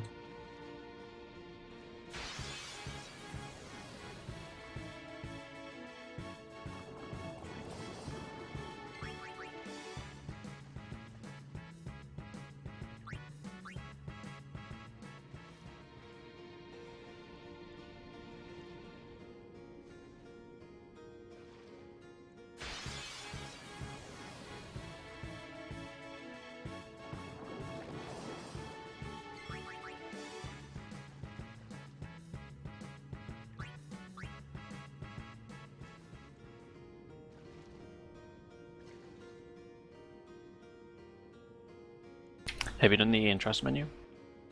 Yes, I did that already. Okay, so that was a while ago, but I told you learned an ability on Titus and Kamari called Entrust. And what that does is, it's actually like really powerful ability that hardly anybody ever used or know about. But all it does is it transfers the overdrive from the caster of the ability onto the target. So if you have a full overdrive on Titus, let's say, and then use it on Riku, Titus' overdrive will be completely transferred over to Riku, and Titus' will then be empty and Riku's will be full. So this is really important in the upcoming It's even boss fight. better than that too. Hmm? I was gonna say it's even better than that too, because you don't even need to have a full overdrive. You can actually combine multiple unfilled overdrives to create a full one for someone else. Yeah, exactly. Which sometimes does happen in this route as well. Yeah, it transfers whatever overdrive they have onto the target. Yeah, but this is really important for the upcoming boss fights, because he's going to have to fight four bosses in a row. Or technically 5, I guess, in a row. And there's no random encounters in between, so the only way to refill her overdrive is to either get hit by something, or to transfer it with Entrust. Yeah, these final fights would probably be even more scary than they already are if Entrust didn't exist. This is the point of the game where if you do everything right, you are completely safe. However, these final fights are quite precise, and if you screw up one turn, you're probably going to game over. Yeah, these Finns, just Sin in general, is really brutal. For turn order is very, very precise for these fights. One wrong move and it's GG. Yeah.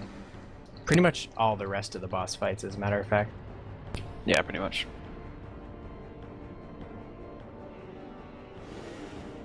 It'd be very easy to accidentally kill a boss too fast as well. Yeah. Such that you don't have Riku's overdrive filled for the next fight, and then that'll basically be a game over as well if you don't have mix when you go into the fight, so...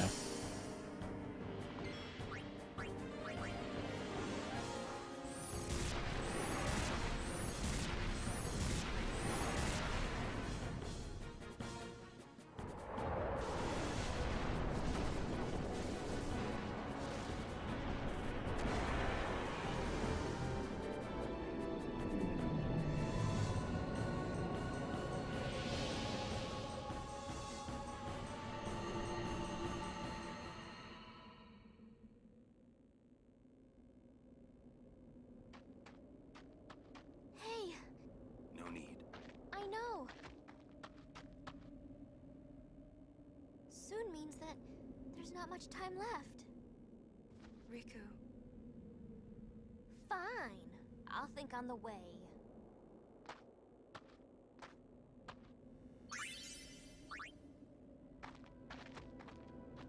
Hey. We are. Almost there, aren't we?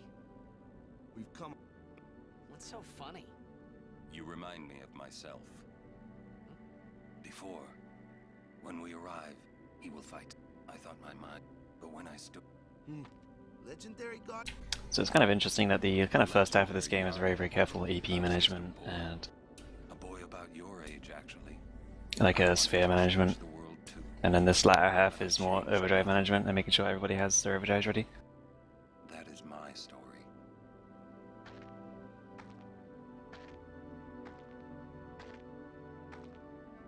So for this first fight, with Sin's left Finn, Kamari needs his overdrive ready for Entrust. He's going to be interesting Riku so she gets her full overdrive. Since there's no random encounters between now and Yunalesca, the only way to fill her overdrive is with Entrust or getting hit.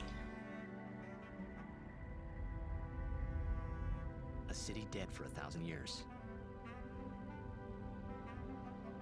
A city I had to see with my own eyes.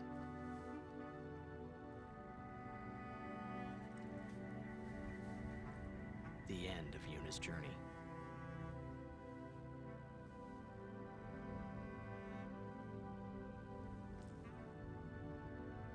The last chapter in my story. My thoughts, they kept floating up and then slipping through my fingers. Slipping away before I could pin them down with words.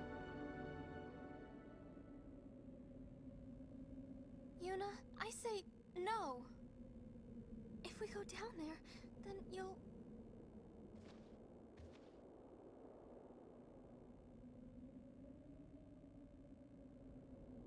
Riku, you're a true friend, and I thank you, but I must go. Down to Zanarkand. I'm not saying we shouldn't go. But shouldn't we think about it some more? There's gotta be some kind of way we can save you, Yuna! All my life, I knew this moment would come. Uni. I'm really glad I took work off tomorrow. I'll be waking up in 2 hours' time. Yeah, that'd have been crazy. Yeah. Which means you'd be finishing this run and going to work. Yep. It's not over yet. That sounds like a bad time. Yeah. Like, I've got it the opposite way round, and yeah, I feel like death right now. Yeah. It's actually Labor Day in Canada, so I don't have to worry about it. You can tell him yourself. I've also had a headache because I've literally been staring at a screen for 20 hours now. So to finish this run and then go to work where I work in software, that'll just be absolute hell. So I'm having a detox tomorrow. What? You're not going to race FF10 with me?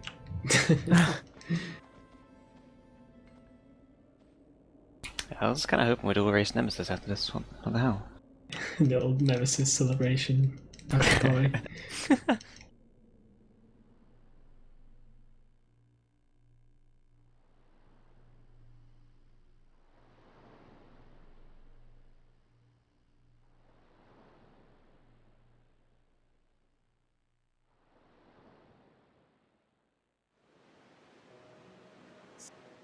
Kimahri, when my father wanted, it was you. I am truly having you as a guardian. Perhaps that's... Yes. If you are all that... And so... Anyway. Okay, so these Sin Fin fights are very, very precise. Especially so the left fin. Any wrong turn here and the left fin will just straight up kill you. And even if you do everything correctly, he can still straight up kill you anyway. Yeah, there's a very small chance the turn order's not right, and it makes the fight very, very odd and maybe even unwinnable. Yeah, his fights apply a delay, so it can go very badly. But if you do things perfectly, it generally manipulates turn order, so he does nothing every turn. Yeah, every single action here is very, very important. I think Toju's going to take a safe strat here if he can and use Light Cut on Tidus, so that he'll survive regardless of what happens. I've already used my Light Cut, so I can't do that. Yeah. So he's got the luxury here. He's going to survive no matter what, as long as he doesn't do a wrong input. But we'll see if he gets the wrong turn order anyway. It's really hard to identify the wrong turn order before it's already too late and you'll die anyway. Since essentially everything is the same. But here we need to get Riku hit for the next fight. So the idea is to hit the Sin Fin twice with Kimahri so that he will actually attack, otherwise he won't move or do anything. And then he'll attack, and that ram that he does inflicts delay on everybody, so all their turns get delayed. And we've set this up just enough so that Tidus is defending, and he'll get his turn again after the Fin, regardless of the delay. Which is like really, really tight timing. Like it's kind of like really difficult to explain just how precise this is without understanding the mechanics, but like it's really, really close. Yeah, at this point, every single point of agility is crucial. Every single turn is crucial. But it hurts sometimes. It's pretty severe. The remaining fights are a lot safer than that one, but it's still just as bad if you make a mistake. I just want to say thank you for everything.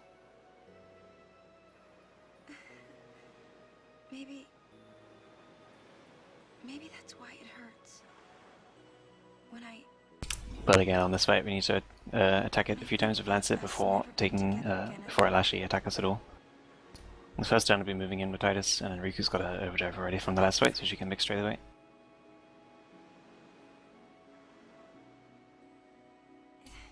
And then we need to attack it 4 times before it'll actually do anything to us. So it's going to be 3 Lancets here with Kimari.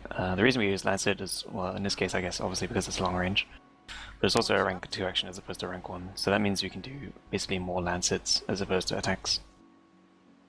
As attacking is rank 3, so basically for every 3 Lancets would be the same as 2 attacks. But yeah, like I said, in this case it's just because it's long range, I guess. But it's also important that it's rank 2. And now we're going to defend with Kimari and attack with Riku.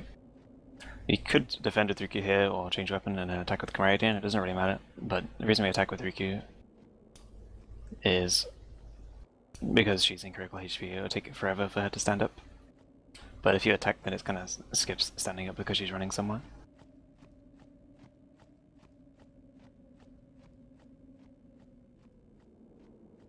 So that's that fight, and again she got hit, so she gets her overdrive back. Alright, I am back now.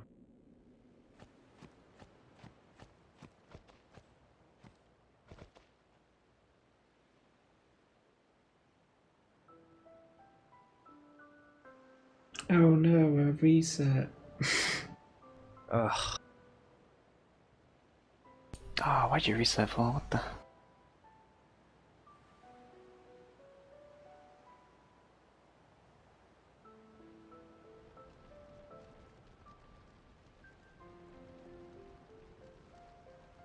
Now we get to watch everybody jump off a moving airship onto a giant killer monster.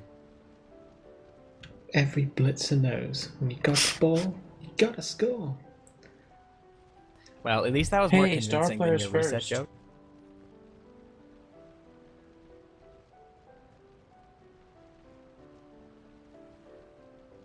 Oh yeah, by the way, Flobberworm has reset. Oh no. Oh, I thought you wanted to gain time, not lose time.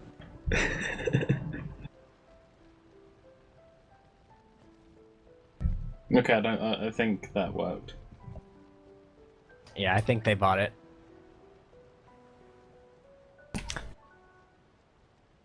Alright, in this fight with since Riku's HP, I actually see the really slow stand-up animation here, so we've been kind of avoiding it until now, but this fight we pretty much have to take it.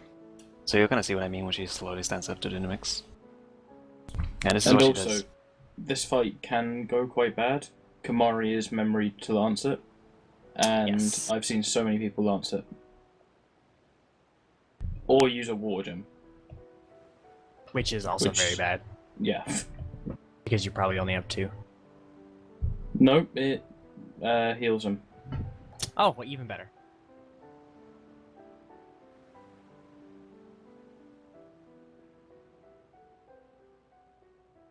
Listen to my story.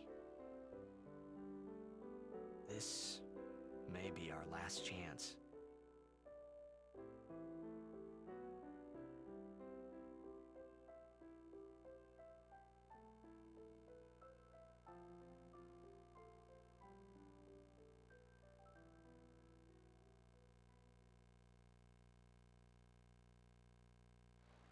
I always thought that explosion animation has a certain, like, rhythm to it. Hey, there was more, right? I mean, like that time. Anyone? I think... Yes? I think that we should stop. Maybe. For now.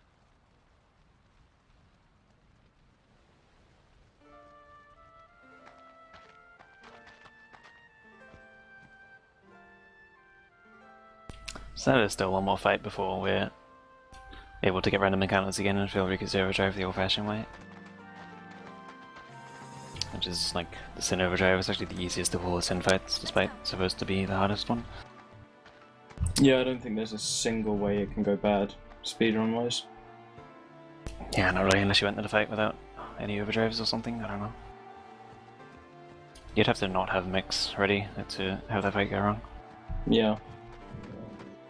And if you're doing that in a speedrun, then you shouldn't be speedrunning. I think one of those might be another zombie strike weapon. What was it called? I can't remember. It was 2 Orin weapons, though. 2 orange weapons? Then yeah, one of them will be. Yeah, that's what I figured. One of those drops there is the core, and then one of the drops is Wanjine. So the core drops slow strike weapons and Janae drops zombie strike weapons.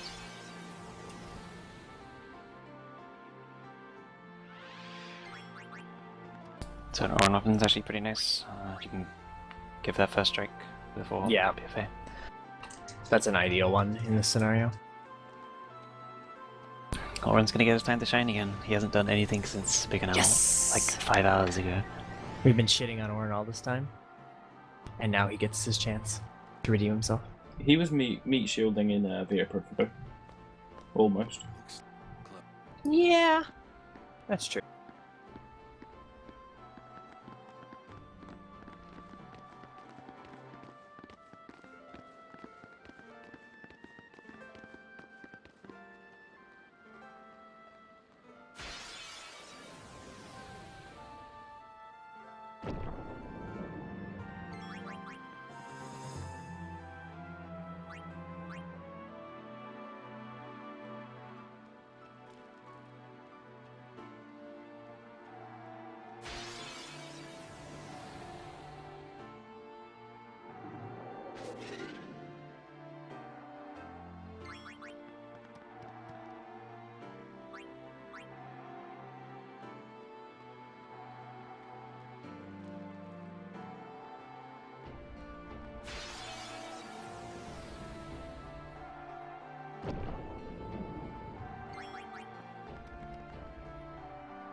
So I didn't get a chance to build Rika's Overdrive just then, but hopefully I can do it inside the dome.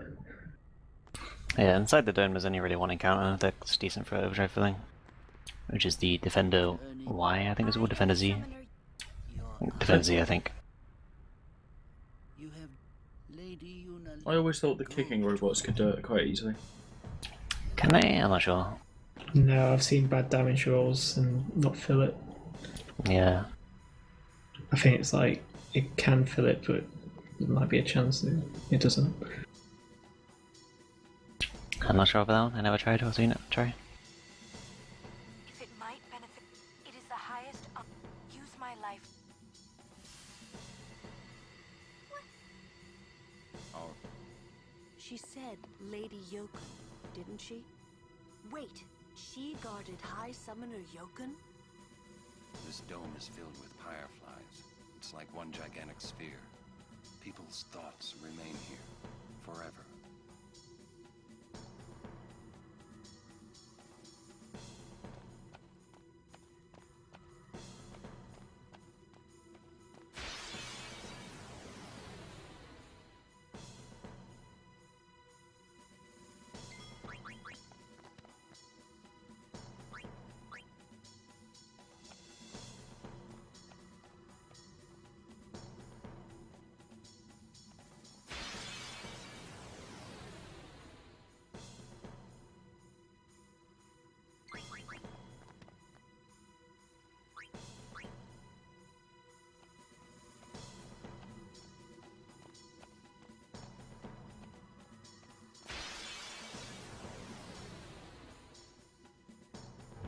Alright, so that's the Defender Z encounter. This is the best one here for filling Riku's Overdrive.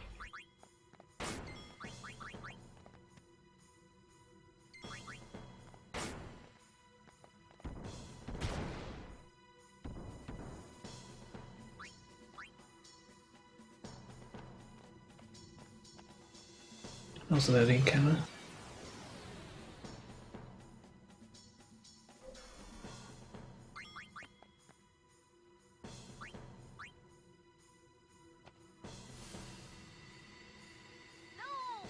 There is use only then. I need you. I don't.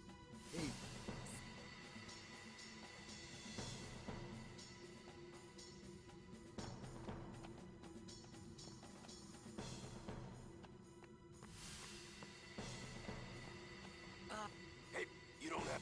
Thank you. Fine. Well, Lord Braska, you knew... Yes, but I... Orin, but I have come to... I will defeat Sin. Please.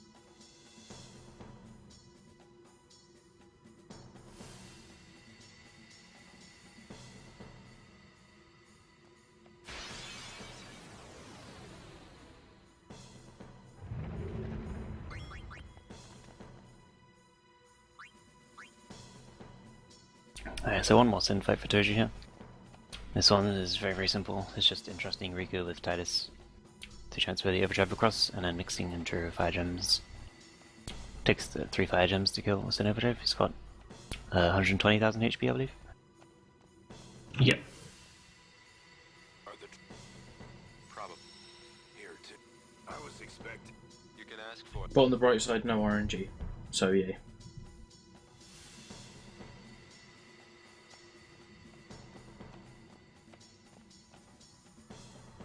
Yeah, conceivably the only way you could screw up this fight is if you, like, I don't know, accidentally entrust Kamari or something.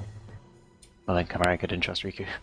Oh, there you go, yeah. So that's not even gonna do it. Yeah, Yeah, as you can see, you've got extra turns here, because you have to wait till he comes here anyway.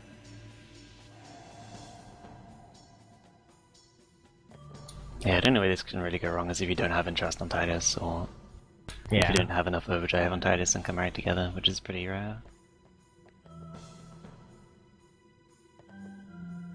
I remember once I told myself I didn't, so I went to Zanarkand, got Overdrive, came back up and went, oh, I can put them together. Nice. It's something that happens in these runs. Your concentration just slips for a minute and then you make a bad decision and stuff happens. Yeah, it's easy to make a really dumb mistake in over like 10 hours. Case in point, Wendigo. Yep. Sometimes just starting the run is the bad decision you'll make in the 10 hours. Yep, like starting it at 7:30, was it, Luke? I mean, it might have been a relay, but still. Okay, now. You want the dog? Hey, did you say you work tomorrow? No. Or today? Well, tomorrow off, but I work today. Yeah, Yeah. But no, I have done a few runs late at night. But that was last resort. As in, I loved my fans so much that I would go through agony for them. Or I just wanted to stream. Yeah.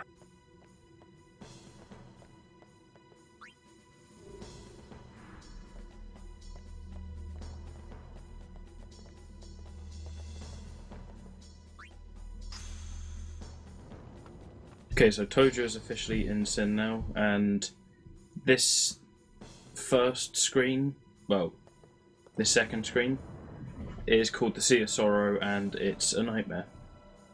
Luckily, we get a lot of encounters that can give us overdrive, so it's not too bad. But it's long, it's tedious, and there's a lot of encounters.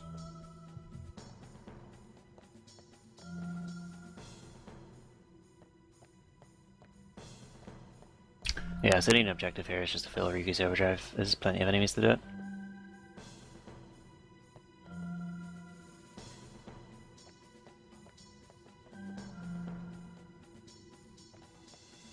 This is another point to remember that Titus is not on Flea. Yeah, it's really easy here to accidentally use a fire gem when you're trying to run.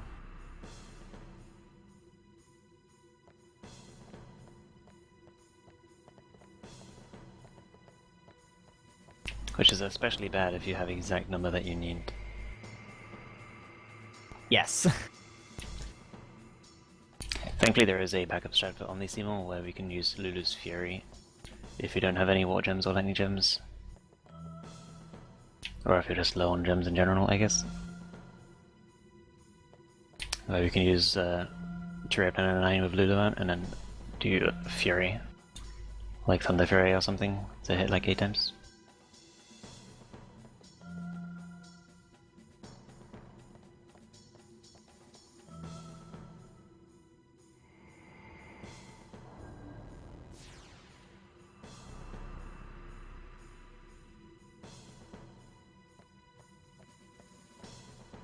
See, it's been so long since I've used it, I don't even know if it's clockwise or counterclockwise.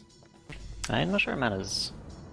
But yeah, I don't know that. I tend to do clockwise and I think it works, so. But I think you can spin the analog either way. Oh, okay, that'd be interesting to do.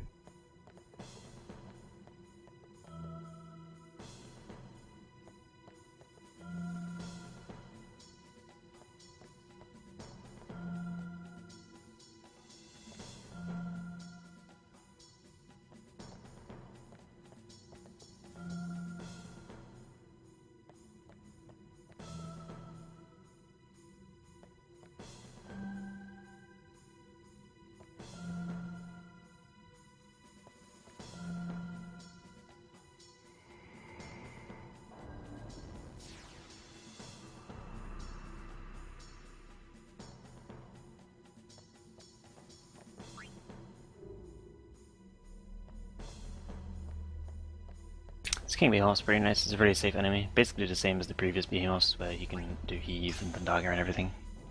It's quite nice there with just the regular attacks very fast. And then again, heave is a really slow attack, but also guaranteed overdrive fill.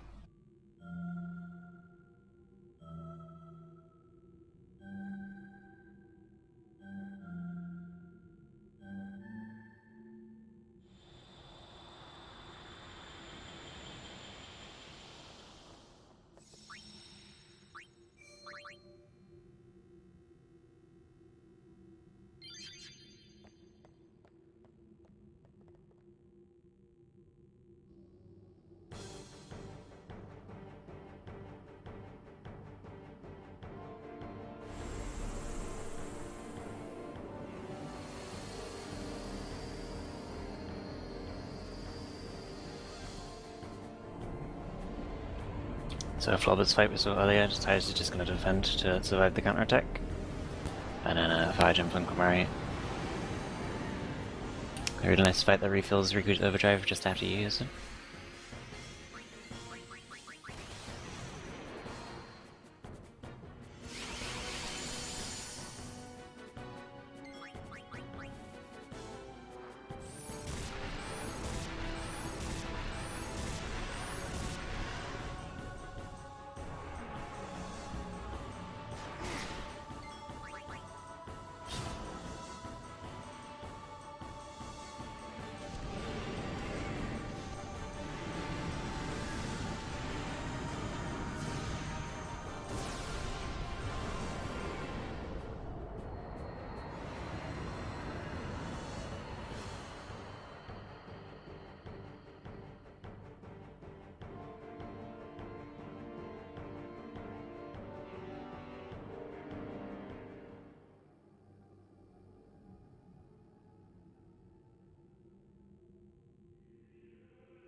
It's just a Seymour Omnis, pretty much the same as all the other boss fights, except in this case we throw water gems or lightning gems, or ice gems, most commonly water gems here. Basically anything that's not fire, because he started this fight, he has his 4 things lined up, so he'll absorb fire damage. So for just this fight we can't actually use fire gems, we have to use a different type of gem.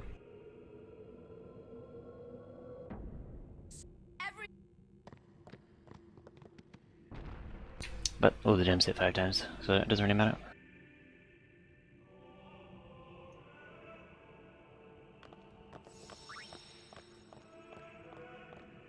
This isn't...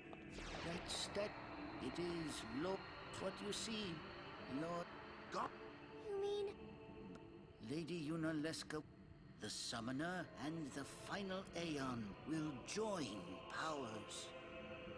Go to her now. Inside, the lady awaits. You... Auron. Yeah. Why did... If I had told you the truth, would that really have stopped you from coming? Yuna. I'm not... So Toju is approaching the end. He's just got Braska's final Aeon and Yugi Evan to go.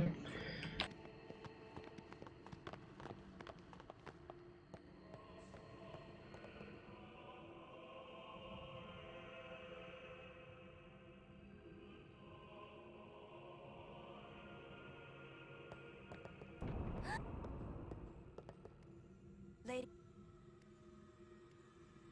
Welcome to Zanarkand. I congratulate you, Summoner. You have completed your pilgrimage. I will now bestow you with that which you seek. The final summoning will be yours. Now, choose. You must choose to become the... There must be a bond. Alright, so basically one more fight for Toju, one last time to fill her Riku's overdrive. 1,000 years ago, I chose my husband Zeon as my faith. Our bond, there is nothing. You will soon be free. For once you call forth. Death is your father. Someone has actually passed up this Adamantoise here. There's a small chance his attack won't fill Riku's overdrive, but it's pretty risky to go through this area and just hope for a better encounter. Yeah, I think I've only had that happen once where it didn't fill his overdrive, and that was a long time ago. Yeah, me too. And I've also gone through this entire area and not had an encounter to fill her overdrive on, so... Yeah, me too. Definitely just take whatever you're given in this case. I'm never gonna see him again. So I'll fight. Then maybe my don't do if you there may be another Yeah, Riku needs to take 1200 damage for a full overdrive, and that earthquake was 1245, so you can kind of see how it's really close. guard him well. Well, Lord, what do you want? Sin, it comes back. The cycle will but there's always work. I understand. I'll find checked. Trust me, I'll think of something.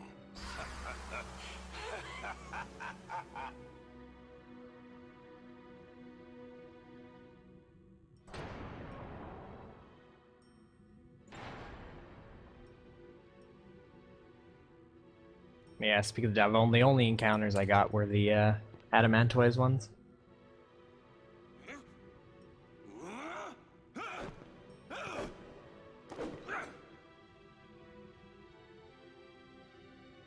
And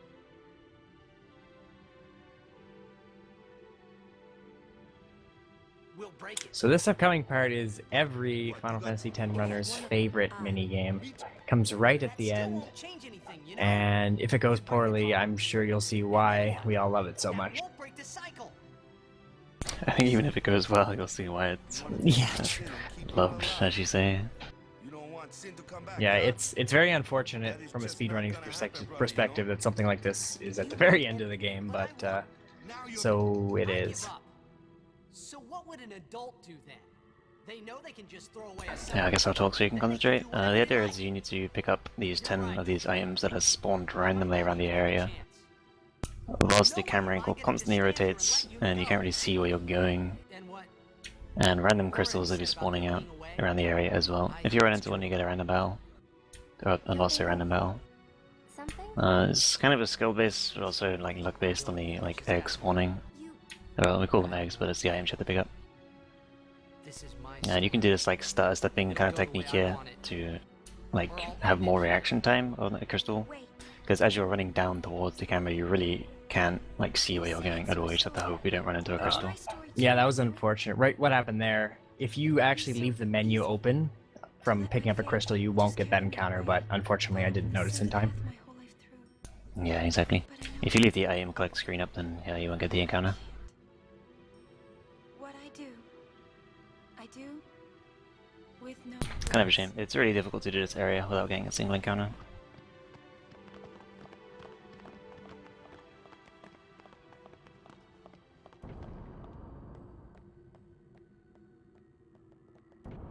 Yeah, and because you can see from there, the camera angles are the biggest problem. Going towards the camera is quite risky. Not only that, but after a battle as well, all the crystals that were there before the battle are still there. Like but that, you can't see them. Yeah. So yeah. So yeah, this actually was going pretty well up until then, I would say. Yeah, one encounter is kind of okay, 2 encounters kind of gets bad. Wow, this is now gone very, very downhill. And invisible crystals are the worst. They're still there from the previous fight, it just doesn't respawn them after the battle. The teachings state that it's been a... Hope. It allows us to... No! Where is the sense in all this? Braska believed in Yevon's teachings and died for them. Jecht believed in Braska and gave his life for him. They chose.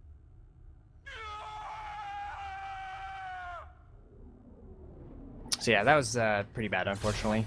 That was going pretty well until the probably second and third encounters.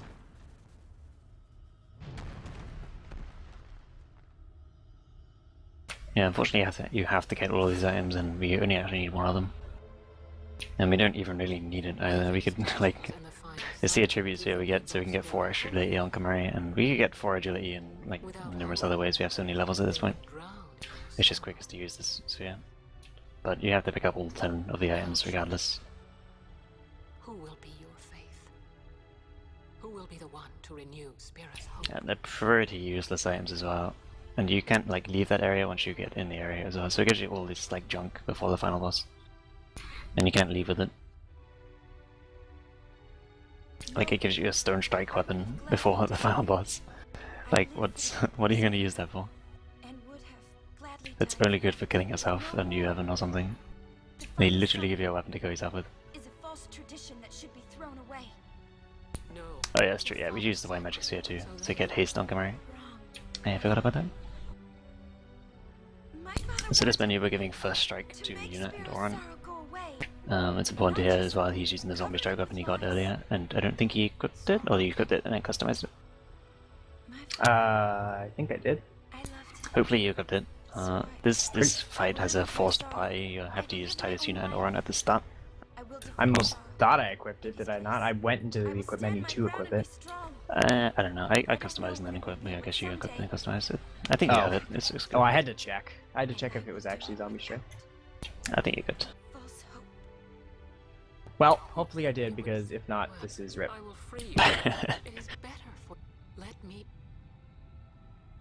But yeah, you start with Titus, Yuna and Oran in this fight, so it's really important that those guys have first strike just for this.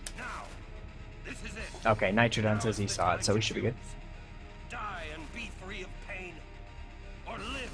Yeah, I thought I saw the little pink triangle, so yeah, you're good. Oh, yes, yeah, I definitely did then, because I saw that. Yuna needs Kimahri. Kimahri protect Yuna. Well, I'm fighting. I can't believe we're gonna fight Lady Yunalesca. Give me a break. You can always run. Ah, I'd never forgive myself. No way. Not if I ran away now. Even in death, yeah? My thoughts exactly. Yuna! This is our story. Now let's see this thing through together. There's actually a more alternate strat to this Yunalesca fight. Some runners opt to do it, some don't. You can haste Kimahri here, and he'll get the 4 fire gems just himself by alone. What that does is actually gives Yunalesca an extra turn, but you get fast animations on Kimahri. But that extra turn can actually give... there can actually be like Kiraga to be casted on Riku while she's a zombie, so that's a full overdrive for Riku, which can speed up the Sin Fin fight in a moment. So it's kind of like a risk-reward thing. But neither of these runners went for that strat, and just went for the regular fire gems without any haste.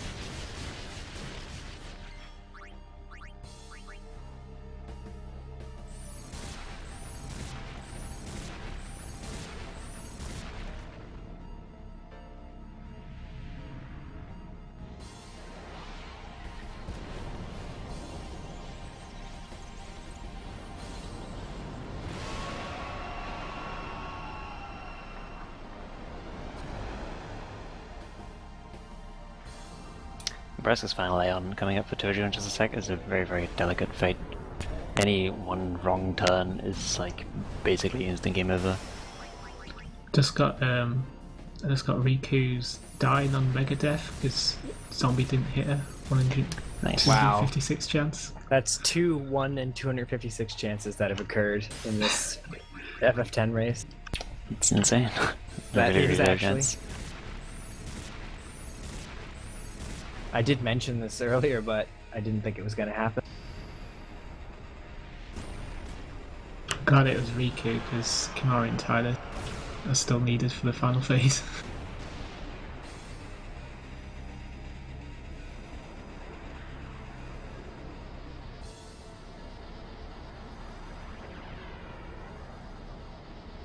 Okay, so like I said earlier, the starting party for this is Titus, Oran, and Yuna. The first move Toji's not going to need to do is use the talk command of Titus on Braska's final Aeon. What that's going to do is actually remove BFA's next turn. So this can be done twice in the fight, just by talking to Titus. It takes away BFA's next turn and resets his overdrive. After twice it doesn't do anything anymore. But that's just enough to be able to kill him in time. This fight is very, very close. And yeah, like I said, with one wrong turn, this will go all the way wrong. And before the fight, Tojo actually increased Kimahri's agility by 4, so now he has the most agility. And he also gave him haste. So in this fight, Titus is going to be basically talking a lot to get rid of BFA's turns, and Riku's going to mix. And Kimahri is going to be dishing out the damage by hasting himself and then throwing a bunch of items.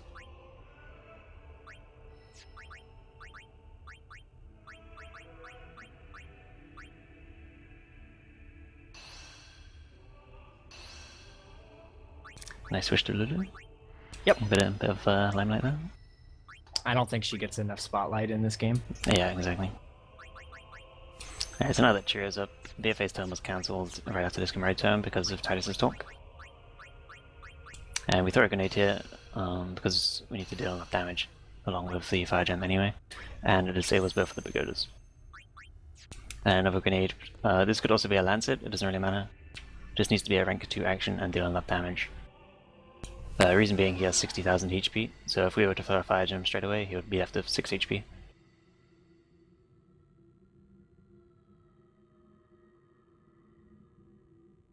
And you could also throw 2 fire gems, but that's a much longer animation on fire gem for 6 damage. I know. You were not. I think. When Braska, I came back, but somehow but my strength left me. I told him about. I've been wandering ever. Don't make that face. And he also would have that talked. Was lucky, yeah. Has its advantages. I was able to ride Sin and go to your Xanarkand. And okay, yeah, he didn't get any pagoda spins out. Sometimes most of the time, but one of these pagodas or both of the pagodas will start spinning again, which just wastes a bunch of time. You have to not only sit through the animation of them starting to spin and the dialogue box, but also throw another grenade to disable them again.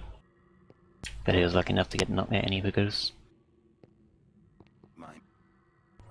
Yeah, if you recall from the Seymour Flux fight, if we were not to use grenades there, then we would just be relying on RNG for the fire gems to hit the boss rather than the pagodas. My son, he needs someone to take care of. But how am I? There must be. So in that case, he had one spare turn with Riku at the end there, since the pagodas didn't spin. But if the pagodas didn't spin, then there would be no spare turns in that fight. Everything is like exact. Thanks. You were always such.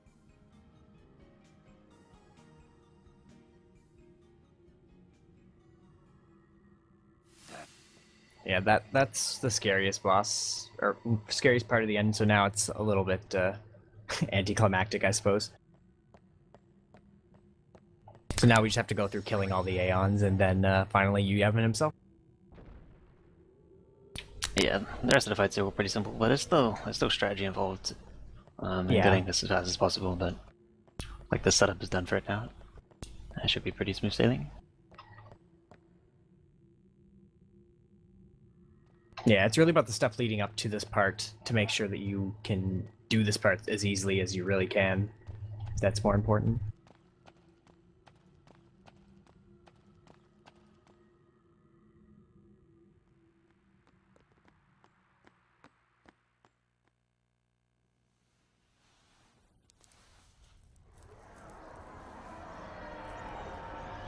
Got a variable Mog drop from Unalaska, so get the swag finish with Lulu. Oh man. Sacrifice on Moogle to you, Evan. Can't wait. Team checker all the way. It's not sacrificing, it's a Moogle kicking ass. Nah. Besides, I think it's a mini Gates effort anyway, that one. I'm not sure. It said variable Mog, so. Yeah, no, yeah, I guess you're right. I don't know.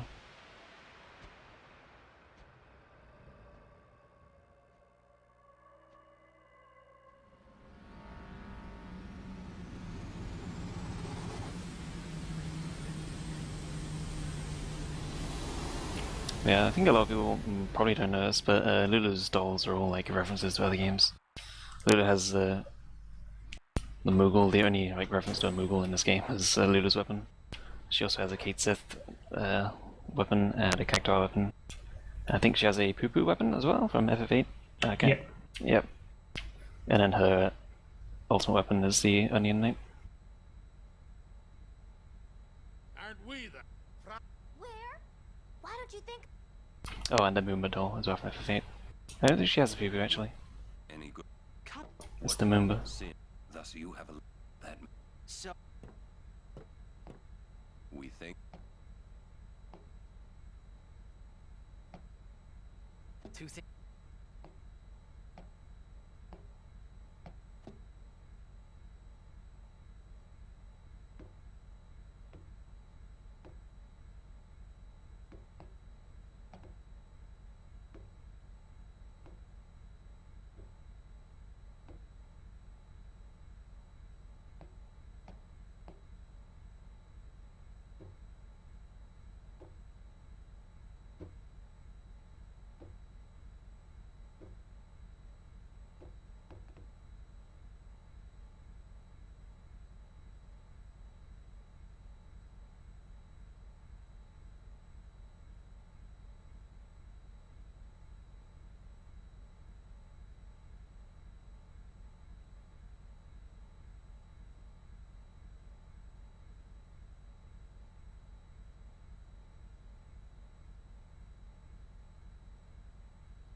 So during this ending sequence here, you have to summon every Aeon that you have, and then kill them.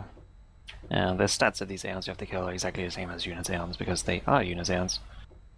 So they're all very easy to kill, except Bahamut has got quite a bit of HP. But with the strats we have for these Aeons, it's not an issue at all.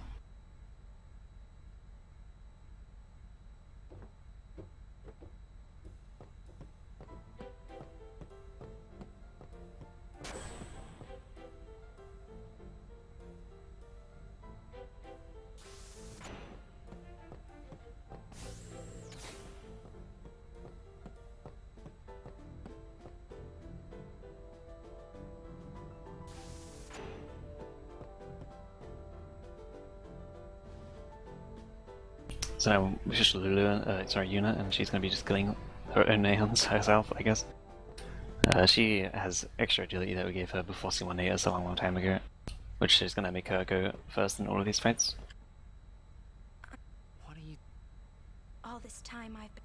But I... And the whole reason we want Warga is just for Ixion here. If it wasn't for Ixion, we would just get Thundaga and use Thundaga for everything, but since Ixion obviously absorbs thunder damage, we have to use a different element. So we just get Water, because Warga can kill all these Aeons. There's no Water Aeon in this game. If we were to get Fire or Bazaga, we'd obviously just have problems with Ifrit and Shiva instead, so Warga is the way to go.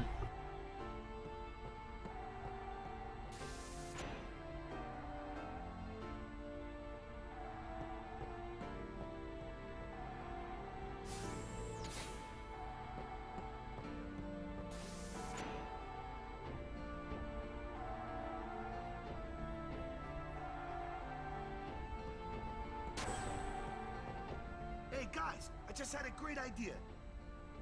It was my idea. Let me tell them. It's like this, yeah?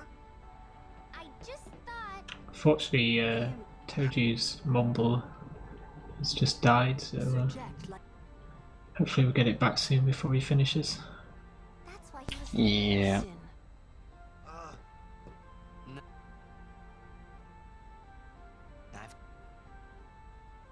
Let me... If we attack Sin, however, if he hear... Yeah. Might be... Yeah. Yeah.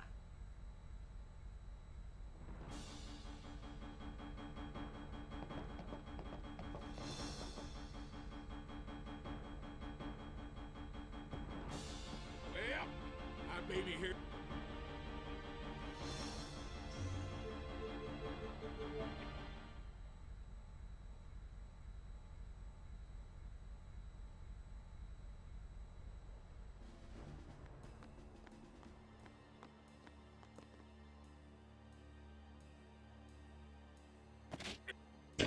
guess whilst we watch these cutscenes, hopefully you've enjoyed like the Final Fantasy X run. If you have, then and you are interested in running it, there's like, well, not just for FF10, but there's like loads of resources in the leaderboards, like notes and stuff. So I don't know if I can post links in here, but Yeah, Flobberworm won't say it himself, but if you go on the if you go on the FF Wiki, there's a under the FF10 resources. Flobberworm 4 has a great guide on speedrunning this game, and it's very beginner friendly. So if you're at all interested, it's a great place to start. And we're all pretty friendly here, so if you have any questions, I'm sure any of us would be happy to answer them. yeah, not just FF10 though. It's got Yeah, pretty much there's the most of website the has all Final kinds. Fantasies. There's some great notes out there that I've used.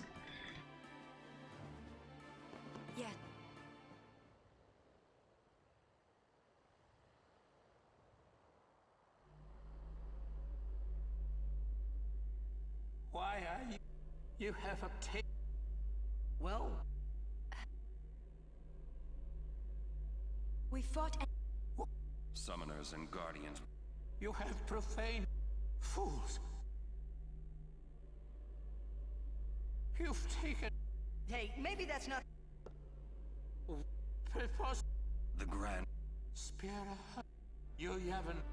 I have. It. Who is? Lady Yuna. Wait!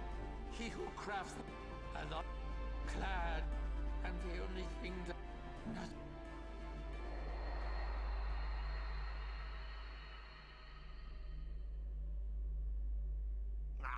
Not. So the last Aeon is Bahamut. He's actually pretty straightforward now that we use this Warga strat.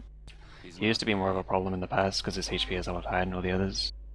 With previous strats we used to throw Poison Fangs here to kill all the Aeons, and in other strats we also used Spare Change to kill all the Aeons by throwing all the money that we have. But then Bahamut was just always an issue because he's got so much HP. He's got like 3,000 or something.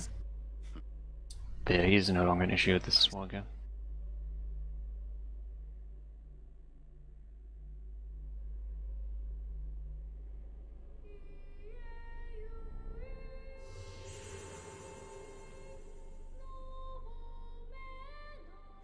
I must thank you. So. Well? Yeah, if you'd have. Tell me. And another little coincidence, there's two Bahamuts on the screen right now. He is neither good, but. Yeah. Even if you defeat Yu Yev, he will Yu Yev, then protected by the. For. But you know there is. When you fight, promise me. I'm afraid. Yeah, one more fight for Toju. This is actually a really straightforward fight. When it is. Since Yevon is susceptible to the zombie status, and Auron is equipped with a zombie strike weapon, he's guaranteed to inflict a zombie on Auron's attack, and then he will die to a simple Phoenix down. Which is really nice because Yevon counters every single attack with Kiraga, and he has 99,199 HP, so without Zombie this fight would go on for a very long time. Well, the old strategy was to use Doom on him. That works too. Was it 5 turns Doom? Or... I think it was 3. Yeah, okay, yeah, 3. Yeah, because you'd haste him. Alright, so I'll call time once the animation goes off so Freddy knows when to start. Maybe. Hey! Thank you. It's like. A ship in the sky. When they hear it. Everyone. I'm not. You don't have to. A ship in the sky. So. If they do? Yeah. That's what. You can count on me.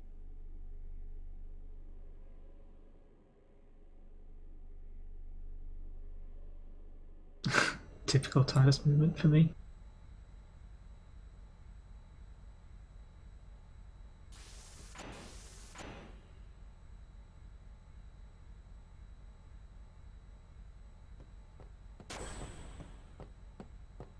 The final shot.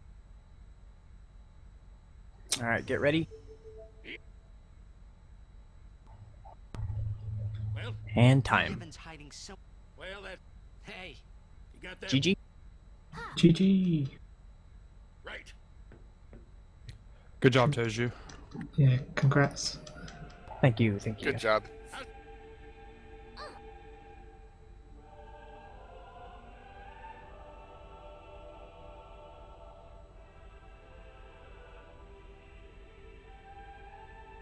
And good luck with your FF12 run. Thank you. Good job, man. Good job. 10:30, Thank you, thank you. 51 by my time. I think you timed it yourself anyway. No, What was I the final stopped time? Yeah, what was it again, sorry? 10:38, 51. It's better than expected, actually. Yeah, that's Not definitely bad at all. acceptable. Yeah, great time. Yeah, I was considering I was like 5 minutes behind after Mushroom Rock, or Gooey, rather. Yeah, in that case, that's really good then. So yeah, you can see Freddy getting started on your left now. One thing that you may or may not have noticed already, cutscene skip. There was much rejoicing in the speedrunning community thanks to cutscene skipping. Yeah, this ends up actually being one of the longest Final Fantasy games if you're to include cutscene skips. Your Team Mog runner, Freddy, right now is actually one of the only people that's ever done it, and it ended up being what was around 13 hours, Freddy? Well, I guess he's not in here anymore, but it ended up being like just over 13 hours. Yeah, 1320, it's kind of a crappy run. Yeah. Yeah, FF13 is about the same length without cutscene skip too. 13 Correct. hours. And I guess just to introduce everyone on the FF12 team today, we have Freddy, who will be running for Team Mog. We'll have Zero Scar in here for Team Choco once Flobber finishes up. I'm Skate for a living. I ran FF3 earlier in the marathon. Also a runner of this game. And if the other two commentators wants to introduce themselves. I'm Alec K47. And I'm Nitrodon. Alec and I ran FF12 at Crystals for Life 2 years ago. That was just for you, Skate, by the way. I saw that. And then I did that. Awesome. Got the targeting skip? I wasn't looking. Yes. What was that, Freddy, really? I gotta stop talking now, I think. Alright. And then you messed it up by attacking. That's what I was like, what are you doing? Yeah, there's a lot of really minor tech in this game, in large part because the battles are active the whole time. You're moving around, you're selecting things in real time as long as you don't have ATB wait on. Right, But and you'll ATB wait kind of works similar to the other Final Fantasies, whereas if you're selecting the menu, you know, none of the other people's ATBs are going up, but in this game, it actually almost freezes the game. It's like almost like a way of pausing the game, but not actually hitting, you know, the start button to pause. So it'll actually, you can like sit down and think about what you're doing, but most of the time when you're trying to go as fast as you can, you're on active. So everything's just moving around all the time. You notice, though, some of the menu changes he did at the beginning, perhaps. He, first off, switched ATB to active, which means that when he's selecting things here, the game is not pausing. It's faster most of the time to have it on active, though there will be times in the run where it will be put on wait for other reasons. And Mostly safety. Yeah, he upped the battle speed to the maximum so that ATB charges are at their fastest, and he also switched cursor to memory instead of defaulting to attack.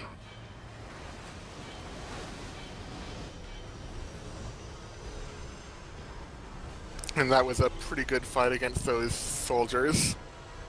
He actually got a two-hit combo. Yeah.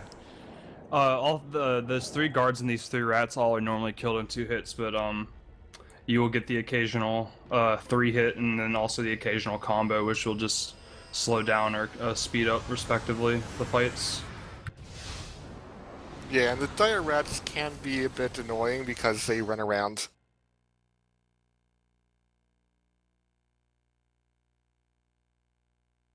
And as you can see, he just got a 3-hit rat, which is why he was flashing red and had like virtually no HP. It's just all about damage rolls.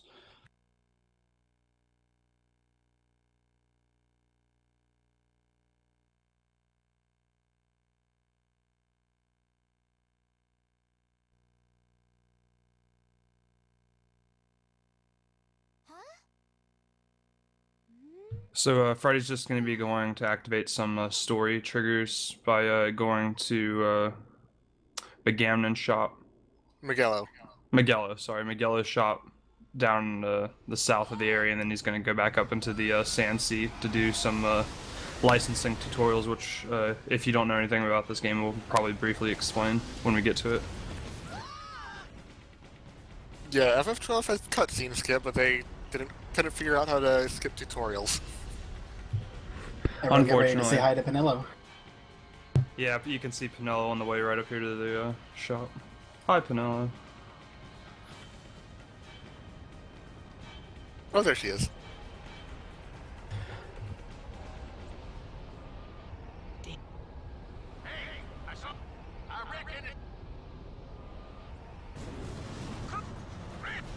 There's also going to be a couple tutorials that pop up in the early game here. Unfortunately, they are not skippable. So he gets to learn about gambits. And also licenses.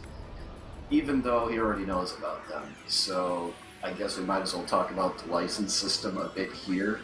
Sure. Licenses is something pretty unique in terms of every Final Fantasy game, in terms of like how the actual combat and gameplay system works. In this game, once you buy something, you can't necessarily use it right away, and it's kind of like the checks and balances system in the game, if you will. You know, if you are able to get to an area really far in the game that has really nice equipment, you're not just going to be able to use it right away, so you know you are going to have to grind and kill some enemies, and I think it works really well. You know, every Final Fantasy game has a checks and balances system in some way, even though it's not as obvious. This one is a little bit more obvious. But it works out pretty well. And in order to get licenses, you need LP. Enemies give experience and LP when you kill them. And experience goes more towards your level and your stats, while LP goes straight to the license board. And managing both EXP and LP, but mainly LP, is going to be a pretty important part of the run. And then the LP is, like I said, just we have pretty much an optimal license route, and we'll be trying to make sure that, you know, we can afford everything, and if not, adjustments will have to be made. And yeah, you can get any license adjacent to one you already have. Yeah, it works like it advances by one tile in every direction every time you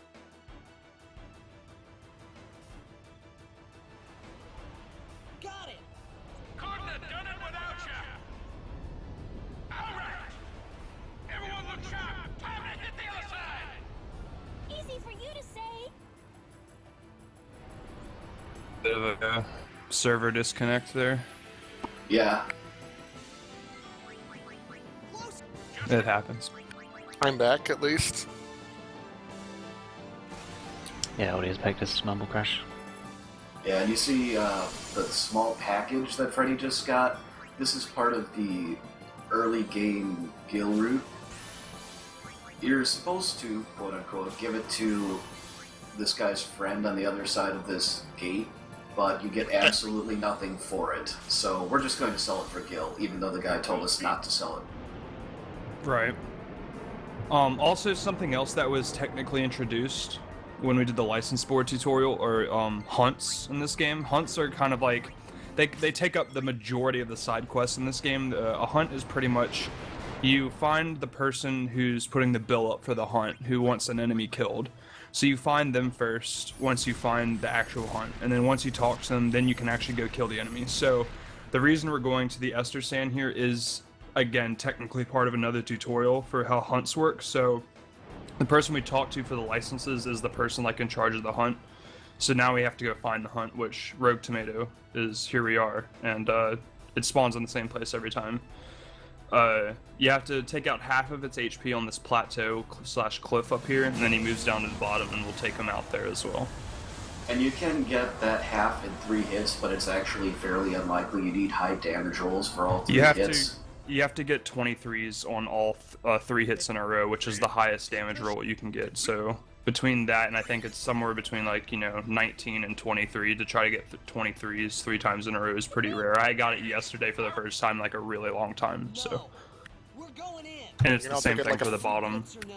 You can also get combos, of course. That's correct. Yeah, at any point in time in this game, you're always eligible for a combo for a weapon that does multiple hits. So that's pretty much everything, for the exception of like guns, bows, most ranged weapons.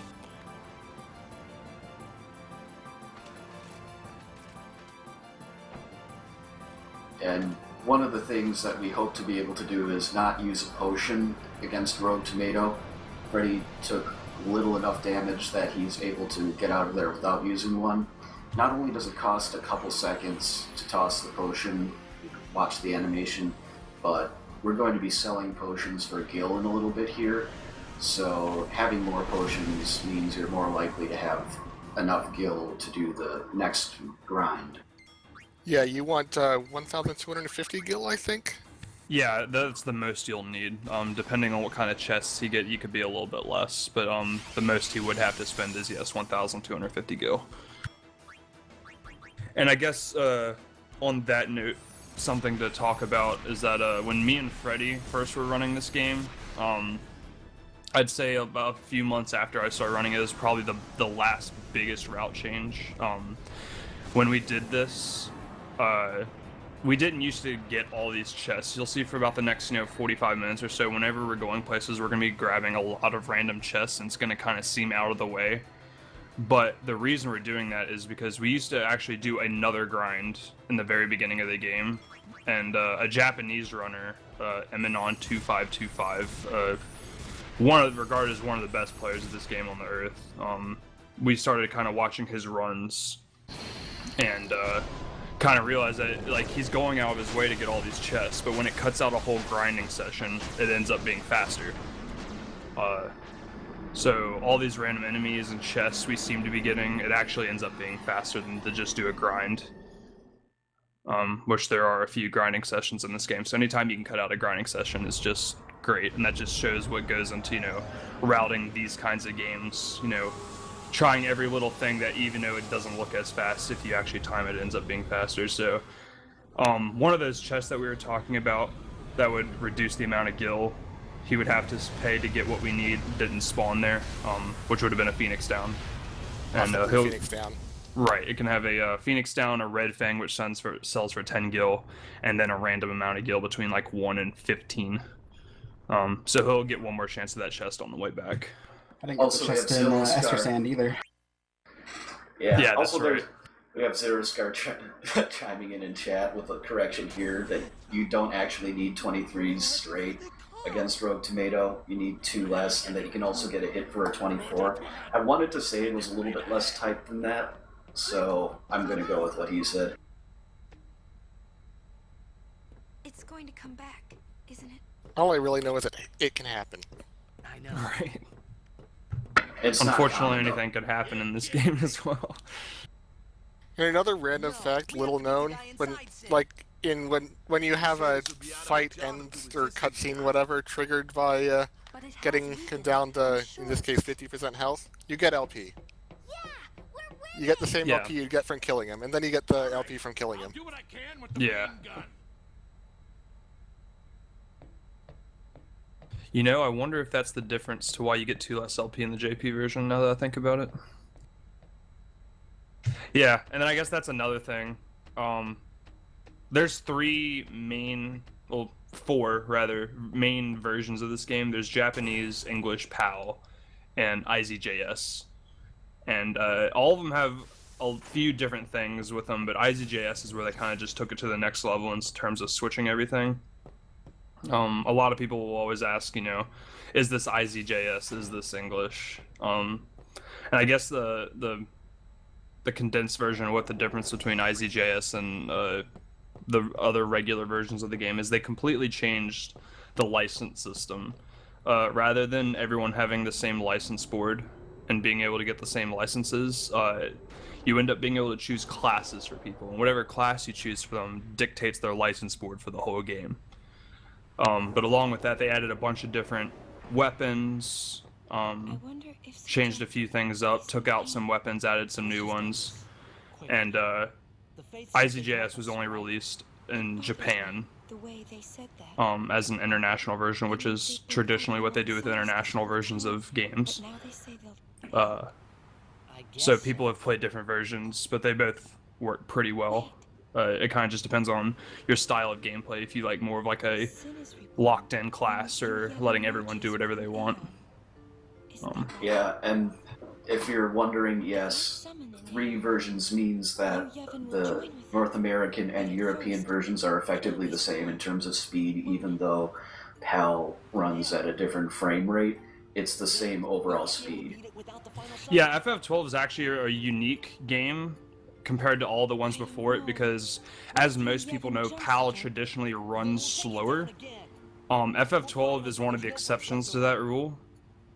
Nominally speaking, it doesn't actually run slower because this was the first Final Fantasy game where they changed the design of how the game is run. Rather than being based off of video frame rate, it's based on your CPU.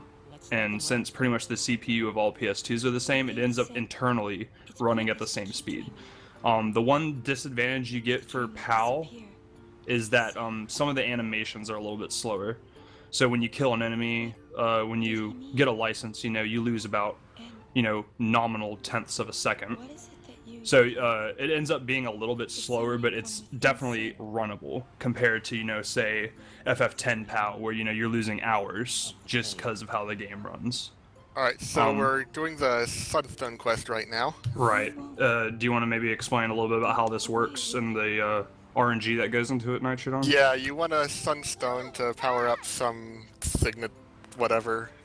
So, Jin just gave us a Shade Stone, and we need to go to these dark crystals that are shining.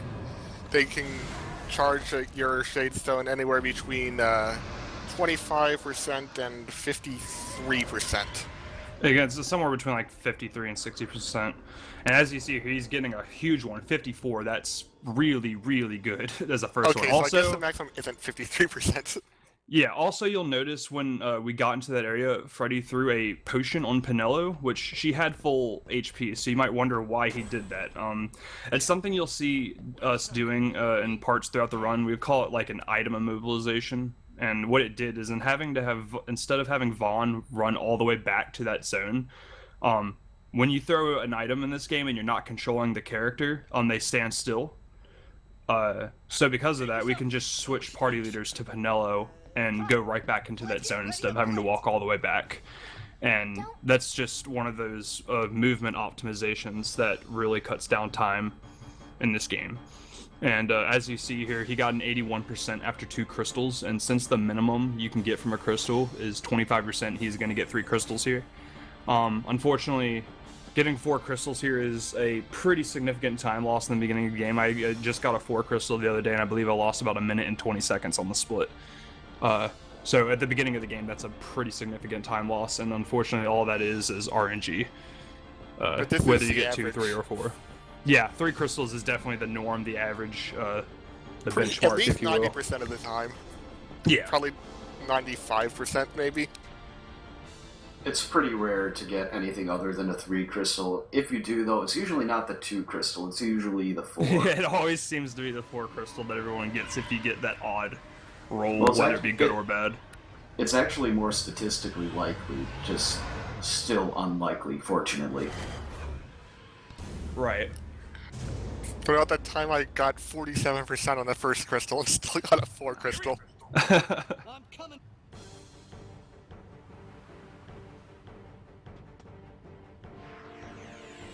And we see Flobberworms fighting Overdrive Sin now.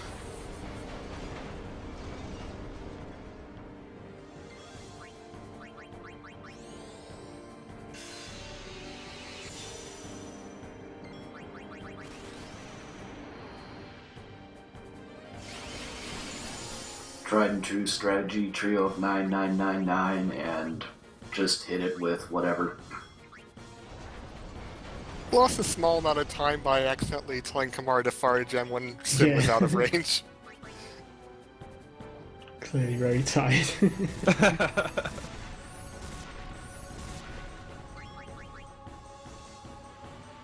but it's pretty much impossible to accidentally lose this fight with the strategy unless you run out of fire gems. Yeah. Right. Or just don't put in trust on. Like, that's all you need in trust and fire gems in your set.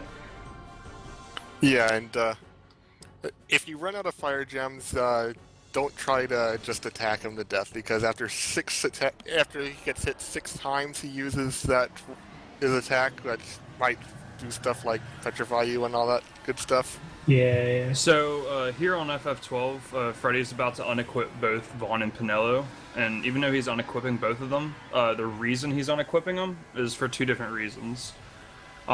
We actually lose Pinello out of our party here, so if she were to leave, we wouldn't be able to get her equipment, and we're going to need to sell her equipment to get money, so it's really important that you unequip her specifically. But with the next thing we're going to do with Vaughn, we need him to be unequipped, so we just do them both at the same time, even though they're for different reasons. So now Pinella is out of the party, so we managed to get her equipment before she got out, which is good. Well, I forgot to check, is it an 82 or an 84? I didn't see, we'll see. 84. Is it 84? Darn, that makes it a bit more RNG and you did damaging down. Not RNG, just slower. Well, I actually got I got the worst RNG roll with the 84 once you equipped everything and died yesterday. There's only 1 damage that can actually do that, so insanely unlikely. Must have got high rolls on the punches too. Yeah. Which means you don't need to, but yeah, whatever. We'll go over it later. Yeah. So Freddy's gonna get another chance at that Phoenix Down chest. If he can get it, they'll manage to cut out 250 gil that he needs to sell from his stuff. Yeah, because we're selling the stuff to buy Phoenix Downs. And so if you already have a Phoenix Down, you don't need to buy one. Could have been the 1 gil I got last time I got that chest. Yeah, 1 gil is just a slap in the face. I've gotten that fairly often. And then Flower got his overdrive full here. Yep, good stuff. And then now Freddy is going to go to the shop here. So since he didn't get any Phoenix Downs, that means he has 3 right now, and we need a total of 8. And they buy for 250, so 250 times 5 is 1,250. So we should have enough stuff to sell to be able to get that. So we'll be selling Pinella's dagger, that small package that we got, and then the Arachio armlet. And then as you can see, he's pretty close. He had to sell 1 piece of Pinella's equipment and got it pretty easily, so that's good. Yeah, and now we're gonna do some Dustia farming. Yeah, so this is the first instance of farming in this run, and we'll be killing the same enemy twice for the first 2. And this enemy's name is Dustia. And Dustia is a rare game enemy that only spawns when someone in your party has less than 10% HP compared to their maximum HP. So we're going to have to damage ourselves down, which is a pretty common theme in this whole run, similar to FF8, where most of your characters are in critical HP most of the time, but for a different reason. And Freddy's going to save here because this is one of those spots that just can go wrong sometimes. Yes, it's happened to all of us. Combo. I'm saving paranoidly this run just because. Or the wolf. Yeah, or the wolf can hit you because the damage down strategy he uses, he has to avoid the first wolf, and that doesn't always happen. Hero wolf. Hero wolf. We call it hero wolf for a reason. It likes to be the hero of the game and wreck you. So since Freddy has 84 maximum HP here, there's 2 different maximum HPs you can get here just based on the seat of the RNG. But since he has 84 here, he's going to need to hit himself twice unarmed. That's why we unequipped him. He'll then optimize and then hit himself 1 more time. I won't go so easy on you next time. Okay, so that's 2 hits. He's going to actually go for 3 unarmed hits because of the damage rolls, and as you can see, he got 9, which is not below 10%. But with the equipment he just put on, it increases his maximum HP. So now his is 9 out of 104, and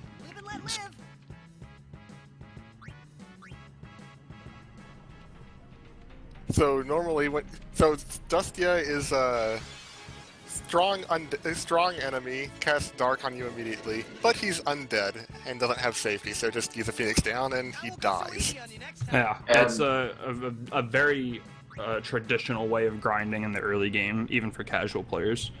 And it's actually exploiting a glitch to do this, not the Phoenix down, that's intentional, but the zone out glitch by leaving with certain enemies before the XP and LP numbers pop up on the display. That enemy will not count as gone, but you still get the experience and LP from it. So in that manner, Dustia is going to spawn immediately again, and you can just chain it. Right.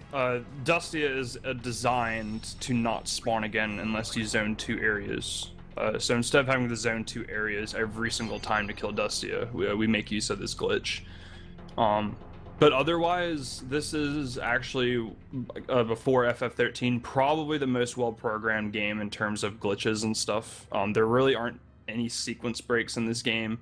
There are a few glitches that don't change too much, especially in a speedrun. We only utilize 2 in this whole speedrun, and they're both they're not like aesthetic glitches, like, you know, in FF10 you have Justical Sphere skip, Guada Salam skip, nothing like that where anything noticeably changes with like the audio or video, but rather it's more of exploiting the game system. Which is we're getting nice. Seymour Battles music. Still one of my favorites from FF10. Yep. And then noting here, like I said, we bought 8 Phoenix Downs, therefore we'll be killing 8 Dustia.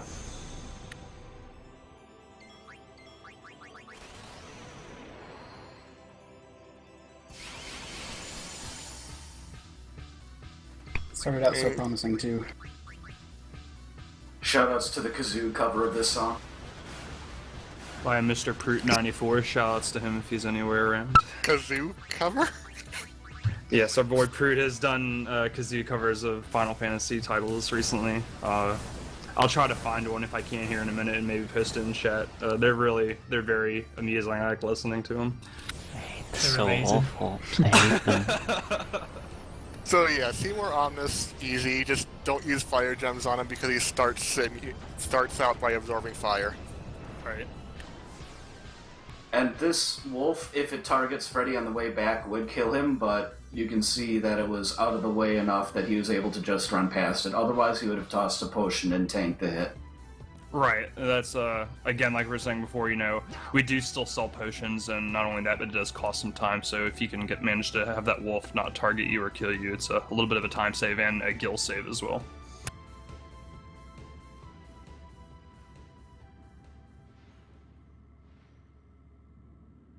You want to mention the reason we do it with only Vaughn in the party? Yeah, because experience gets split in this game.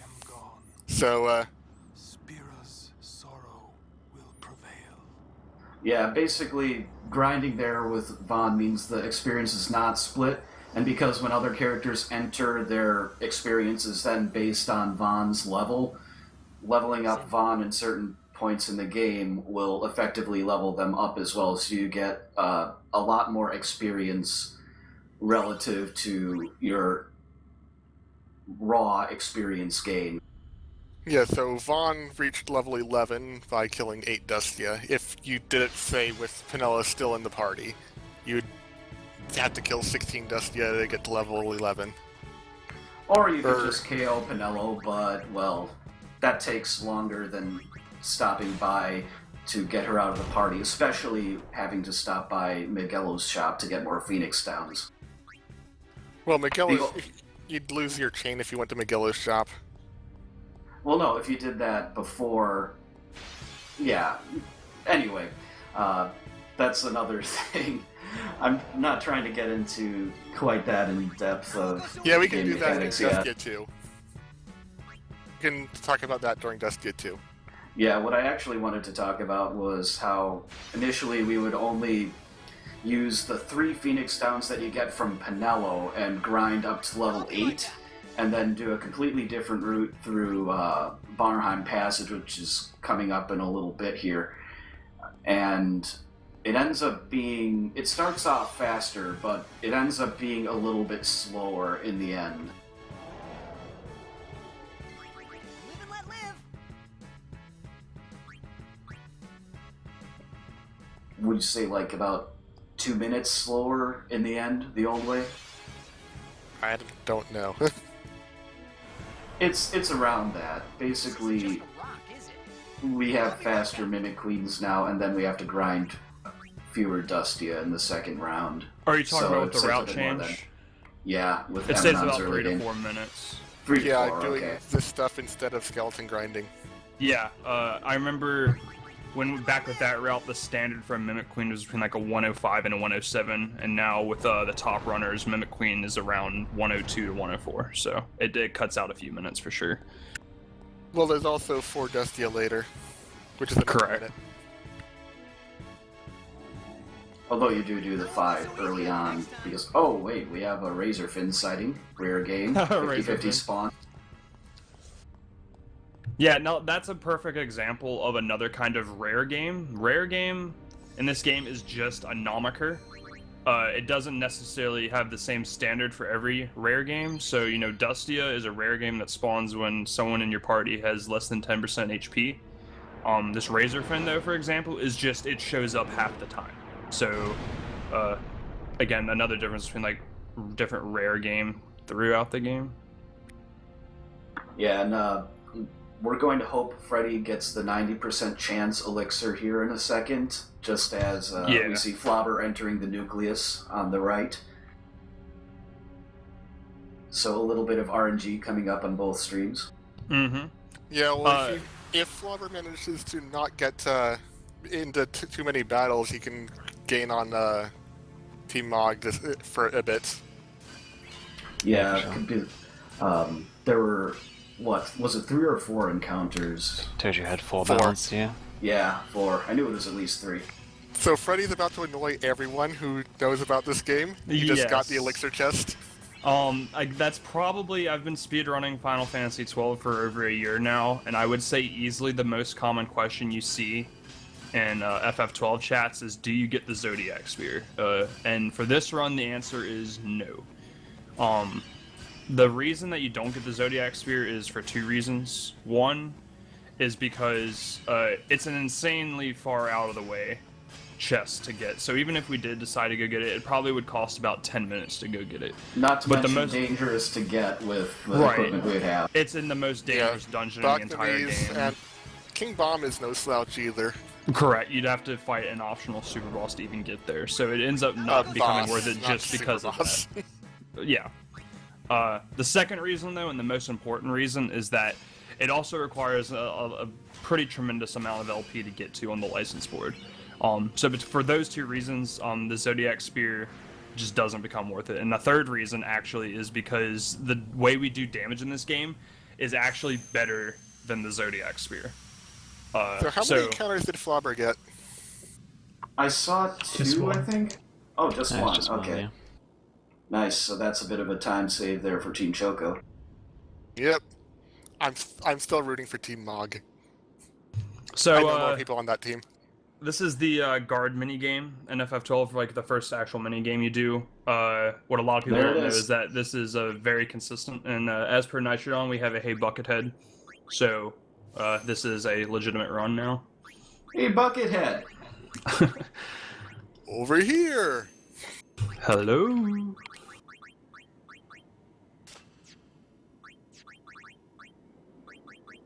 Yeah, it's one of those things, kind of like suplexing the train in FF6. There are certain dialogues we want in a couple of these sections where Vaughn shouts. Hey, Buckethead is one of them. The other is much later. Don't listen to Ondor's lies!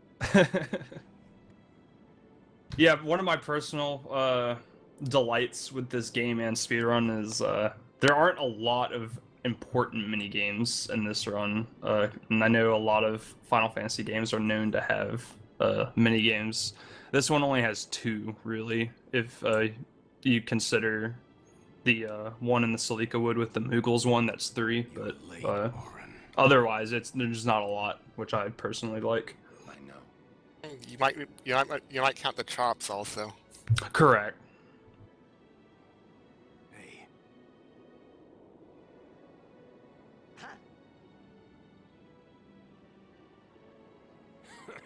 You got tall, but you're all bones. You eating? So now Vaughn's in a secret room. Has to find a secret switch that's about 10 paces in front of him. Really grown. Meanwhile, we have all the Bible thumps on the right side. I create everything. You'll cry. You're gonna cry. You always cry. See? You're crying. No, I'm not. Okay, that comes after the boss fight, but whatever. Well, then, I mean, you know. Let's end this. Dad? Yeah. And now it's just about time to meet the leading man. And let him teach us about gambits. Who wants to explain gambits when we get there? I guess I'll explain Gambit since it's probably my favorite aspect of this game and why I love it so much. FF12 also has a unique battle system, which is called the Gambit system. And in my opinion, it's probably the coolest part about FF12. It makes it the most unique. And no other Final Fantasy game really has a battle system like this. And how it works really is you have Gambit slots in your menu.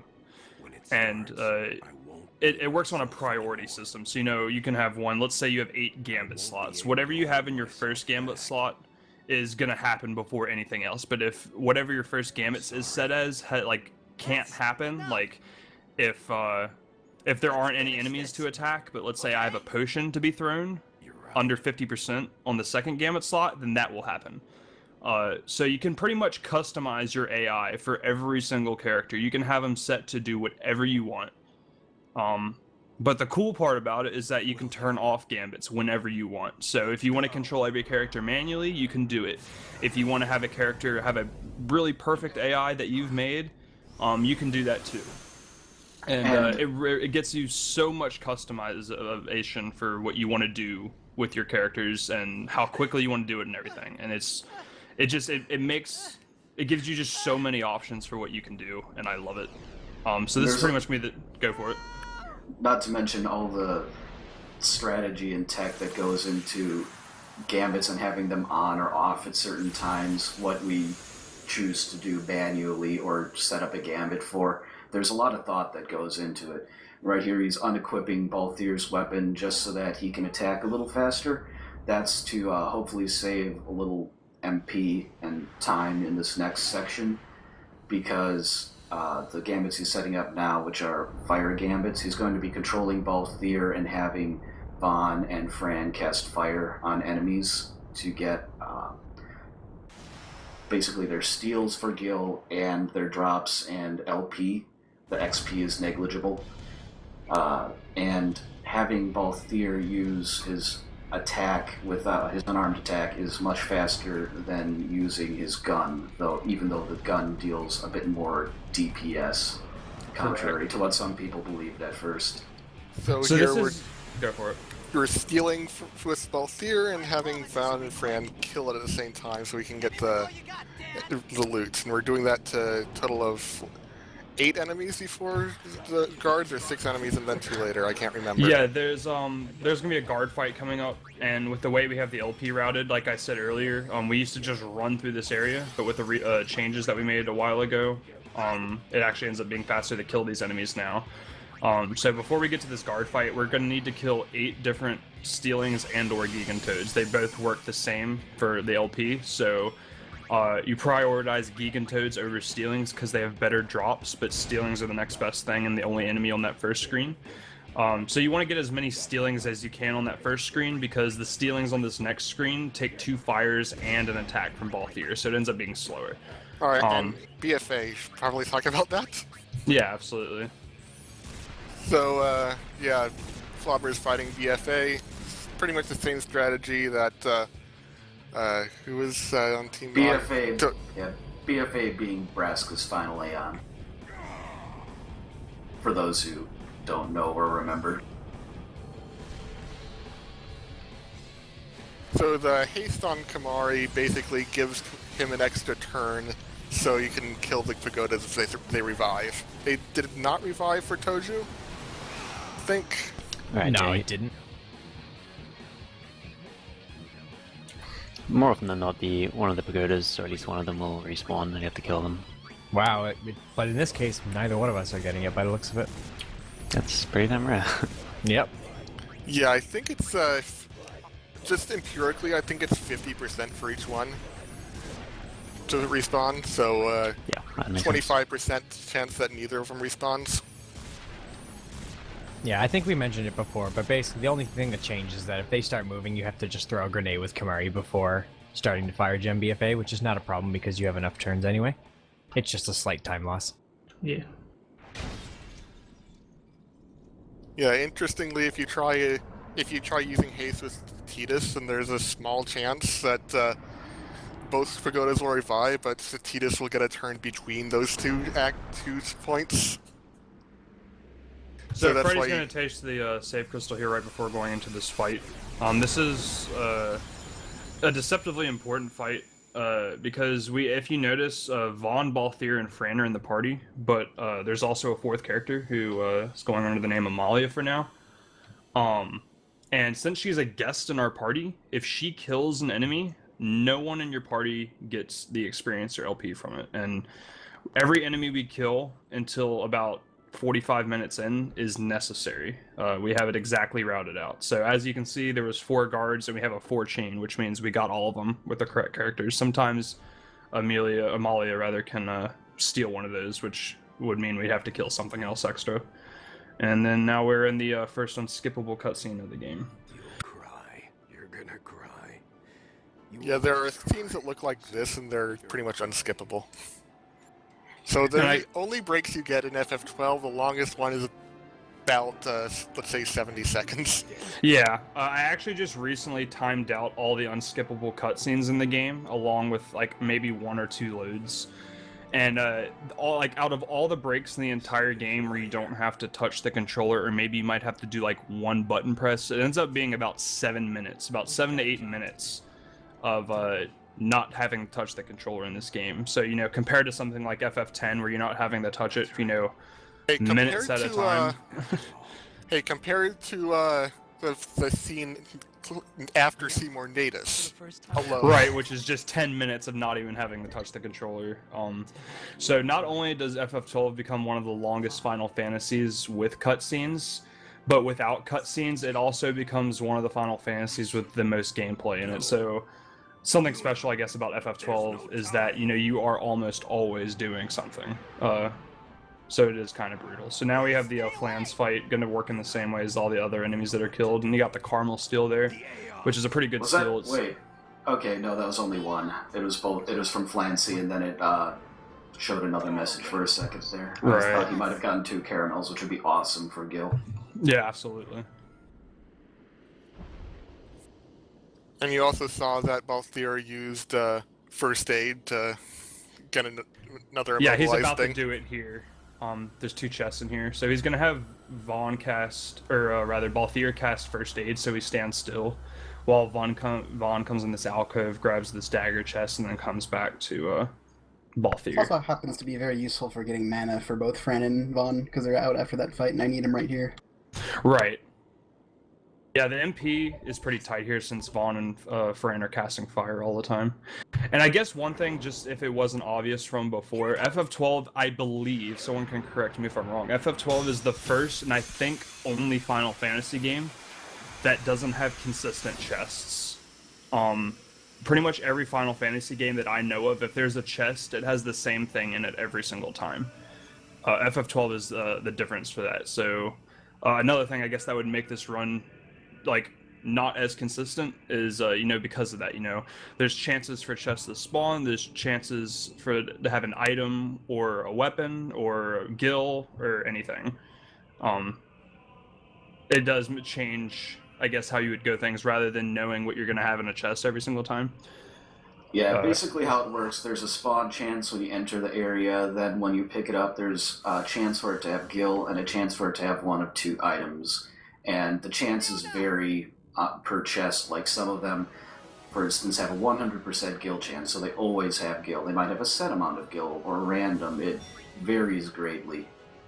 Right, and Freddy is doing a quick little menu here before he gets into the first proper boss of the game and speedrun, named Firemane, one of my least favorite bosses in the entire game, because since it's still in the very beginning of the run and we don't really have our final setup, it makes things really random, not only to mention that Firemane is a very random boss. So first thing you'll notice here is that they're fleeing in the water. What a lot of people actually don't know is that if Firemane is standing in the water, he takes double damage.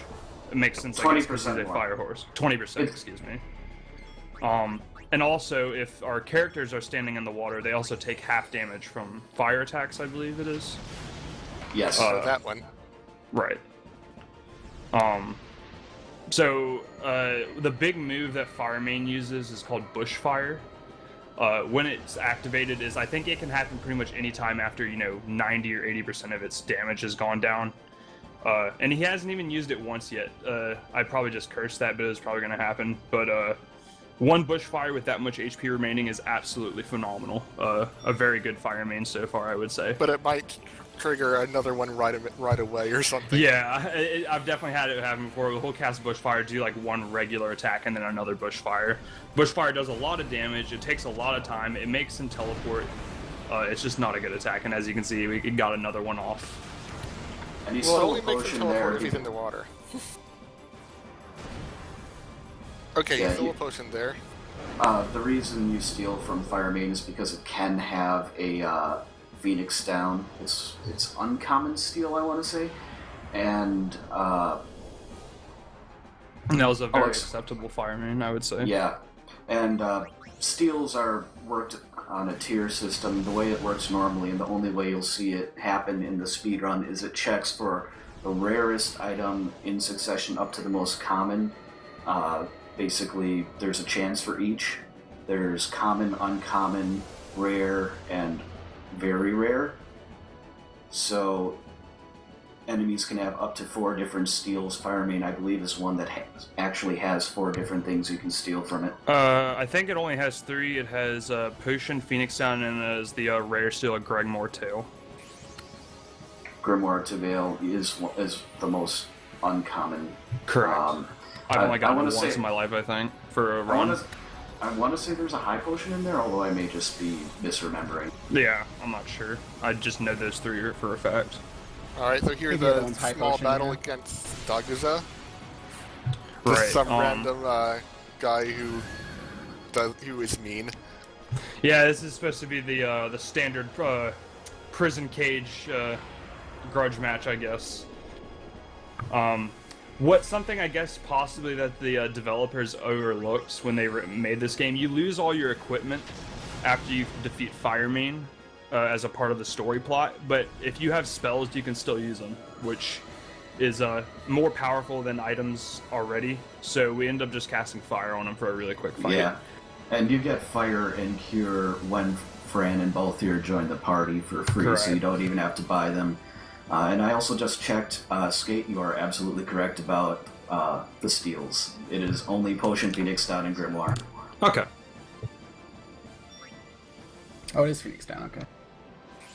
Couldn't remember if the uncommon was High Potion or Phoenix.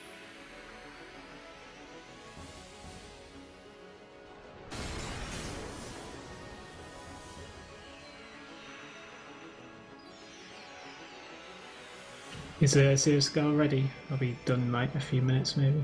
Yeah, I think Zero is ready to go. He's in the channel, so definitely just give him a shout when he's good to go. Yeah, I'm ready. Waiting. Okay. It's still a few minutes away. I just wanted to make sure. Yep. So I can't resist. In these cutscenes right here that Freddy's skipping, we learned that Bosch lives!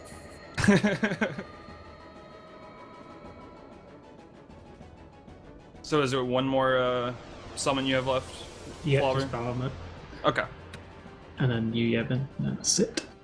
Alright. I'll call time on the Phoenix Down animation is complete.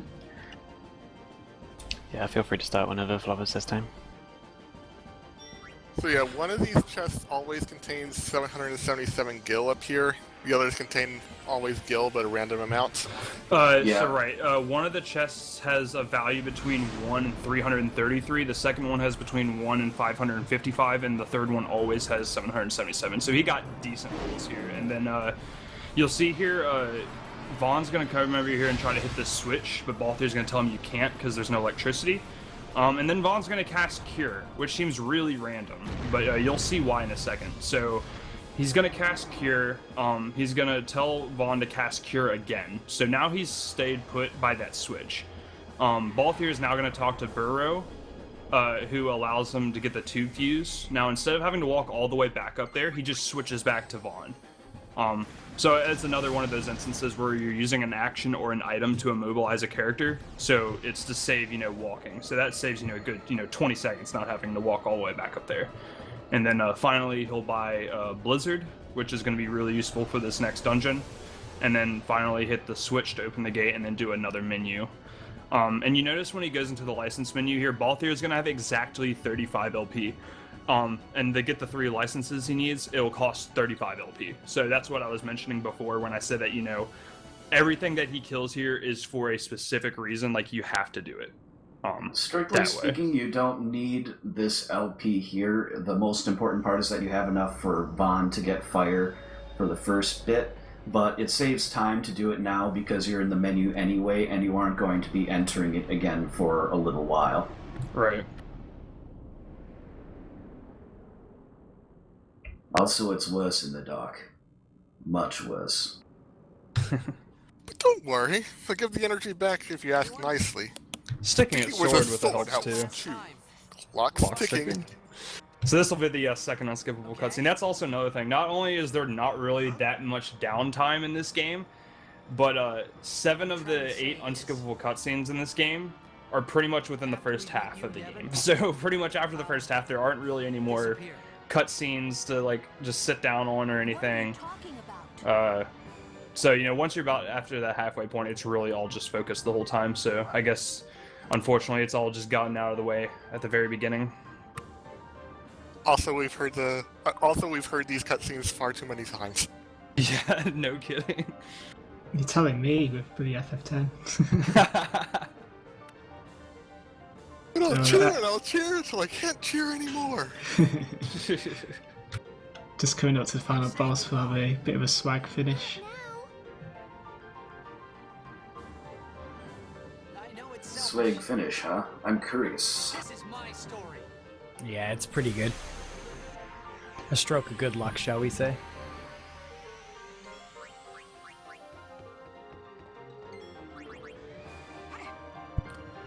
Zombie strike on Lulu. Nice.